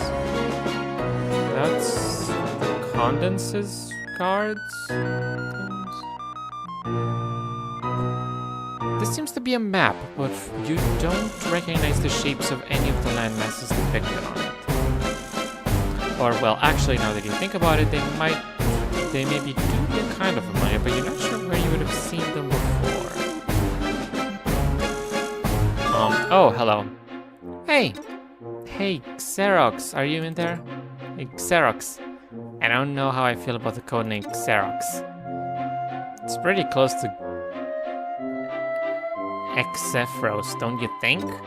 I mean, imagine I called you damn it. Not that I would ever do that. Sorry. Okay, I don't really know what to say any of that. Sorry. It's fine, stop apologizing. It's actually really annoying when you do that all the time, FYI. Oh. Sorry. Forget about it. I wanted to ask you about the security console. I played the game on it. Well, that all happened was a forklift drove straight into the force field and exploded. Oh, your forklift exploded? Yeah, it's not mine though, is it yours? I'm sorry, I wrecked it. No, of course not. I mean, do you want me to take it? Because it's broken? I wouldn't mind. I mean, whatever. Up to you. Alright, and then weird monster menaced me into this other room and there's only one door? This is kind of a bad situation. Weird monster? Yeah, that deer cat thing. Deer cat thing? Are you having a fight with your Lucis? Not that it's any of my business. Lucis? That's what you called that thing? I really got away with my life. Wait a minute. Are you actually not Tetractamic? No, I'm Joey Claire. I don't know what's going on, but there's a bunch of big computers and boxes and I don't know where I am or who you are, but you keep acting like you knew what was going on. Well, what are you doing with Tetrax's tablet? Do you mean this Trapper Keeper laptop? I found it on the floor. Oh no. Is Tetrax Damnick there? Maybe I could talk to him instead. Please. Please give the tablet to Tetrax Damnick, please.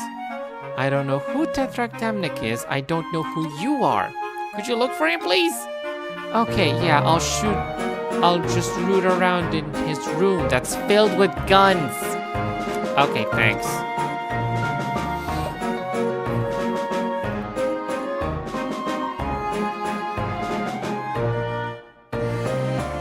What am I doing here?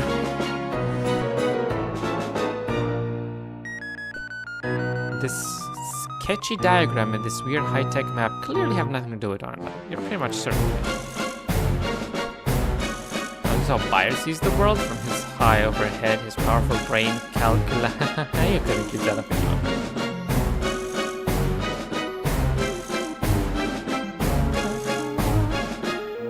You don't want to show this to Byers. You'd rather not deal with his feathery terror poops right now.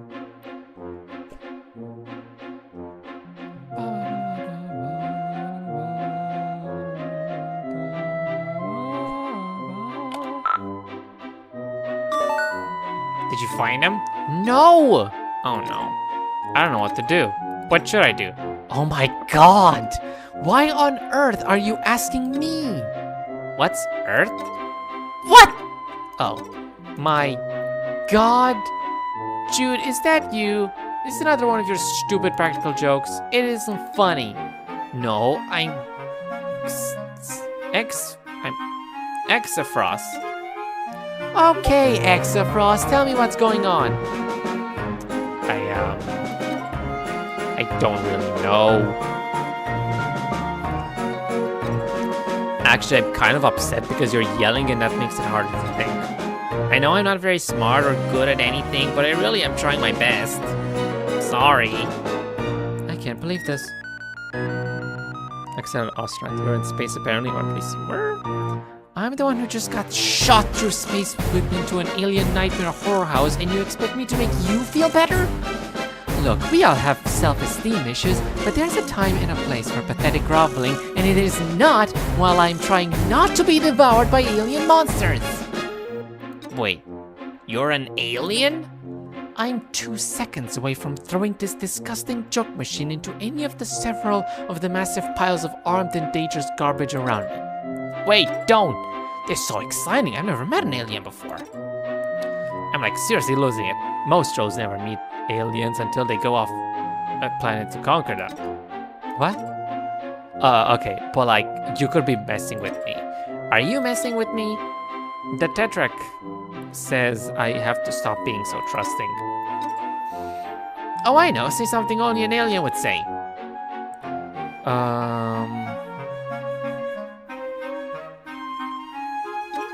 I'm going to tap dance your sad little nerd body into the ground if you don't cut out this stupid baby nonsense right now.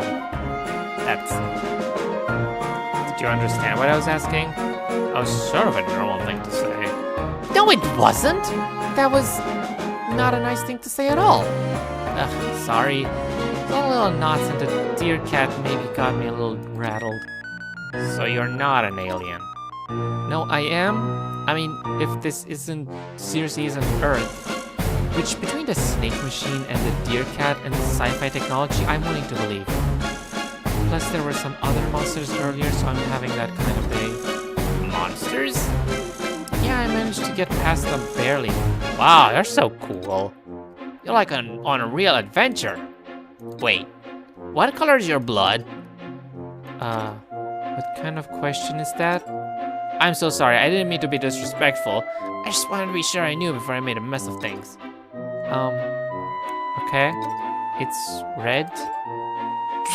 Really? Me too! Awesome, we could even be friends! This is so cool. Hey, maybe I could even help you. How? The Tetrax Lucis knows me. Hell, he'll calm down if I can get over there. Does he mean rust color and not red? Or is this getting a lot more weird by the second?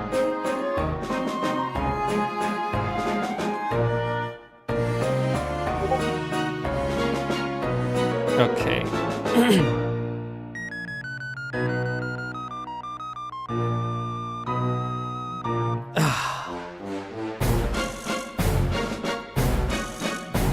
By Lucis, you mean the deer cat monster? Yes.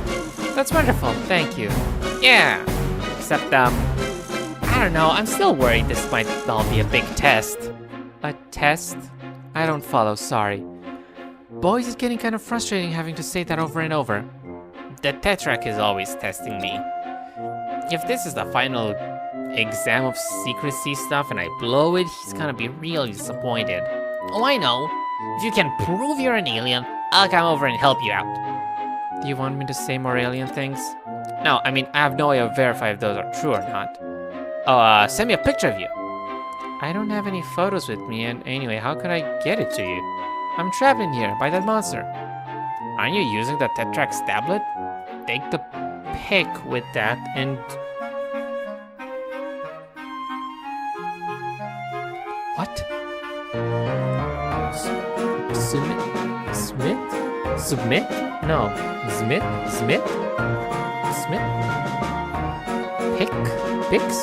Take the pics with that and... Smith it over?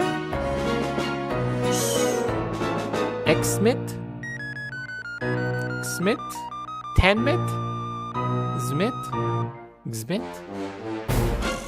What the fuck is that?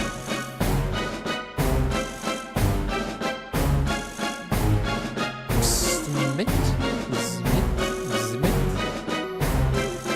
Xmit? Tenmit?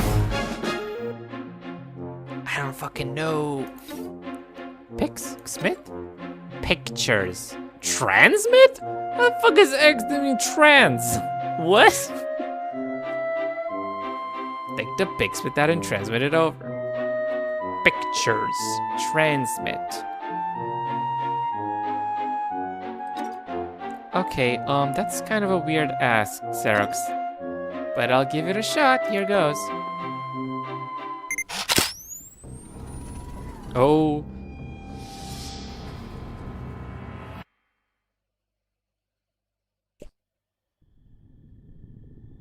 What just happened? Fuck, your name is Xephros something. I didn't see that. You were having a difficult evening. Just one of many in a predictably difficult life. Because you are rust blood trash. This is interesting. You just witnessed beams of red and green energy erupt from the hive of your best friend, Tetrach Damek. Right before a squadron of Imperial drones snatched up half your neighbors, so it's safe to say your revolutionary efforts are not going great. Oh, and it seems you've received a package. What? What is it? There's no response. The fuck? Tetrarch Damnek's hive. You hope he's in one of the parts that haven't been annihilated by massive beams of light. Outglubbed, a subgrub of the greater stem cluster of Trash Thrust. Outglut is where you grew up. Good, great. You'd never use your psychic powers on the Tetrax hive. Do Rustbloods have psychic powers? At this distance with your impotence, you're not sure what you were really trying to do. Weren't like Cobalt or whatever the fuck Vriska was? Don't they have? Look, it's a livery from Scythian with the item you ordered quite a long time ago. Your guess had arrived during all the confusion. You open up the package. Inside is the FLARP manual. This edition of FLARP is focused on spy games, intrigue, and rebellion. Tetrach Damnek modeled a lot of his underground resistance ideas after the system.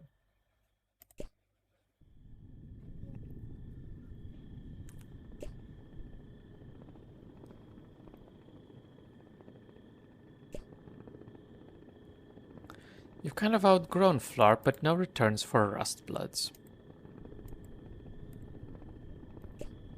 The door of your respite block where you sleep. You're standing on your gander recipes. What the fuck ever.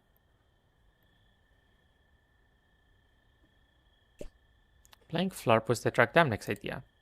Most things are. There's a really cool FLARP module about a city ruled by monsters who viewed the population as a source of food and cheap labor. Or there used to be a FLARP about that, but all the copies were burned and everyone who worked on it was called as rebels.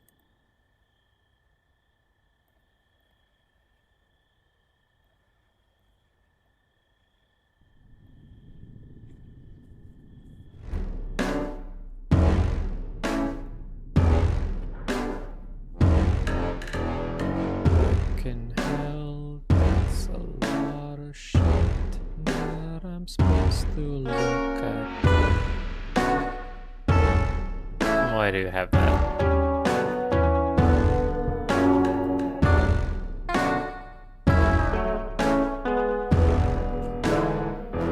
Arena stickball has always been one of the only times you really felt like yourself. When you're out of the velvet, your brawler defending you against the opposing prowlers and zappers, and I guess thinking about it too much makes you a little sad now. Looking at the dozer always helps you go to sleep, and looking at the snow globe always makes you nervous. You know it's not a real one, but still. Oh hey, it's your arena stickball gear. You play Pusher. That brings back fond memories of your seasons playing in the Outlaw Grub League. You're trying out for the Trash Trust Junior League soon, but you're a little rusty. Badum-ching. If you blow it, you could get called. Between band practice with Tetrak Damnek, revolution lectures from Tetrak Damnek, and prodding practice, you mostly serve Tetrak Damnek. You really haven't had the time you need to practice. Speaking of, there's your brand new butler uniform. It brings you back less than fond memories of when you ordered it. Sweeps ago, delivery to Rustbloods, like you said, is so slow. And hey, there's your smash suit from when the Tetrak helped you practice cool action movie stunts. Maybe from that time is a little hazy, actually. That's a worker's outfit for... I don't know, I just remember it from the Dance Sisters. Which I still don't remember where that word comes from. It just sounds just putting dance and ancestors together.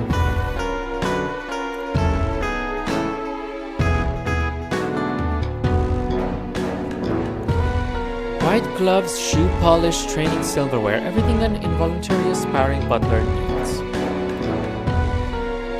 You've already titled your butler training materials, even the ones you used to tidy the other room ones.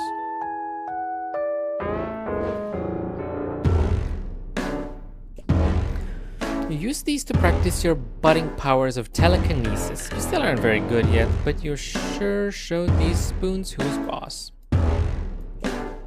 You don't trust your hands to bend spoons, use the power of the imagination, by which you mean your weak, unreliable psychic powers. You play Pusher, of course. Burgundies are ideally suited to this position because of their telekinetic powers and their ability to commune with dead players. Also, Pusher is the most dangerous position, and no one really cares if Rustbloods get killed.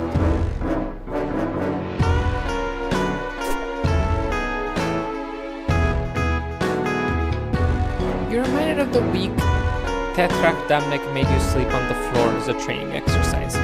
It was hard at first, and maybe he could have told you it was training exercise beforehand instead of just saying sleep on the floor until I tell you otherwise, but it really toughened you up. You can sleep anywhere now. The Tetrak is always making sure you're prepared for anything. This is roughly around when you might normally be going to sleep, but the current circumstances, i.e. your imminent death if you don't escape, are not conducive to sleep. They are conducive to dying, though. Your Where Grid study scroll. To be honest, only indigos really care about what fork goes where, and they crush anything they pick up anyway. You've pretty much got this memorized already. It's like fork, fork, mega fork, micro fork, knife fork, fool's fork. That above covers it. Is the fool's fork just a fork that if someone accidentally picks up they get called?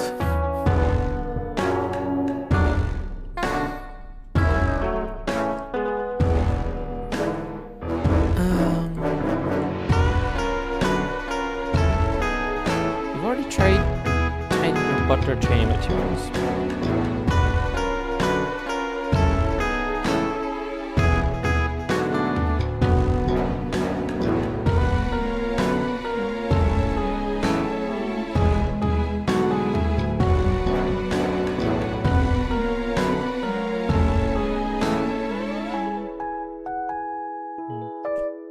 Some butlers are so skilled at telekinesis that they're able to set entire tables at once, every rake prong and bile scooper in exactly the right place.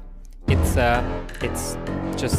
still pretty awful. You can't get excited about the butler life, no matter how hard you try. Is that like all that butlers do? Is that all that Rustbloods do? They're meant to become butlers?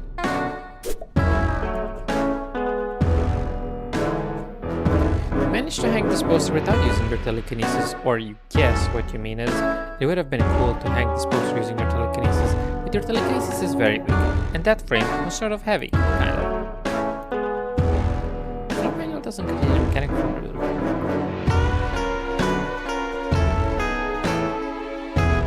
If such uppity impertinence from a Rustblood wouldn't get you. Yes, that's right, practice makes almost adequate. That's the Burgundy way. Your mind flexes with the pulsing might of your phenomenal telekinetic powers, and you bend a tiny little silver spoon without even using your little grubby fingers. Big tough guy. Better bring this along, just in case you run into any bent soup. That's all. Who knows when you have some semiconductor fashion. Held out for bent soup. Or not anymore. You should try and slip this bad boy onto the table at some point. Say, dinner, watch all the blue squirm. That would be a really funny thing to see immediately before being executed.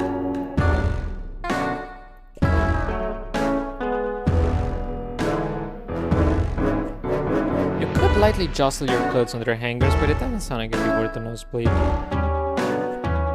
Your outfits grant various stat bonuses and flour, of course. They also come with heavy stat penalties, usually always in your case, outweighing the bonuses.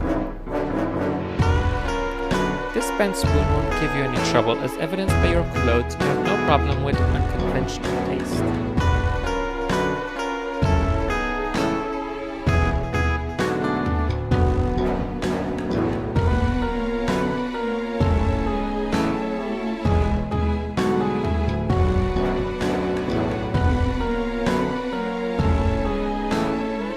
Never forget this reason your arena stickball team took 3rd place in the Outlaw Grub League. But just in case you do, this featureless white orb is here to remind you.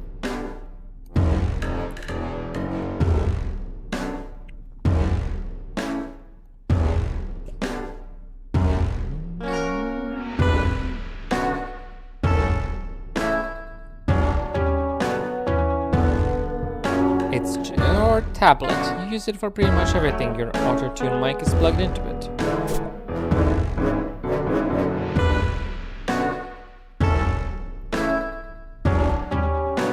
The grubbles, if you buck, we won't trouble to resist, throwing fists while you sift through the rubble.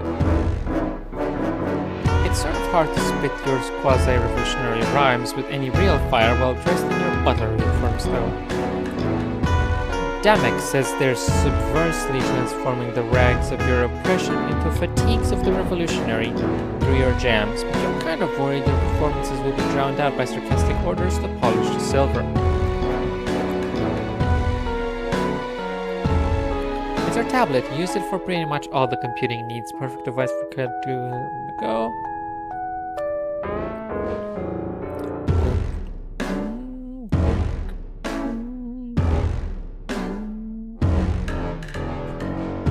It's our tablet. If you use it...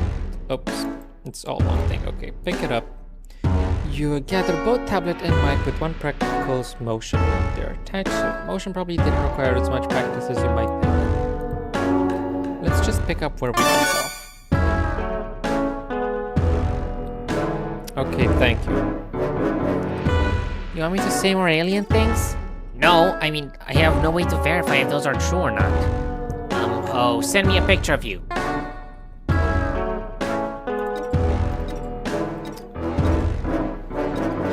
pictures transmit? Oh, that's kind of weird to ask, Xerox. But I'll give it a shot. Here goes. Oh.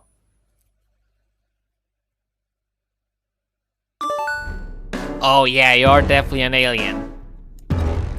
Or you have some strange collection of grotesque physical and mental diseases. Either way, you'll need my help. Okay, that much is definitely true. I'm pretty sure I heard that monster is scratching at the door. He's probably hungry. Anyway, man, if you're an alien, we've gotta get you out of here. The heiress hates aliens. The what? The heiress. Well, she's awful and controls everything, basically. I mean, I doubt she's ever met one, but to hear her talk, she hates aliens as much as she hates low-bloods, which I guess you also are. You're practically a member of the resistance already. I'm not sure whether to be really confused or really concerned about you. Do you need help? One time when things got really bad with my brother, my babysitter took him to the doctor and it seemed to help. What's a brother, what's a babysitter, what's a doctor? What's a brother? Wow, you are so lucky. I really don't know. Okay, I'm definitely concerned. Being concerned is what friends do for each other. I've never had anyone but Tetrak Damnek and concerned about me before. Oh, jeez. I bet the other Tetraks will be extremely excited to hear there's an alien helping us now. Sure. But I'm sort of pretty focused on not being killed by the monster in the other room at the moment. That's kind of my main deal right now. I don't really have a lot of time for anything else. Right, yeah, of course. I'll help you. And Tetrak too, because, well, I think, okay, I hope this is also helping him somehow. Which reminds me, we really should be talking about like this. Like what? Tetrak Damek says we always have to assume our communications are being monitored. And this is exactly the kind of conversation I shouldn't be having. Oh man, I better hurry up and get over there. On my way now. Please don't message me anymore. It's dangerous. Herbie. In person, I mean.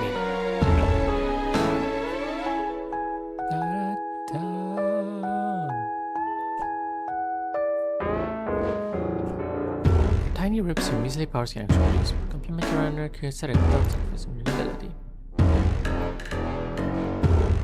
All that's missing is some batteries.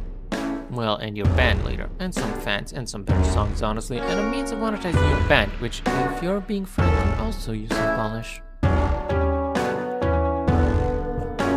already bent this rusty little guy's right, you can't go any farther, you break him. There's something permitted for you to use your real-life delicacies in a floor possession.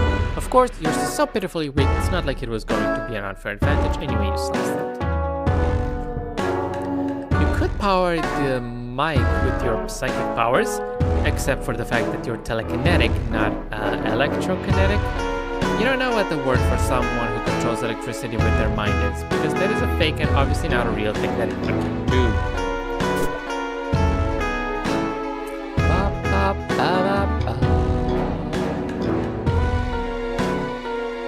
You can open the door with your telekinesis. It's too complex, other than turning the handle while pulling it forward at the same time. You can close one, but it takes you several minutes, and you usually pass out after a couple of minutes. Phenomenal psychic powers!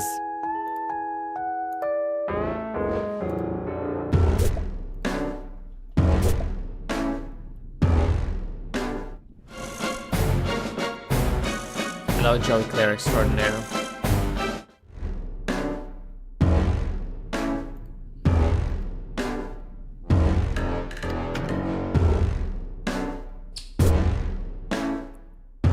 Huh. I kind of wish you could live somewhere with more trees, and maybe then he'd be less asleep always. Like most things in your life, though, you didn't really have much say in the matter. Tetrak Damek had you act out scenes from one of your favorite action movies, which just so happens to be his favorite action movies too. If you're lucky to have a Moiril who really pushes you. You're lucky to have a Moiril who really pushes you.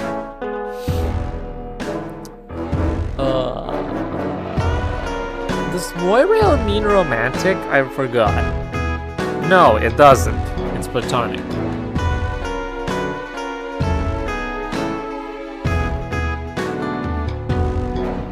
What was the romantic one called? It's pale, yeah. So it's Moirail, Kismesis is the hate love. The fuck what the other one's called? Moirail, Kismesis.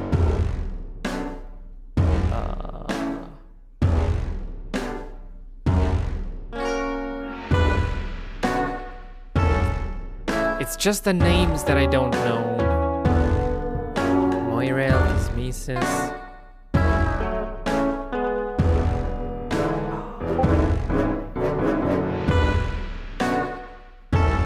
Fucking.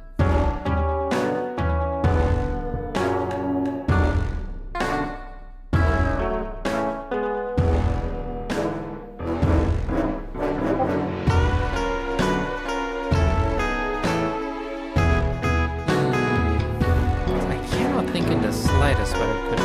Moirail, Kismesis.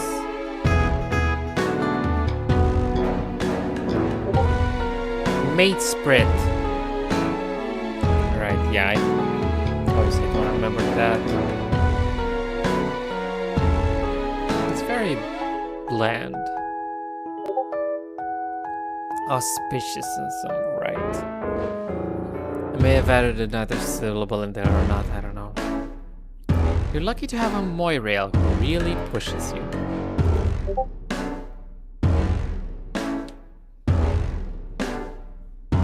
This is from the 12th Perigese Eve, when Damek gave you the auto-tune mic he made. This was his way of letting you know he'd started a band and that you were the singer, and also that your voice could use a little help. You still can't believe they got a shot of you at the exact moment you clobbered the clover. What a lucky break. A what? It's just your faithful old Sproudway, which you haven't bothered draining recently instead of aggressive fluid and floor with coalesce to make abundant grey sludge. No, I can't use atmosphere. Haha, he was always giving you leaves to eat. You would munch on them for his benefit mostly. Come to think of it though, you have always been pretty strong. Could those bitter leaves you gnawed on as a wiggler have something to do with that? When you were just a little wiggler, curling up with your looses made you feel safe when the world seemed scary, which was often. Geez, come to think of it, the two of you haven't played on the trees in a long time. Maybe that's why he's been so lazy. Well, at least it looks like the two of you will both be getting some exercise in the immediate future.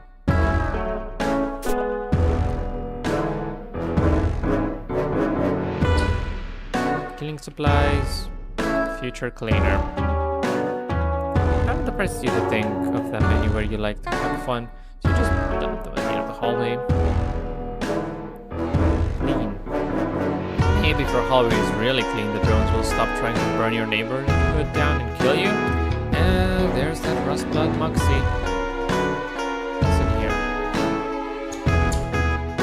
The door to your rumpus room. What is that? Well, it's pretty much what you would think it is. Your Sultan Matzo's bubbling figurine is the jewel of your collection. Oh, it's both. You've taken some pretty good thumbs to the nug bone in your day. The pusher is the only player allowed to score, so they'll be prime targets for the opposing defense. That helmet's so worn out that it's basically worthless, except for its sentimental value, which is still pretty low. They bubble like crazy.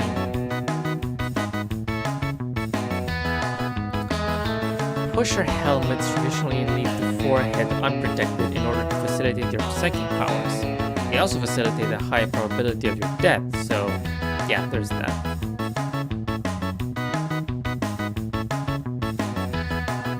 Nothing like a little recessed tabletop arena stickball with your best bud. Too bad he's not around right now. Maybe later.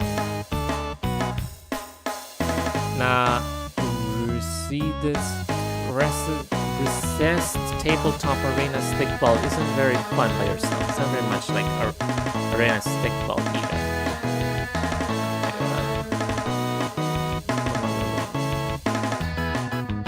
No, there's this young man. Playing for them is your dream. Was your guess. It's your Q-Bat, most prized piece of arena stickball equipment. Try to pull the Q-Bat free, but it seems you punched it a little too tight. Whoops, you need to find something to help you pry it loose. Why?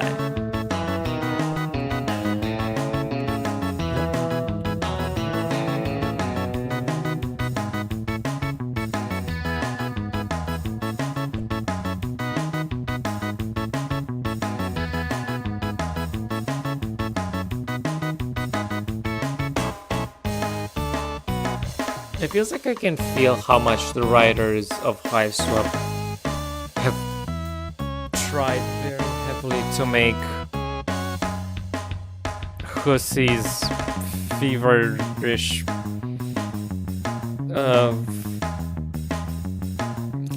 lore of Alternia. How much they tried to turn whatever that mess was into something a lot more digestible.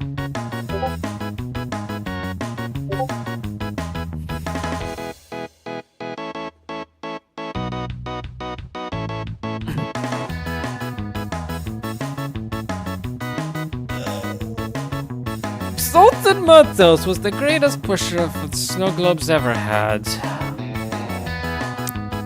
No prowler could catch him, no zapper could blast him, and no matter what looses the Wangler set on him, Matos would shake him off. That all ended the night the heiress of the era attended the game and the opposing controller made Matos trust his bone to cut her. She had him called right there on the velvet. This wasn't the current heiress, of course. It was a long time ago, before you were hatched.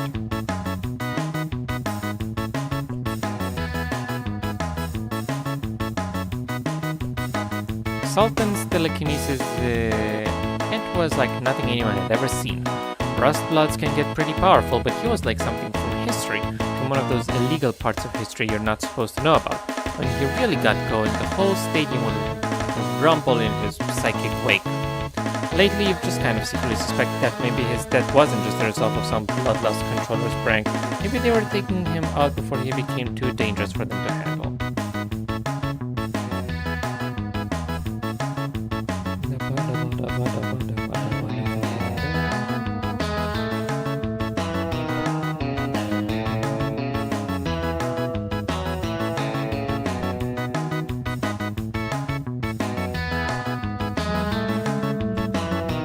Whoa, you're pretty sure you just made the screen flicker. You were blinking, but you're pretty sure. Otherwise you just do these things. Your mic can't interface with your TV, especially when your mic doesn't have any batteries. Hold up the non-functioning mic and briefly do some lyrical color commentary on your tabletop arena stickball game. Very briefly, since nothing is happening. Spit fire at the little figurines. You're pretty sure one of them melted a little. Wow, sick, insane. Can't think of a good rhyme for helmet. Smell it? Helsnit? Velvet? Those are mostly weak as assonants. Not really a great rock I build the Church of Rhymes on. You lay down They sack this track. It is pretty devastating. You really dig into a bunch of personal stuff that would normally be off the table, just totally pulling the punches. I'm pretty sure your friendship with this fly sack is never coming back from this, and you don't even care.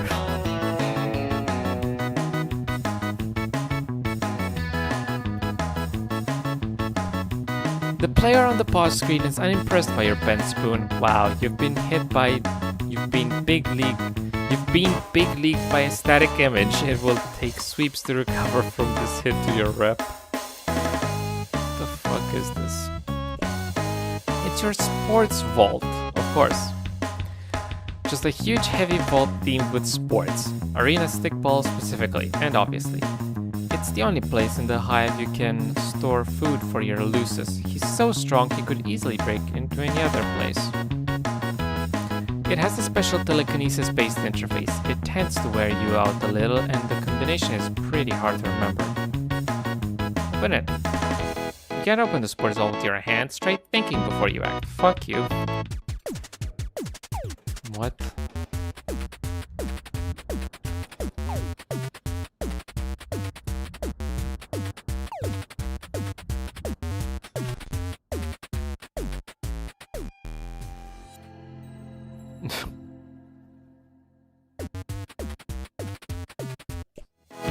Oof, that's a rough one.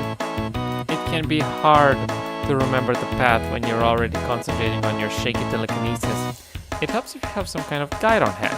Just got the thing, but you don't think it's in this room.